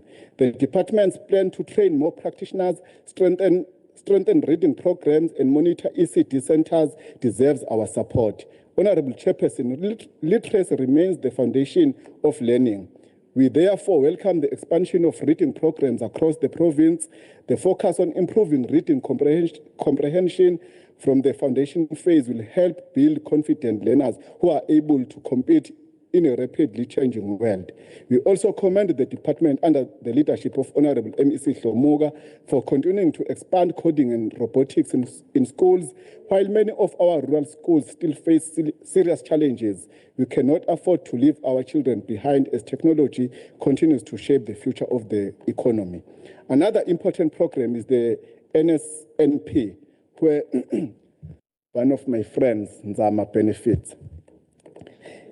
Every school day, millions of learners receive nutrition meals through this program. For many children, this is the only proper meal they receive during the day.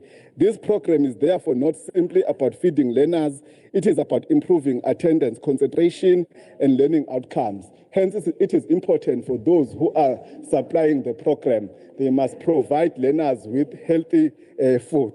Honorable Chairperson, the department has also continued to invest.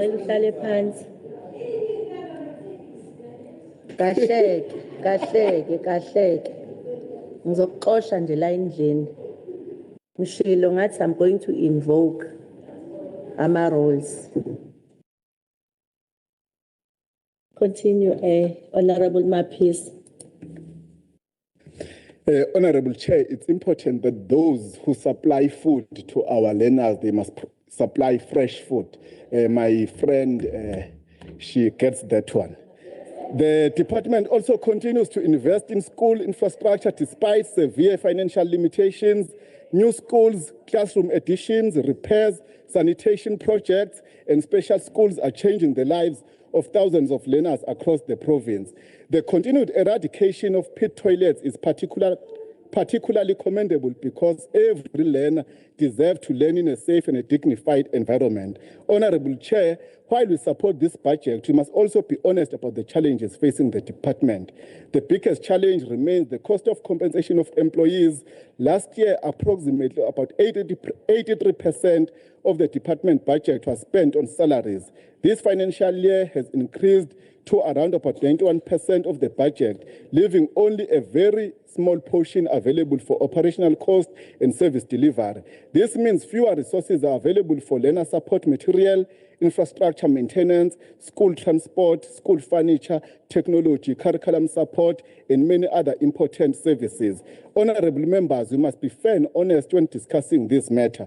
This situation is not the fault of the Honorable MEC. The department continues to carry the burden of historic budget reduction, while nationally negotiated wage agreements have not always been fully funded. As a result, provinces are expected to absorb increasing salary costs from budgets that are already under pressure. This is a structural funding challenge that requires urgent attention from National Treasury and the national government. Provinces cannot continue carrying this burden alone without affecting service delivery. The IFP supports the continued engagement between the province and national government to find sustainable solutions to this growing financial pressure. Honorable Chair, we also appreciate that despite financial challenges, the department has continued implementing measures to improve financial management. We welcome the financial recovery plan, stronger monitoring of expenditure and efforts to improve governance across the department. Good governance is not simply about complying with legislation. It is about ensuring that every rand allocated to education reaches the classroom and benefits learners. As legislators, we have a responsibility not only to allocate budget, but also to ensure that those budget translate into better schools, better teachers, and better learner outcome. The Portfolio Committee will continue exercising robust oversight to ensure that every program approved by this House is implemented effectively. Education cannot succeed through government alone. Parents must play their role. Communities must protect schools. Teachers must remain committed to excellence. Learners must value every opportunity they are being given. Working together, we can continue building an education system that gives every child hope for a better future. In closing, one wish to appreciate the Honorable MEC, the head of department, and all officials, support staff, and teachers who continue to serve under very difficult circumstances. The challenges are many, financial constraints are real, but the commitment to improve education system is visible. Thank you. Thank you, Honorable Mapisa. The next speaker is Honorable M.E. Dlungwane, representing the ANC. Thank you, Honorable Chairperson. Honorable Chairperson, Honorable MEC, Honorable Members, the Freedom Charter declares that the doors of learning and culture shall be open. More than 70 years later, that remains one of the ANC's greatest obligation to the people of South Africa. Since 1994, the ANC has consistently understood that education is the single greatest instrument of social transformation. It is through education that poverty is broken, inequality is confronted, and every child, regardless of where they are born, is given an opportunity to realize their full potential. Our vision of a capable developmental state therefore begins in every classroom, every school, for every learner. This commitment remains central to the ANC's vision of building a democratic, non-racial, non-sexist, and prosperous society. The ANC therefore welcomes the Department of Education's 71 billion budget for 26-27 financial year, the largest budget in the province, and the clearest demonstration that education remains government's single biggest investment in human development. At a time when fiscal consolidation continues to place enormous pressure in the provincial finances, protecting education remains an investment in the future prosperity of KwaZulu-Natal. We equally commend the ANC-led department under the leadership of MEC Hlomuga for protecting frontline teaching and learning despite years of sustained budget reduction and unprecedented pressure on compensation of employees. The reality is that more than 90% of budget is absorbed in personnel cost, leaving very limited fiscal space for operational expenditure and infrastructure. Yet, despite these constraints, the department has continued to prioritize classroom teaching, learning support, and curriculum delivery. The ANC therefore supports the department's continued investment in school functionality, monitoring, financial governance, digital administration, and evidence-based planning. to continue rollout of ICT infrastructure, digital classroom, coding and robotic, visual science laboratories, online learning admission, and KZN Digital School Library demonstrate that this department is preparing learners not only for examination, but for the economy of tomorrow. These interventions and others ensure that the children from rural and township communities enjoy greater access to modern technology, scientific learning, and digital opportunities that were once reserved for very few white people. Or rather, to put it in Mrs. Rogers' words, as he said yesterday, it was previously designed for few people who are pale in complexion, the people of apartheid privilege. This approach is fully aligned. The approach of course, continued infrastructure, service delivery and rollout is fully aligned with the ANC-led government medium-term development plan, which recognizes improved education outcome, digital transformation, and capable developmental state. The ANC support this budget. Thank you, Honorable Zongwane. The next speaker is Honorable S. Mngadi, representing the DA.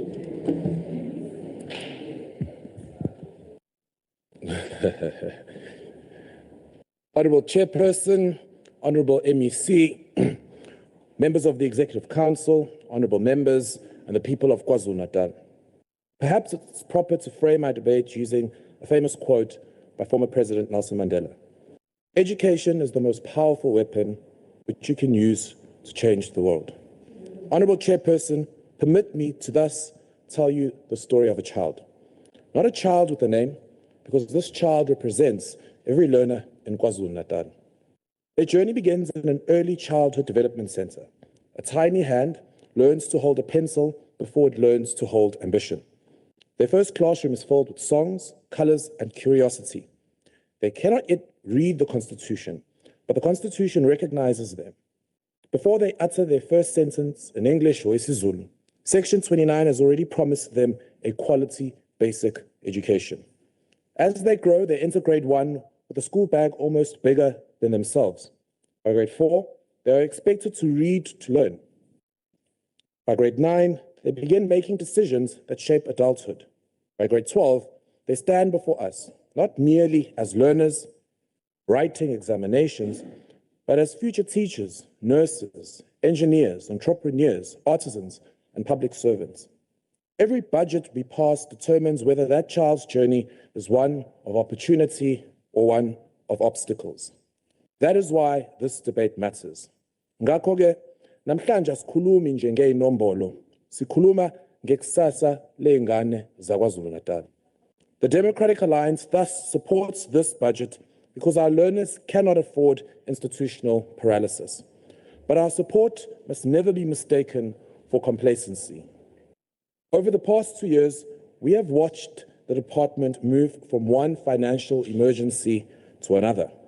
Late payments to schools, delayed transfers, textbook procurement crises, infrastructure delays, blocked fuel cards, escalating accruals, and vacant critical posts. These are not isolated incidents. They are interconnected symptoms of an education system that has too often financed today's operations using tomorrow's obligations. As the economist Herbert Stein famously observed, if something cannot go on forever, it will stop. Eventually, it did. Provincial Treasury was compelled to invoke Section 18(2)G of the Public Finance Management Act, requiring prior approval before significant financial contributions could be, or commitments rather, could be entered into. No head of department welcomes that level of oversight, but let us be intellectually honest. Section 18(2)G was never designed as a punishment. It exists as a safeguard for taxpayers, for schools, for learners, and ultimately a safeguard against institutional collapse. The department must therefore stop viewing Treasury as an adversary and begin to embrace financial discipline as an educational imperative without sustainable finances. there can be no sustainable education. Honourable Chair, however, if we are serious about solving the crisis in KZN, then we must also confront an uncomfortable truth. Not every challenge facing education in KwaZulu-Natal originates inside Anton Lembede House. Some originate in Pretoria. KwaZulu-Natal educates almost 1 in 5 learners in South Africa. Our education system rivals those of many sovereign nations. Yet, our funding model continues to assume that educating children is simply a function of counting heads. It is not learners that do not build classrooms. Learners do not transport children across places like Nkandla, Mkhanyakutu, or Tsugela, and learner numbers do not rebuild schools after floods. They also do not compensate for entrenched poverty or address historical infrastructure backlogs, and they certainly do not pay for nationally negotiated wage agreements that provinces must somehow absorb. The result is simple: national decisions and provincial bills. Honourable Chair, allow me to return to our child. Imagine they arrive at school, the teacher is present, the principal is committed, the learner is eager, but there are no textbooks. The electricity has been disconnected. The roof still leaks from previous rainy seasons. The ablution blocks remain unfinished, and the school has delayed purchasing stationery because norms and standard allocations were inadequate. Whose failure is that? Certainly not the child's. Perhaps nowhere is the structural funding crisis more evident than in norms and standards. The Portfolio Committee itself acknowledged that KwaZulu-Natal cannot fund schools at nationally recommended levels. The consequences of this are immediate. It's the delayed textbooks, the delayed maintenance, operational deficits, and schools forced into impossible choices. When norms and standards are underfunded, it is not national treasury that loses electricity, it is schools. It is not politicians who go without textbooks, it's learners. It's not bureaucracies that lose learning time, it is our children. As former United Nations Secretary General Kofi Annan reminded us, knowledge is power, information is liberating. Education is the premise of progress. Progress becomes impossible when every institution responsible for education is structurally underfunded. Honourable Chair, we must also speak honestly about the compensation of employees. According to the budget, COE consumes approximately 83% of the department's total expenditure over the medium-term expenditure framework. When conditional grants are excluded, in this financial year, the committee noted approximately 91% of provincial funding is already committed to salaries. That leaves less than 10 cents in every rand to fund everything else, like infrastructure, maintenance, textbooks, learner support, technology, school safety, and operational support. That ratio is deeply concerning. Indeed, should COE continue on its present trajectory and approach the 93% as projected in this budget, we would be crossing the fiscal pressure line into fiscal impossibility. No education system in the world can remain healthy when almost every rand is committed before the learner even enters the classroom. Importantly, this is not an argument against teachers. It's far from it. Teachers are the backbone of our education system. It is an argument for sustainability, because if we fail to reform the funding model today, tomorrow's teacher appointments become tomorrow's vacancies. As Winston Churchill once remarked, the farther backward you can look, the farther forward you are likely to see. History teaches us that structural imbalances ignored eventually become crises. Honourable Chair, KwaZulu-Natal has nevertheless continued to achieve extraordinary outcomes. Last year, the province achieved a 90.6% national senior certificate pass rate, ranking it first nationally. Our teachers delivered. Our principals delivered. District officials delivered. Parents sacrificed, and learners persevered. They achieved excellence despite extraordinary financial constraints. Imagine what they could have achieved if our funding model reflected the realities they confront every single day. Yet additional reform remains necessary. Planning must improve. Infrastructure delivery must accelerate. Maintenance cannot continue being deferred. Procurement must become transparent. Performance management must become measurable. Every rand lost through inefficiency is not merely a financial loss. It is a stolen opportunity magnified by an environment of austerity and financial reduction. Chair, we must also recommit ourselves to those learners who often require government the most, children living with disabilities. They deserve education that reflects dignity, not convenience. Learner transport equally remains the bridge between poverty and opportunity for thousands of our rural learners. Njengoba sisho ngesiZulu, umntwana ungumhlaba kusasa. If we neglect that child today, we mortgage our future tomorrow. Allow me to conclude where I began. Our child now has completed grade 12. They stand proudly at their matric farewell. Behind them are 12 years of teachers, principals, support staff, parents, and taxpayers who believe in them. Ahead of them lies university, technical college, employment, entrepreneurship, and perhaps, right? Honorable members, you are now drowning the speaker. You may proceed, Honorable Member. Chair, the question before us is simple. Did government walk every step of that journey with them, or did we place unnecessary barriers along the way? Section 29 of our Constitution guarantees every child the right to basic education. Not when budgets improve, not when finances recover, not when governments become more efficient. Today, now, immediately. Therefore, I issue two challenges to the department. Continue rebuilding credibility through sound financial management, transparency, and measurable delivery. We welcome your response, HOD Ngobo, to take the hard stance and investigate allegations of sex for jobs, selling of teacher posts, and corruption, as evidenced by the recently viral video following our correspondence to your office. We applaud the CFO, to whom initially I was very hard on. Honorable Ngadi, can you be seated? Honorable Moyo, on what rule are you rising on? On what rule? The rule. No, the rule. Honorable members, order. Honorable Moyo, what rule are you rising on? 57 1D. 57 1D.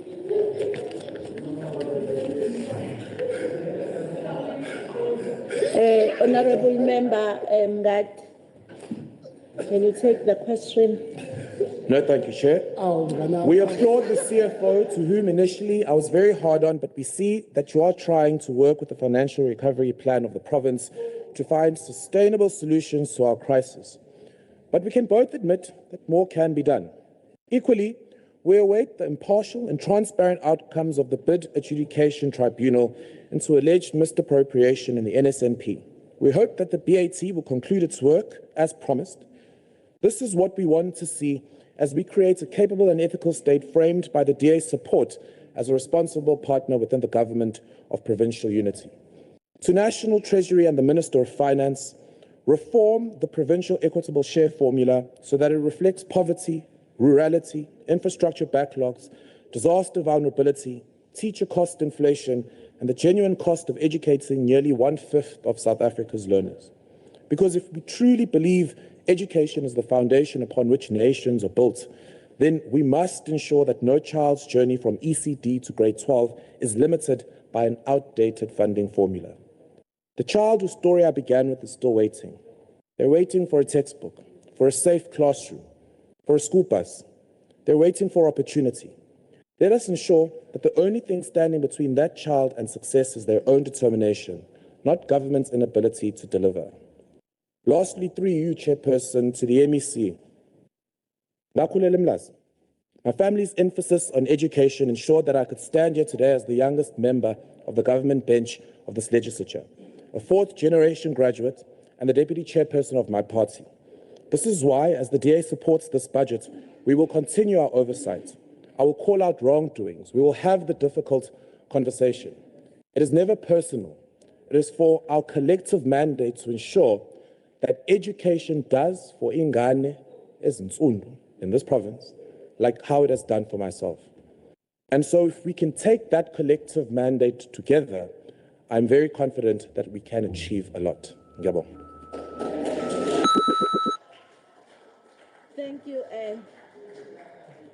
Thank you, Honorable Ngadi. The next speaker, Order.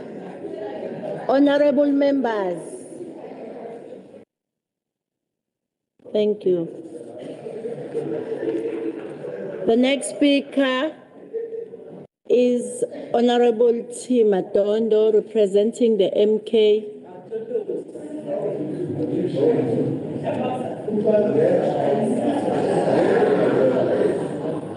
Honorable Chairperson, Honorable MEC, and honorable members.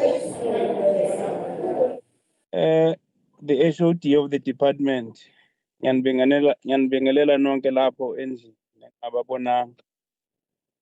Honorable Chair, maybe I will request to turn off my video ukuze i-network mhlambe ingangiphazamisa, angazi ungangivumela yini.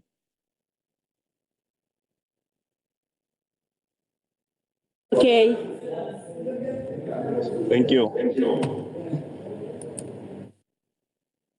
Honorable Chair, mhlawumbe umuntu akaqale nje ngokubhonga emswaneni edlulisa amazwi enduduzo emndenini wakamahlaba nasemndenini wakankwanyana umuntu oyengatholanga lelo thuba ukuthi sithi dudu kuyombili imndeni nenhlangano abazirepresentayo sithi awehlanga lingehlanga uNkulunkulu uyapha uphinde athathe futhi nokuthi nje sicela imkhuleko kulabo abakwazi ukukhuleka kakhulu ukuthi esikhulekele nathi lapha e-legislature ukuthi mhlambe leli thunzi leli ngathi liyaseleka kulezi insuku ithi ukwehla akuhle neze ukuthi mhlambe silahlekelwe amalunga amabili esikhathini esincane kangaka. Honorable Chair, getting back to the business of the day, this budget is presented under the banner of inspiring new hope. But if you take a closer look of the figures, the shifts in priorities and the stated outcomes, you see the opposite. Instead of fostering hope, it deepens the sense of despair felt in our classrooms. The department's vision speaks of innovation and lifelong success, yet the reality is classrooms without teachers. 9,341 educator posts remain vacant as of March 2026. The department admits it is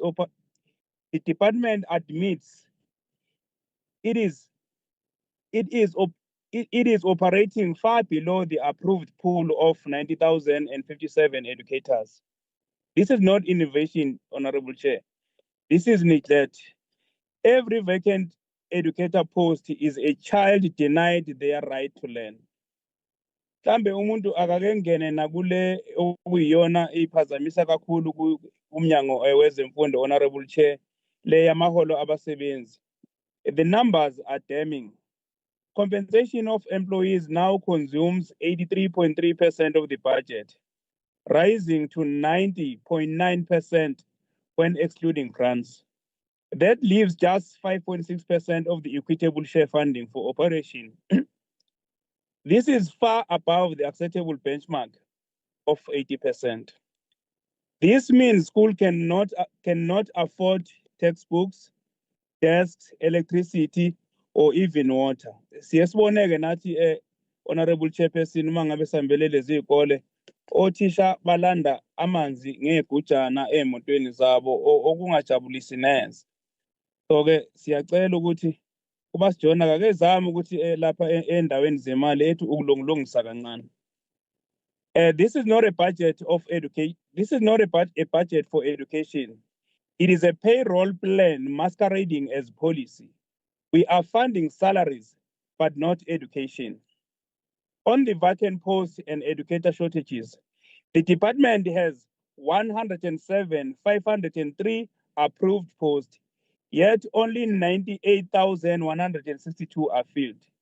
That leaves 9,341 vacancies. Honorable members, every vacant post is a classroom without a teacher. Every vacancy is a child denied their constitutional right under Section 28 of the Constitution, the right to education.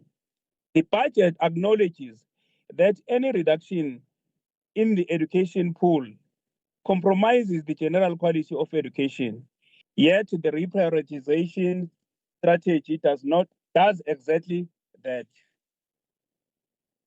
The report further admits that budget reductions and insufficient funding of wage agreements force cost cutting from non-personal expenditure. This leads to non-payment of suppliers, risking litigation of closure of schools, jeopardize matric intervention programs, IT infrastructure left undeveloped despite audit findings, training programs curtailed, data gathering still manually driven. Honorable Chair and honorable members, how can we claim to be preparing learners for a digital economy when our own systems remain manual, outdated, and unfunded? Let me deal with the unauthorized expenditure, Honorable Chairperson.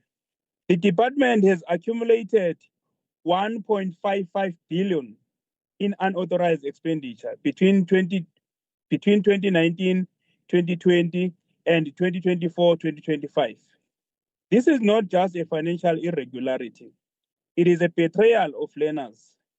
Every rand wasted is a textbook not purchased and a classroom not maintained. And then on the norms and standards, the budget concedes that per learner allocations are below the national benchmark. Schools are unable to pay domestic accounts, forcing the department into debt agreements with municipalities to bail out schools.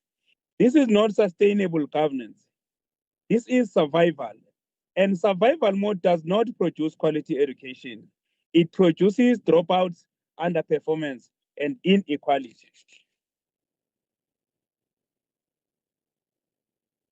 Honorable Chair and honorable members, how can educators inspire learners when themselves work in intolerable conditions without electricity, water, or basic furniture? The Constitution obliges us to provide every child with access to education. Yet this budget admits openly that curriculum implementation can only be achieved through monitoring, while simultaneously cutting subsistence and travel, making monitorable impossible. It admits that acceptable working conditions are compromised while failing to provide tools of trade. This is not a fiscal failure, it is a moral failure.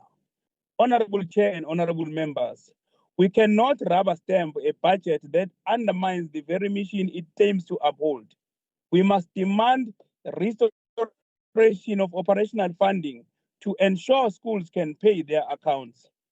Prioritization of infrastructure maintenance to guarantee safe learning environments. Adequate funding for ICT, robotics, and modernization to prepare learners for the future. Filling of vacant educator posts to ensure every classroom has a teacher. Strict accountability measures to prevent further unauthorized expenditures. Sengizovala, Honorable Chair and honorable members. This budget claims to inspire hope. Hope is not inspired by hunger, neglect, and broken promises. Hope is inspired when every child has a teacher, every school has resources, and every rand is spent wisely. This is not a budget of hope. It is a budget of despair. And despair has no place in the future of our children, Honorable Chair. I thank you very much. Thank you, Honorable Mati Matondo. The next speaker is Honorable CM Shinga, representing the NFP.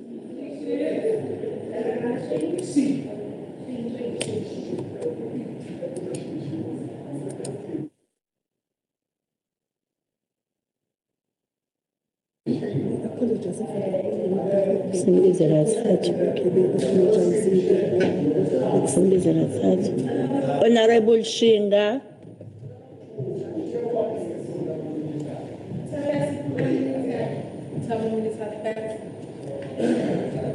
Honorable Shinga. Okay, honorable members, now that she's not responding, let's go straight to the next member, which is Honorable SMM Mkhize, representing the ANC.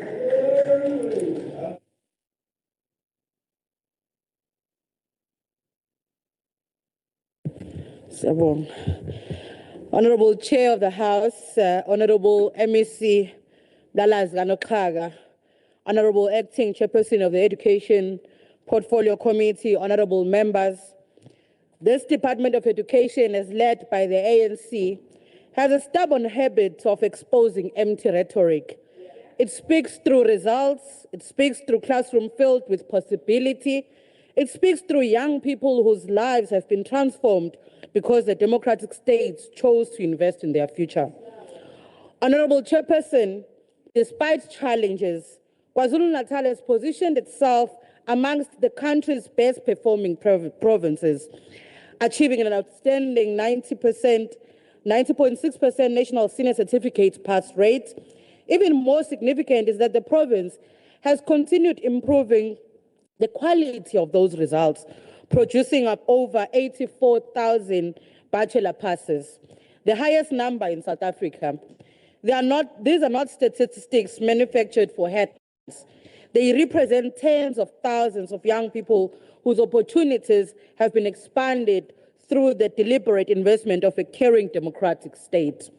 Those who continue predicting the collapse of public education must first explain how a province supposedly in crisis continues producing some of the finest academic outcomes in the Republic.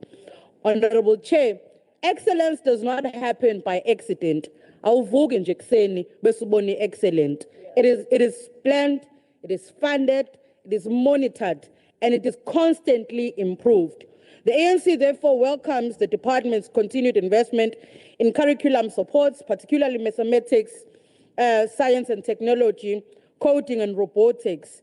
The rollout of coding and robotics across all 12 districts, the expansion of virtual science laboratories, the growing digital school library containing over 630,000 electronic books, and continued investment in mathematics, science, and technical education demonstrates that this department is preparing young people not simply for today's jobs, but for tomorrow's economy. Honorable members, the ANC equally recognizes that quality education cannot exist where poverty prevents learning. For this reason, we support the continued funding of the National School Nutrition Program, learner transports, learning and teaching support materials, school sports, arts and cultural programs. Manje ke ongayivumi le budget kodwa ebe no nutrition angimazi ukuthi uthini. A hungry child cannot learn effectively. A learner who cannot reach school cannot benefit from education. A child denied textbooks cannot compete equally. You are drowning. These interventions are therefore not welfare programs. They are investments in educational justice. Ngicela uthi gozololo kancane uzoyibuyisela ke ama minutes iminute lihambile lapha. Honorable members on my left, can you not drown the speaker, please?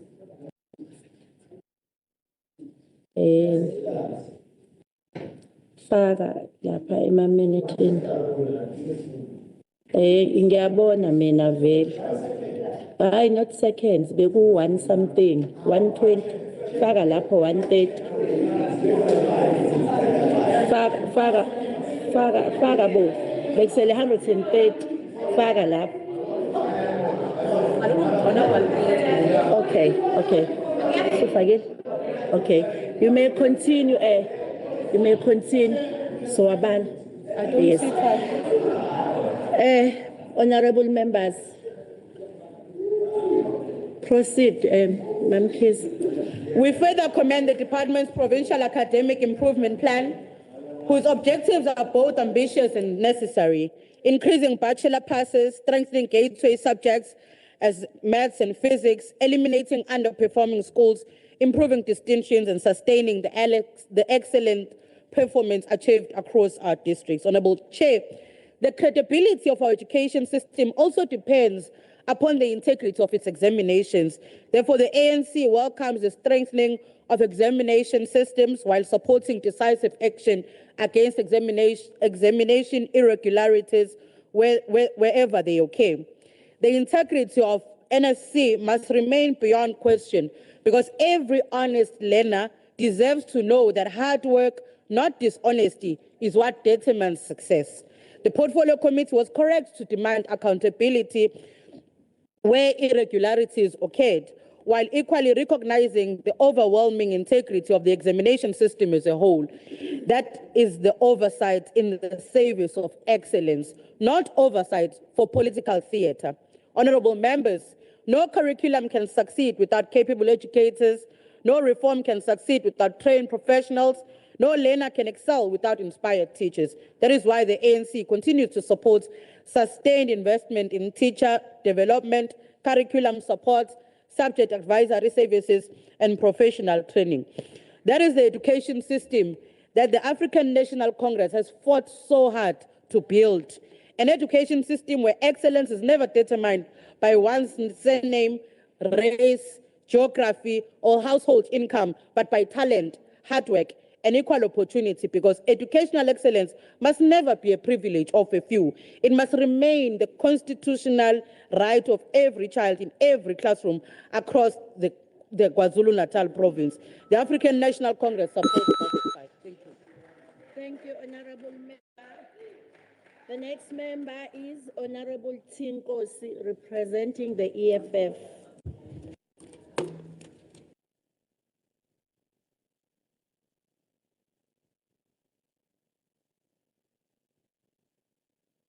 Freedom Fighters wishes to begin this debate by acknowledging the decision of the KwaZulu-Natal Department of Education to institute an independent investigation following the circulation of a disturbing video of which the department head of communication an acting chief director of administrating services is alleged to have been involved in the sale of teaching posts.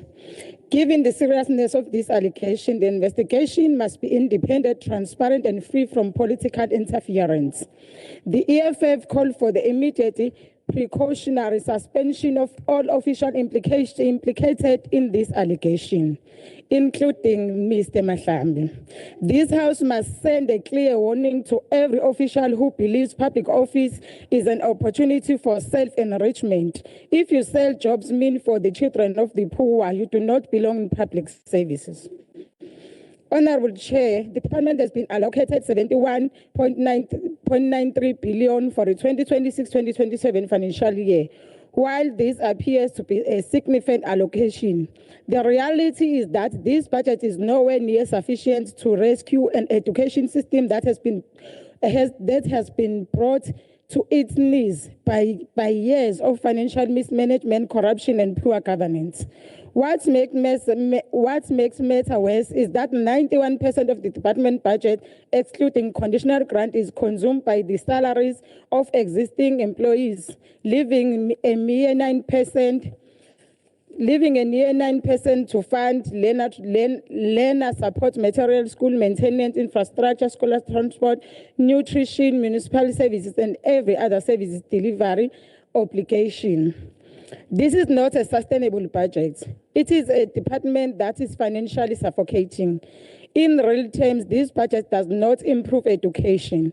It merely delays the collapse. The department continues to overspend, continue to accumulate debts, continue to award tenders without having sufficient cash to honor its obligation, and continue to fail learners because of weak financial management. The real elephant in the room is not simply that the department lacks money. It's that corruption, chronic overspending, weak financial control, and the complete absence of consequence management have become institutionalized. No amount of treasury bailouts will rescue a department that refuses to discipline those responsible for its financial collapse. Honorable Chair, Businesses render service in good faith only to wait for months for payment. Eventually, suppliers stop providing services, school suffers, and learners become collaterally damaged. Government cannot continue expecting the private sector to subsidize its incompetence. Many schools have not received their allocation for norms and standards and learner support materials. Honorable Chair, budget cuts have also resulted in the termination of learner transport program in areas such as Abaqulusi. For many rural learners, learner transport is not a convenience. Many of learners are now forced to work dangerous distances because government has withdrawn transport. The dignity and safety of learners continue to be sacrificed because of infrastructure investment cannot keep pace with demand. Many schools still rely on unsafe pit toilets despite repeated promises to eradicate them. How do we expect learners to complete academically when many cannot even sit in a proper desk? Teachers remain overworked and demoralized because schools continue to operate with a severe staff shortage. Thousands of qualified teachers remain unemployed while classrooms become increasingly overcrowded. Yet government claims there is no money to employ teachers, yet millions continue disappearing through corruption, payroll failures, and fruitful expenditure. The EFF refused to accept a situation where political convenience is protected while future of poor black children is sacrificed. If saving the government of provincial unity has become more important than saving public education, then this government has completely lost its moral compass. Therefore, the economic freedom fighters called for the immediate suspension of all officials implicated in the alleged sale of teaching posts. The EFF calls for employment of more teachers. Honorable Chair, lastly, and my additional, I will say that one and the last time. The EFF called for an inclusive and infrastructure development budget of 3 billion, the construction of Dr. Ricardo Mthembu Secondary School, which is situated in Guaduguza, and upgrading of Altenville Primary School, which is one of the oldest schools, as it was founded in 1844.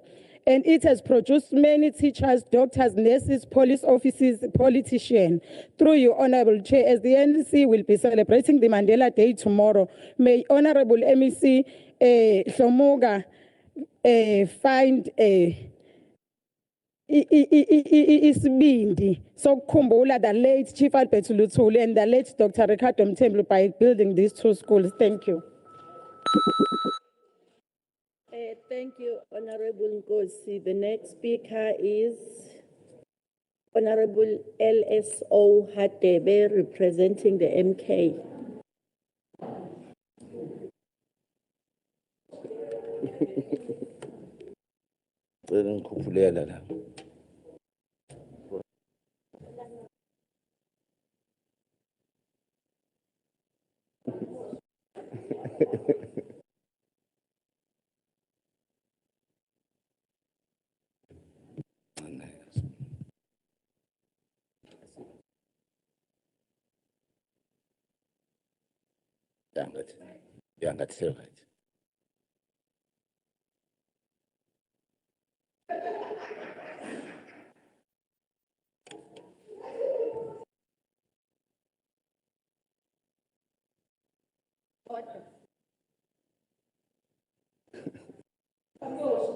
Order, honorable members. Asabanini bakwethu angabibikho ngamsaba omunye. Qhubeka mhlonishwa. Ngibingelele kuwena Chairperson. Ngiphinde ngibingelele kungangezwe lakhe uNdaba Ezitha. Yithi umkhulu yesabeka Ndaba Ezitha. Phinde ngibingelele kundunankulu wesizwe samaZulu, inkosi yaseMadungeni. Phinde ngibingelele kumalunga ahloniphekile omkhonto wesizwe phansi kwa left. Ngiphinde ngibingelele kumalunga ahloniphekileyo ANC ozakewu abayibiza ngozakewu ozakewu dilike emthini dilikane ebozakewu sithathe somkhonto wesizwe ke manje ngiphinde ngibingelele ke u-IFP inkatha namangayo honorable Ntuli iphi cable train isitimela somoya kade wasithembisa isitimela somoya before ngene le legislature wasithembisa isitimela somoya uphinde wakhuluma ngayo uvula iparliament dodwelele asikho isitimela somoya ngiphinde ngibuyele kona ukhongolose ngithi hey isiphocele khongolose bese uthanda kakhulu namanje ngisawuthanda inkingi ilento yena ukuhlangana namabhunu angazi ukuthi niyenzeleni lento angazi niyenzeleni lento ayikho right abantu banibalekela nje ngoba nihlangene namabhunu abacindezeli boba bamkhulu abacindezeli bethu namanje izwe likabuyeli kuthina ingoba lisahlele emabhunwini siyathemba ukuthi ngelanga umqondo yobuya niphume kulento yamabhunu. Honorable Speaker, Nelson Mandela once said, open quote, education is the most powerful weapon which you can use to change the world. Yet today the budget before this House does not sharpen the weapon, but it dulls it. South African Schools Act of 1996, Act number 84 of 1996, requires that the public school provide an environment conducive to the effective teaching and learning. Sadly, this budget moves us further away from fulfilling that constitutional and legislative obligation. One clear example, in Pumelelweni Primary School in Umlazi District, in Ngonyameni, Honorable Chair. That school is severely dilapidated. Nothing meaningful has been done by the department to resolve the situation in that school on HOD, despite knowing very well about the conditions of the school. On the 13th of May this year, a learner was seriously injured because of the damaged doorstep leading to the classroom, Honorable Chair.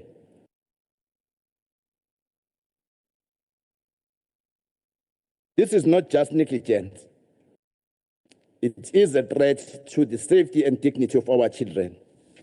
When we make oversight in rural schools, members of Democratic Alliance do not go inside toilet. They complain about bad smells and contamination. Yet our learners and teachers experience these conditions every day. Honorable Kika kangene ema toilet, utanuka kabi. Ufaneleke ngoba akaza experience lesimo lesibhekene nengane yomuntu omnyama.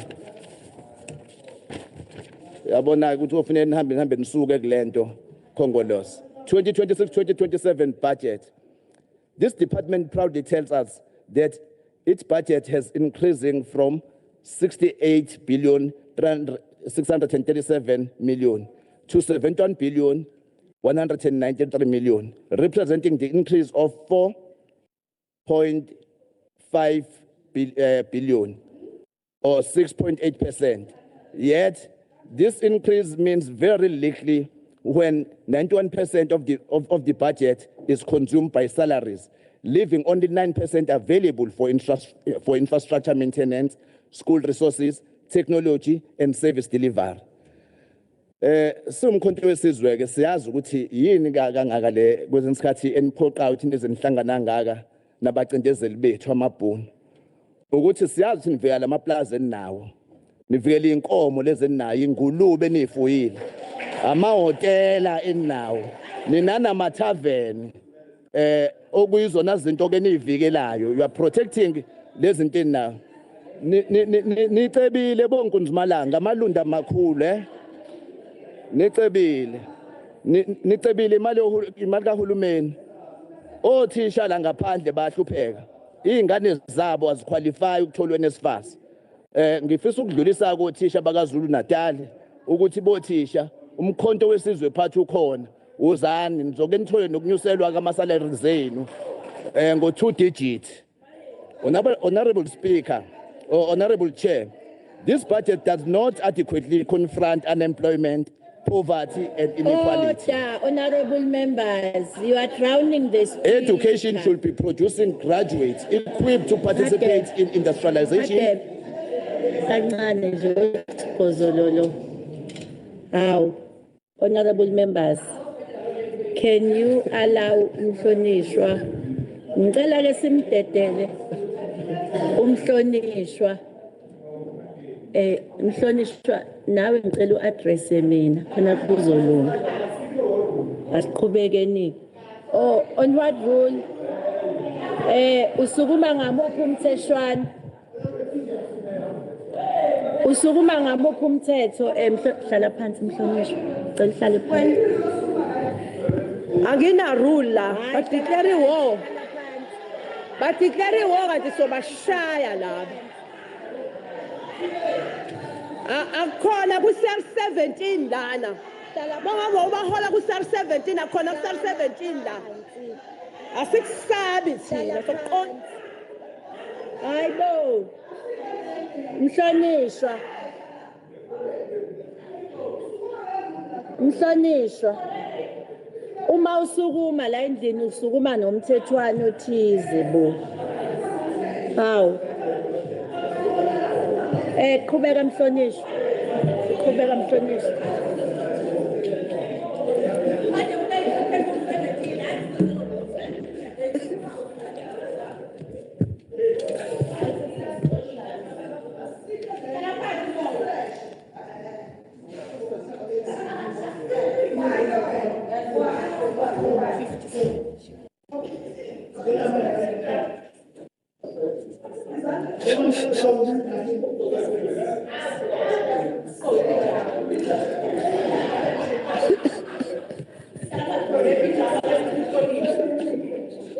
Uyanishaya hade.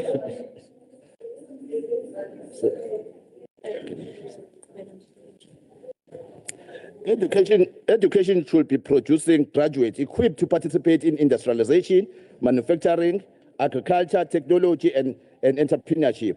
Instead, many learners leave school without practical skills required by the economy. The province cannot continue producing qualifications without employment opportunities. The MK party further believes that corruption and poor financial discipline continue to divert resources away from classrooms. Every rand lost through wasteful expenditure is a rand stolen from a child who deserves a quality education. We therefore call for stronger oversight, transparent procurement, consequent management for officials who fail in their responsibilities, and accelerated infrastructure delivery. Honorable Chair, the department speak in... Said, please. On what rule, Mhlonishwa? 57(1)D, Chair. Okay, can you take the question, Mhlonishwa?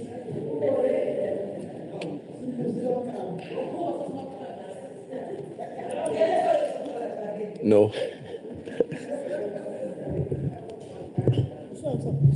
Honorable Chair, the department...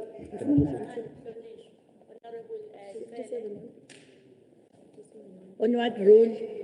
Usukuma rule 57(1)D. Can you take a question? Okay. Can you take the question? Honorable Chairperson, this is the waste of time and our energy. I've already responded. Honorable, I'll take no Honorable question. Hadebe, can you take the question? Absolutely no. Okay. Honorable Chair, the department speaks of innovation, quality, teaching, accountability, and learner success. But the figures before us revealed a department trapped in financial distress. A staggering 83.3% of the department's budget is consumed by compensation of employees, while after transfers, the school only 5.6% of the equitable share remain available for operational requirement. This is not simply a financial imbalance, it is a structural crisis. We are told that education is the weapon that will break the chains of poverty. We are told that our children are the architects of our prosperous South Africa. Yet this budget does not build, it merely attempts to prevent a system already under the immense of pressure from collapsing. To cover escalating salary costs, the department has been forced to reprioritize nearly 966 million away from operational programs. Honorable members, what has been sacrificed? School furniture procurement, ICT modernization, coding and robotics program, education development and training, learning and teaching support material, late delivery of textbooks, infrastructure maintenance, matric intervention program. These are not optional extras. They are the very building blocks of equal education. The department itself confirms that more than 9,300 funded posts remain vacant, the result of overcrowded classrooms, exhausted educators, and diminished learner outcomes. At the same time, the department has accumulated approximately 1.55 billion in unauthorized expenditure. The Public Finance Management Act No. 1 of 1999 is unequivocal. Section 38 requires the accounting officer to maintain effective, efficient, and transparent system of financial control, efficient and effective use of public resources. Where is accountability? Where is financial discipline? Where is the consequent management? The school continues to struggle with unpaid municipal account, teaching and learning continue to suffer. Honorable Chairperson, MK believes that every child deserves a qualified teacher, every classroom deserves safe infrastructure, and every learner deserves opportunity to fulfill their potential. We therefore call upon this department to strengthen financial management.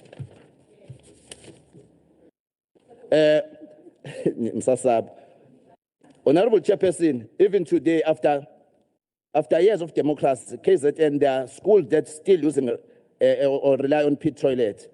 Honorable Chairperson, for this reason, MK Party cannot support budget of vote 5. Thank you.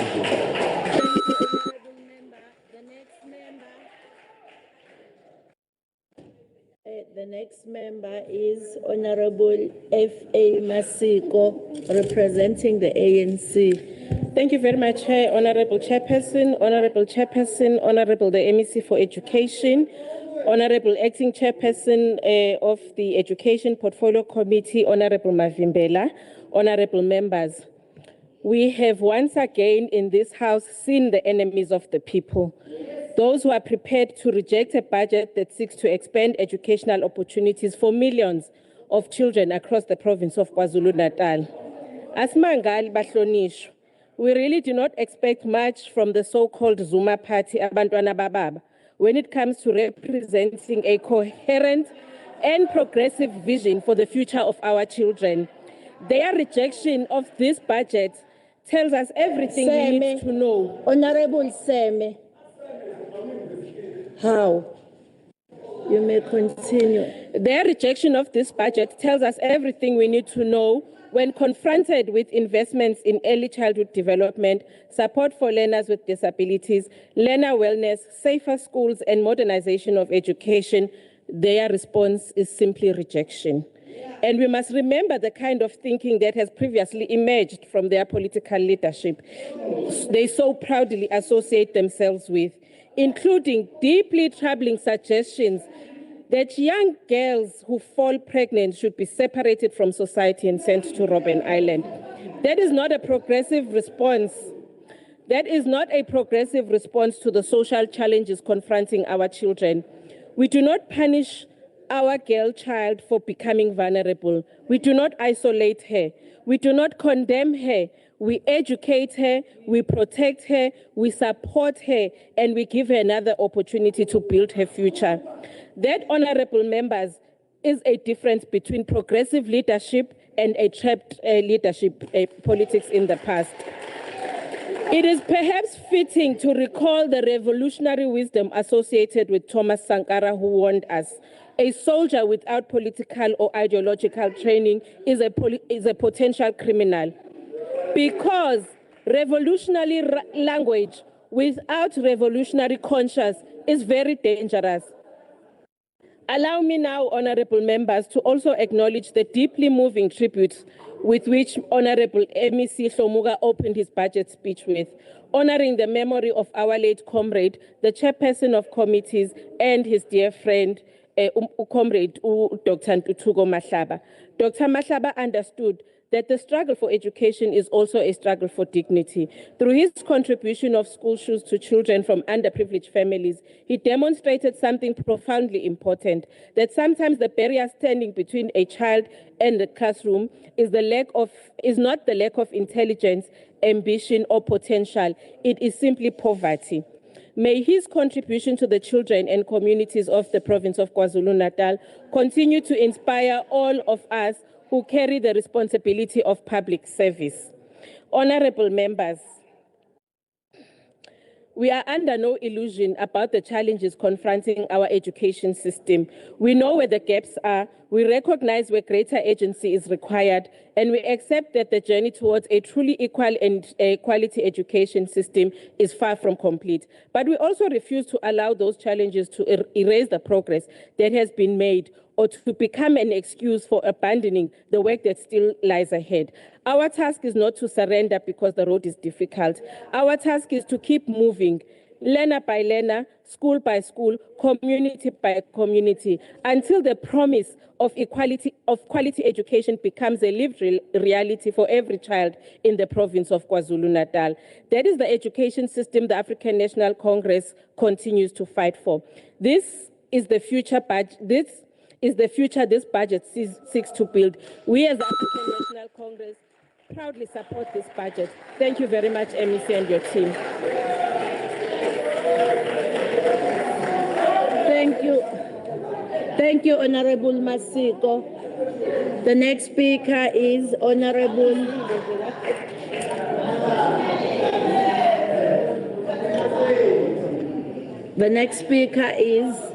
Honorable C.S. Zuma from the MK. Thank you, Chairperson. Honorable MEC Shombuga, HOD, department officials, honorable members, Chief Whip Mgadi, and the people of KwaZulu-Natal. Education remains one of the most powerful instruments for transforming society, reducing poverty and creating opportunities for future generations. It is therefore our responsibility as public representatives to scrutinize these budgets rigorously and honestly.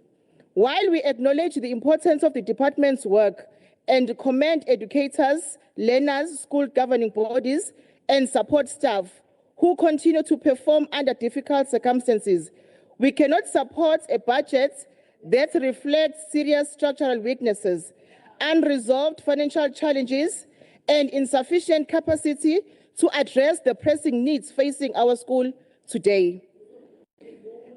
As the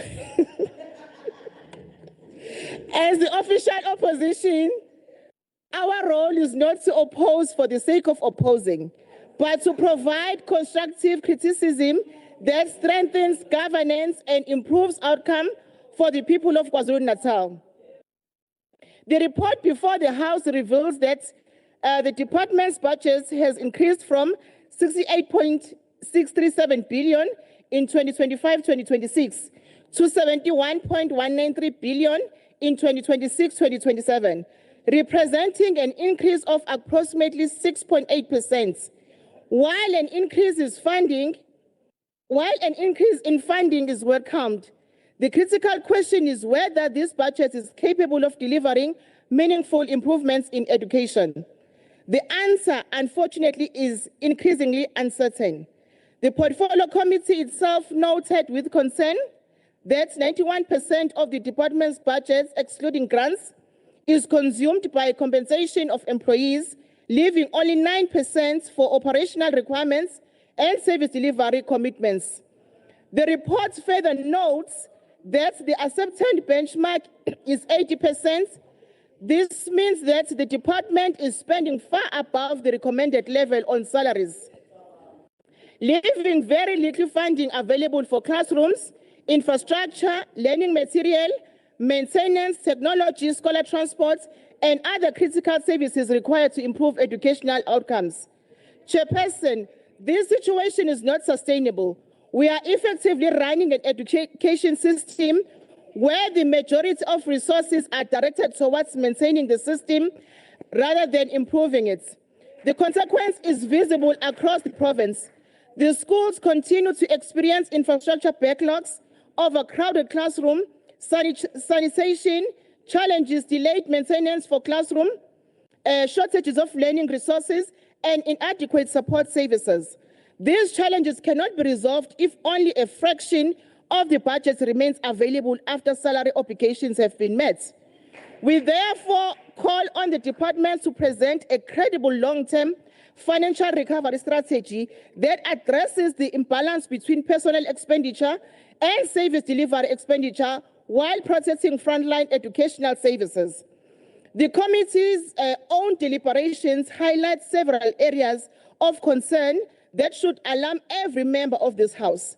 The impacts of cost containment measures on early childhood development remains a serious concern. At a time when research consistently demonstrates that investment in early childhood development produces the greatest returns, ECD programs continue to face financial pressures. It is deeply concerning that young children may become victims of fiscal constraints when early learning serves as the foundation for future academic success. We are equally concerned about the issue of irrecoverable staff debts and the impact this has on the department's financial position. Every rand lost through poor financial controls is a rand that cannot be invested in learners. The existence of significant staff debts raises serious questions regarding financial management, accountability, and internal control system. The department must strengthen its governance mechanisms to prevent avoidable financial losses and improve accountability throughout the education system. Another concern raised by the committee relates to the implementation of early retirement measures and their impacts on departmental operations. While workforce management is necessary, there is a real risk that the education sector may lose experienced educators and administrators without adequate succession planning. The department must ensure that retirement do not create critical skills gaps, especially in mathematics, science, technical subjects, and school management.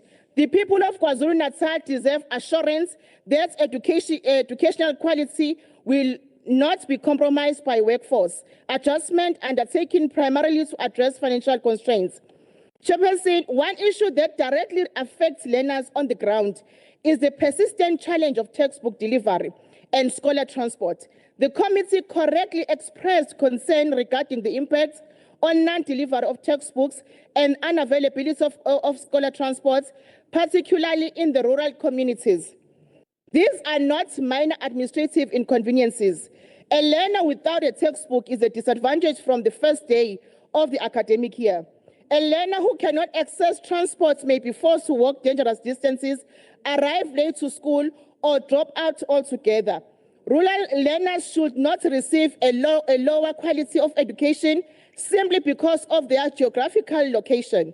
Government must treat these challenges with the agency they deserve.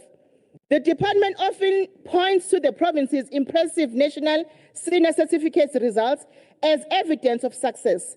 Indeed, we congratulate learners and educators for achieving a matric pass rate of 90.6%, making KwaZulu-Natal the best performing province in the country.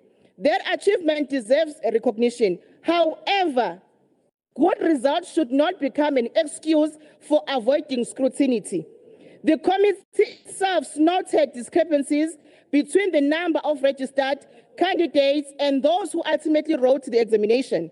In addition, irregularities such as group copying at Zwelinjani Secondary School in Msinga raise serious concerns regarding examination integrity. Genuine excellence requires not only high pass rates, but also credibility, accountability, and confidence in the examination system. We therefore support the committee's resolution requiring a comprehensive report on examination irregularities, including investigation, outcomes, and disciplinary actions. The people of KZN must be assured that educational achievements are earned honestly and that any form of misconduct is dealt with decisively. Our learners deserve qualifications that are respected and trusted across the country and internationally.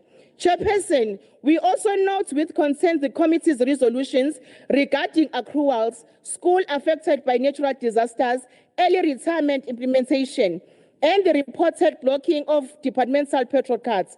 These issues reveal deeper governance and financial management challenges within the department.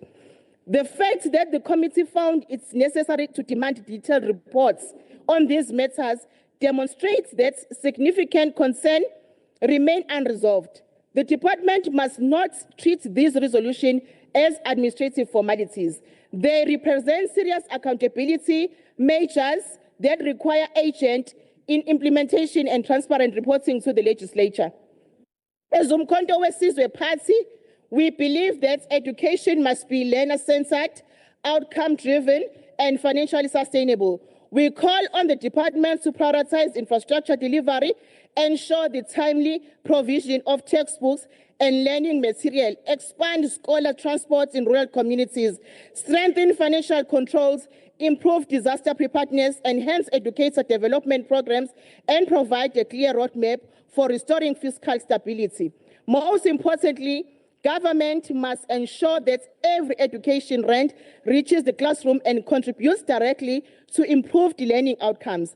Chairperson, our opposition to this budget should not be interpreted as an opposition to learners, educators, or the education sector itself. Rather, it reflects our belief that the current budget does not adequately address the structural challenges confronting the department and does not sufficiently position the province to meet the educational aspiration of its people.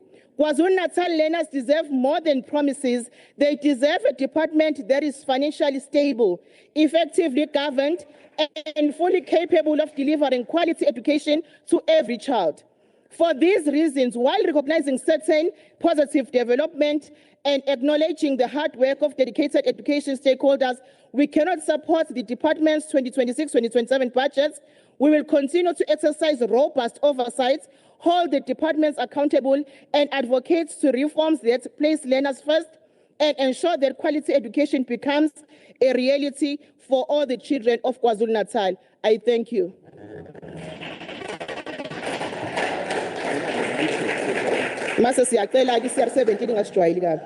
Thank you, Honorable Zuma.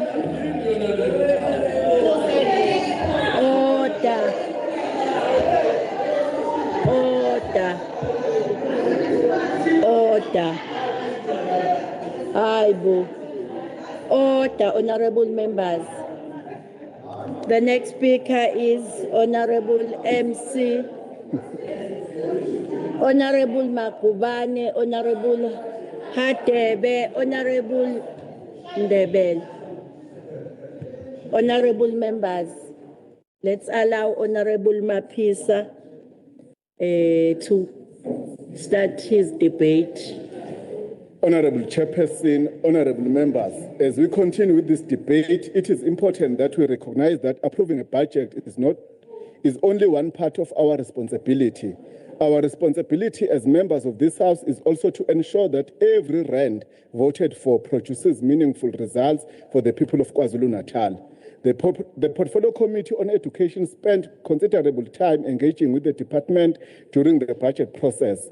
We carefully examined their APP, the financial position of the department, and the programs that will be implemented during this financial year. While we are satisfied that the department has a clear plan, our oversight work also highlighted several matters that require continuous attention. Many learners in rural communities continue to travel long distances to school under very difficult conditions. The committee also noted that insufficient funding for learner transport has affected the department's ability to complete the rationalization and realignment of schools. This is an issue that directly affects access to education. No learner should be denied an opportunity to learn simply because transport is unavailable. We therefore encourage continued engagement with all relevant departments to improve learner transport in our province. Honorable Chair, the committee also raised concern about the delivery of learner support material. Textbooks and stationery remain essential tools for learning. While we appreciate that procurement has been affected by financial pressures and cost containment measures, every effort must be made to ensure that learning and teaching are never interrupted. The department has also made encouraging progress in improving reading, mathematics, science, and technical education. The continued investment in teacher development, curriculum support, and classroom interventions will strengthen the quality of education across our province. These programs deserve our continued support because better teachers produce better learner outcomes. Another matter that deserves greater attention is the continued vandalism and theft at our schools. Every time classrooms are damaged, electrical cables are stolen, or school property is destroyed, it is our learners who suffer the consequences. Money that should be spent on improving education is instead diverted towards replacing stolen infrastructure. In recognizing this issue, the Honorable Premier has called on communities, traditional leaders, faith-based organizations, and community policing structures to work with the Department of Education in protecting our schools. We support this call because a school should be regarded as a community asset that must be preserved for future generations. While on this issue, I must also stress that learner discipline remains another important priority. Teachers cannot be expected to deliver quality education in an environment where violence, bullying, substance abuse, and intimidation are allowed to flourish.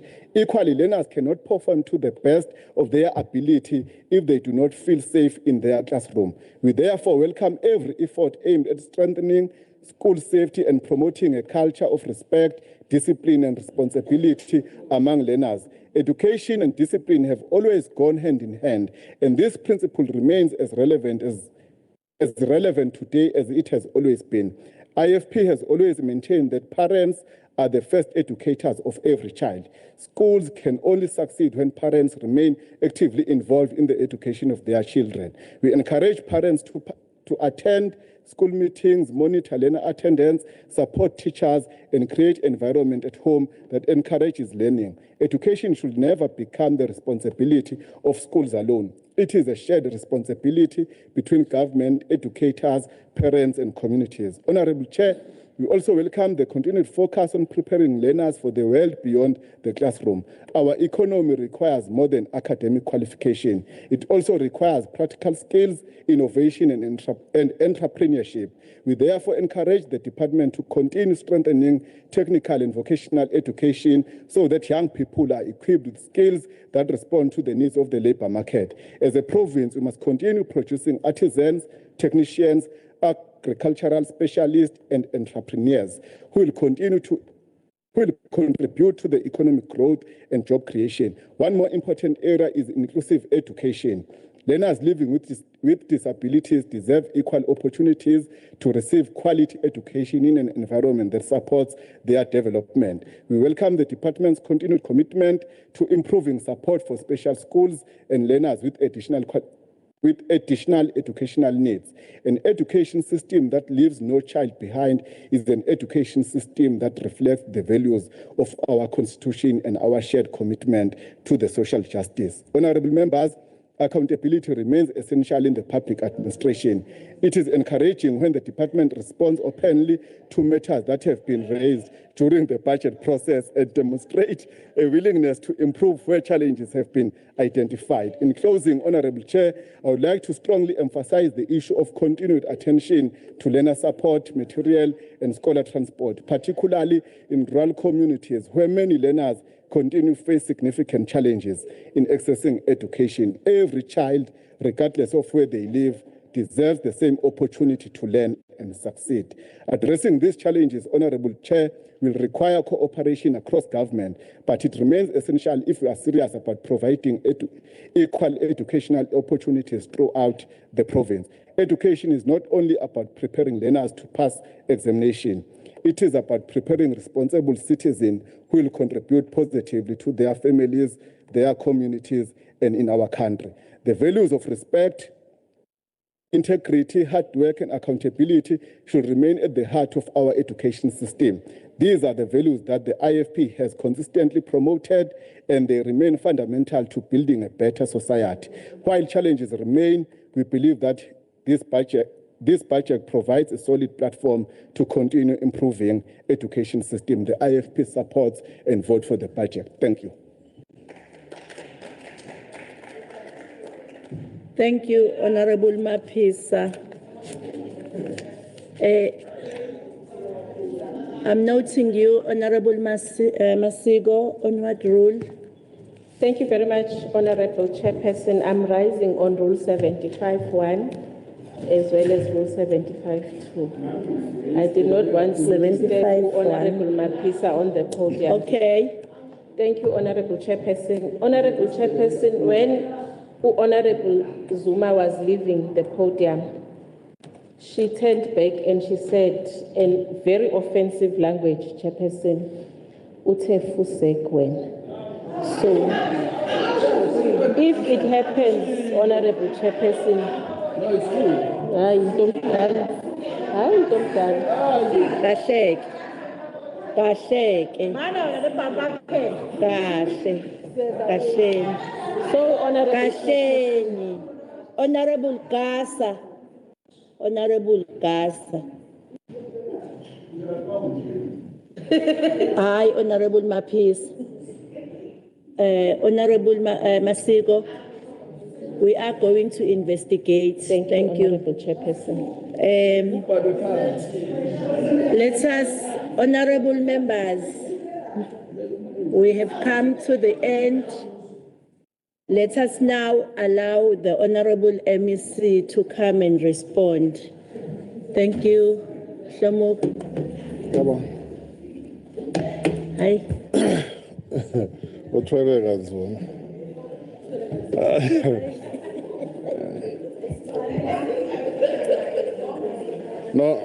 No, thank you very much.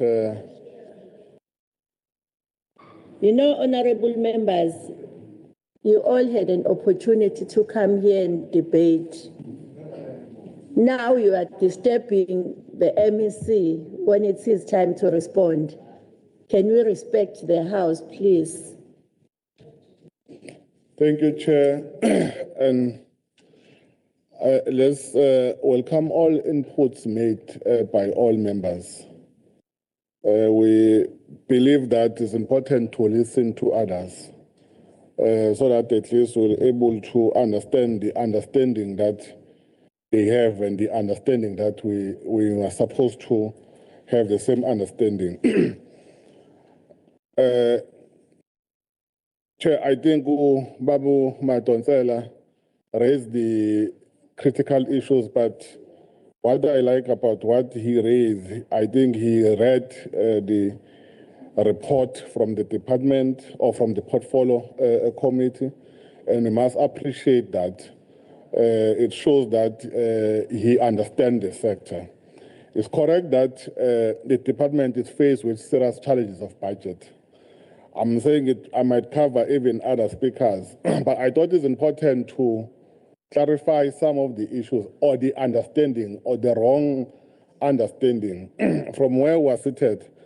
I think some of the members, they think the failure of the department is a man-made, of which is not true. That's why if you have listened to other members, including members from MKP and other members, they also raised that the challenges of cut of budget by Treasury, it compromised the department. At least if you have that understanding, you will then understand then, if I can just make an example, the learner transport, which is run by the Ministry of Transport. When the budget was allocated and was passed, it was allocated 580-something million. But in the mix, when the contract was already operating, contractors already appointed, then there was a cut of budget. Then how do you think government or transport will get money to fund or to pay those service providers? I think it's important to understand that. I think the understanding that I need to, information I need to provide. Section 1, we respect the Constitution of the Republic. That's why any act is derived from the Constitution. Constitution of the Republic, so Section 29, it says every learner have a right to basic quality education. I think that is the base, That's why when you have an act, you can't have an act that is against the Constitution.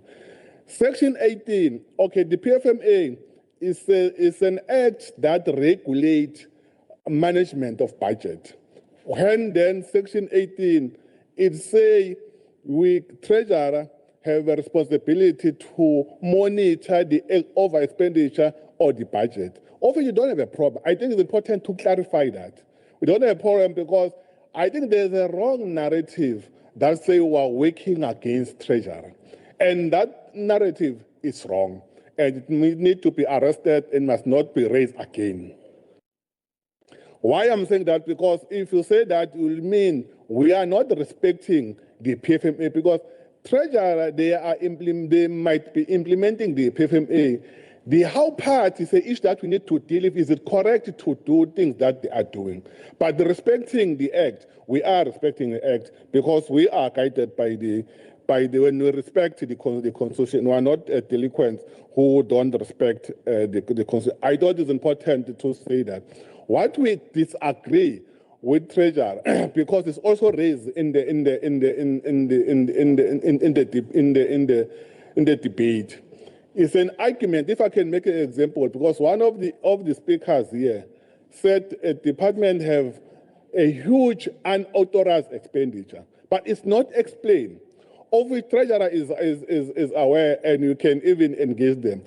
The unexpenditure or the unauthorized expenditure, in terms of the PFMA, in terms of definition, is to spend money that you don't have.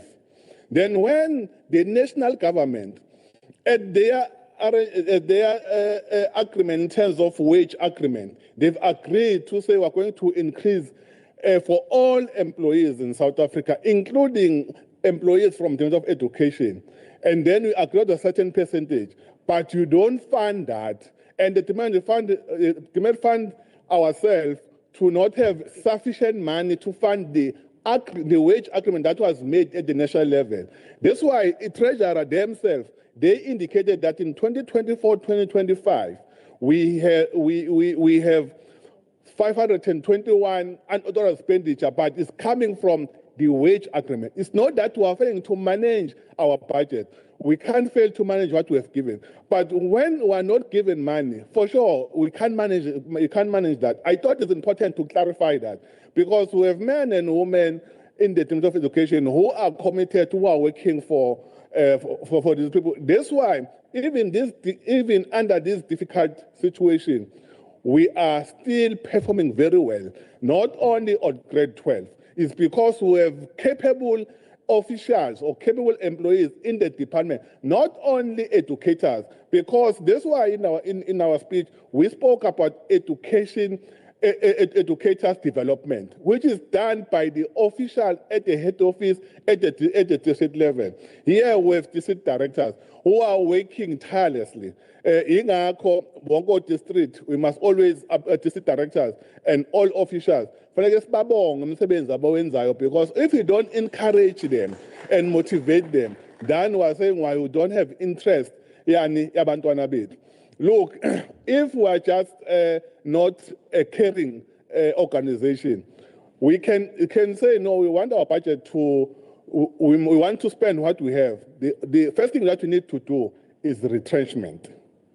Unless colleagues, they are saying we must retrench our educators, because that's the only way that we can able to deal our budget. And we have proposed to say we can't, especially in the ANC will never allow where we are going to retrench, because part of our responsibility is to create job opportunities. And that's why we are taking some budget from goods and services so that we're able to pay employees who are doing very well. That's why in our presentation, we did indicate that there are employees who are working, who are acting in certain positions and not paid for that. And we must always appreciate them and motivate them so that they will continue to do work. That's why we'll always be thankful for that.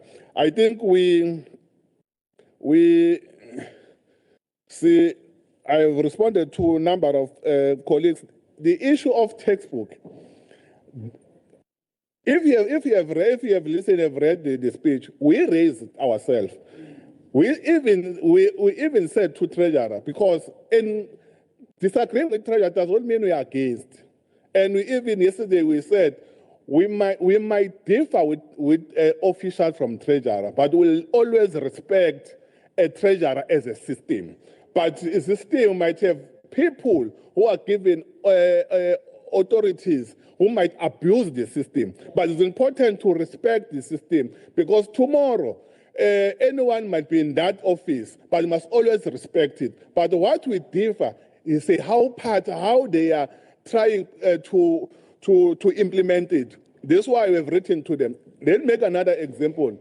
Part of the things that Treasurer raised in Section 18, they are saying we have number of deviation. When we engage them, said, no, you are correct, we have number of deviation. But deviation are part of the PFMA. PFMA give accounting officers an authority to approve deviation.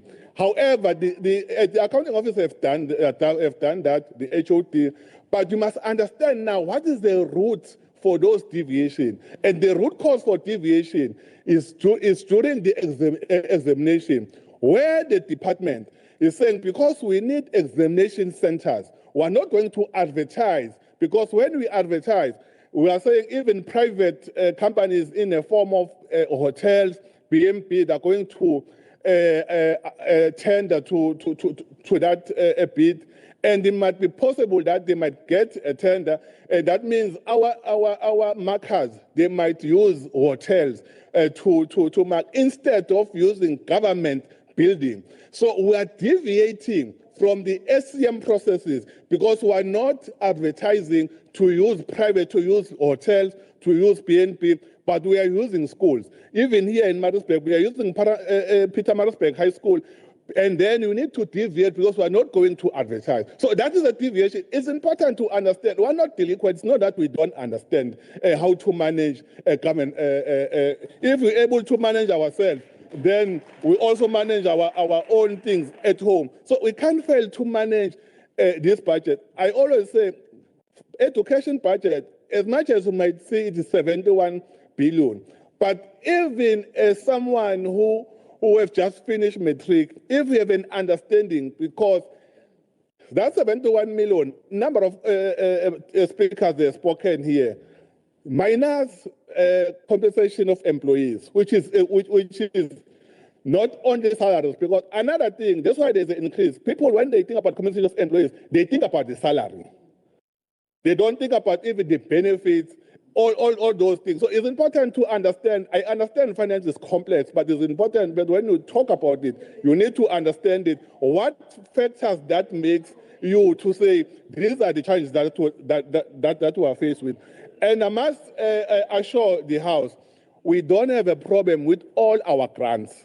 It's infrastructure grants, it's nutrition grants. There are no sales providers even today. If there is a sales provider under nutrition program who have not paid on the basis that there is no budget, I can guarantee a report that, because that means they are officials who are doing wrong things, who are holding invoices of sales providers. We don't have a crisis in that, even under infrastructure.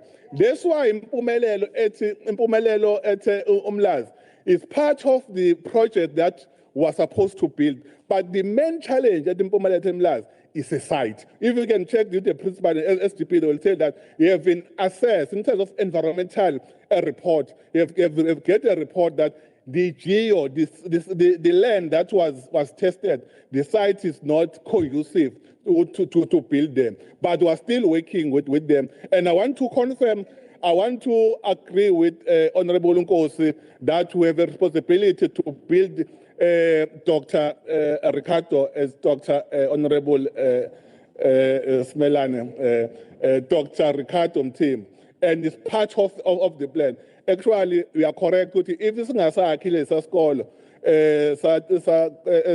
esasibizwe ngocomrade Ricardo, we ngoba nathi siyamthimisela lapha ekhona, and it's part of our plan, and we are going to check ukuthi sibekuphi ngoba siyafisa ukuthi sakhiwe, and understanding ukuthi abantwana baningi abakhona ngoba isikolo esiphume from kwesinye isikolo ngenxa enrollment eningi. We understand it, and we respect how you presented it with respect, because you can still raise your issues with respect.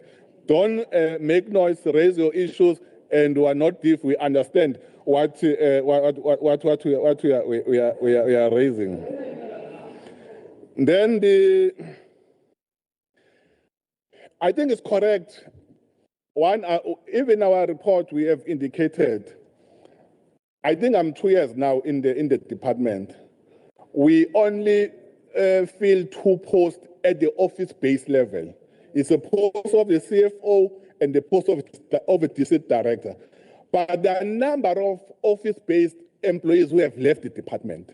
But because of this challenge of budget, we can't fill posts. We are only filling office-based, schools-based post, where you have information of schools that don't have educators, because there's no learner engafane kibe nawo umntwana.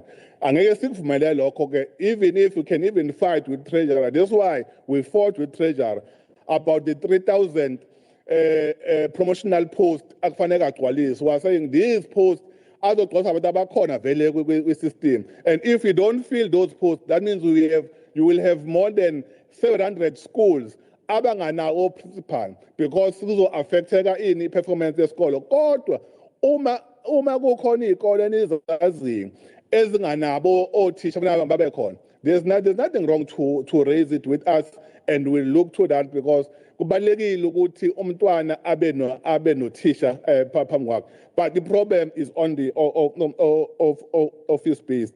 Ishama textbook is correct. It was the first time this academic year Ogotanga deliver. We've been engaging with treasurer and we're still engaging, but we're able to supply stationery, and we hope that treasurer will also allow us, because we are supposed to issue a tender or to appoint anyone for textbook and stationery for next academic year, but we need to start that process at least by September.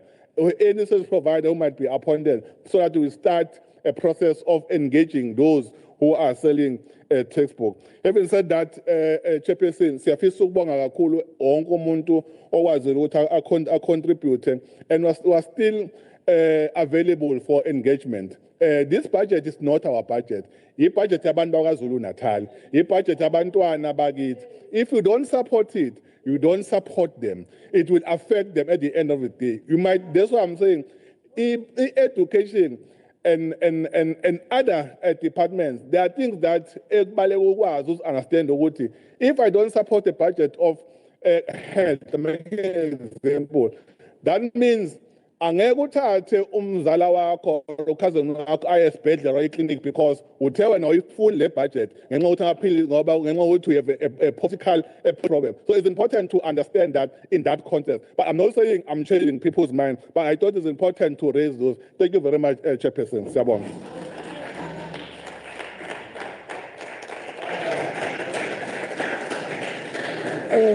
Thank you, MEC. Thank you, honorable members. We have now come to the end of the debate on vote 5. Thank you very much. We are done. Let's adjourn.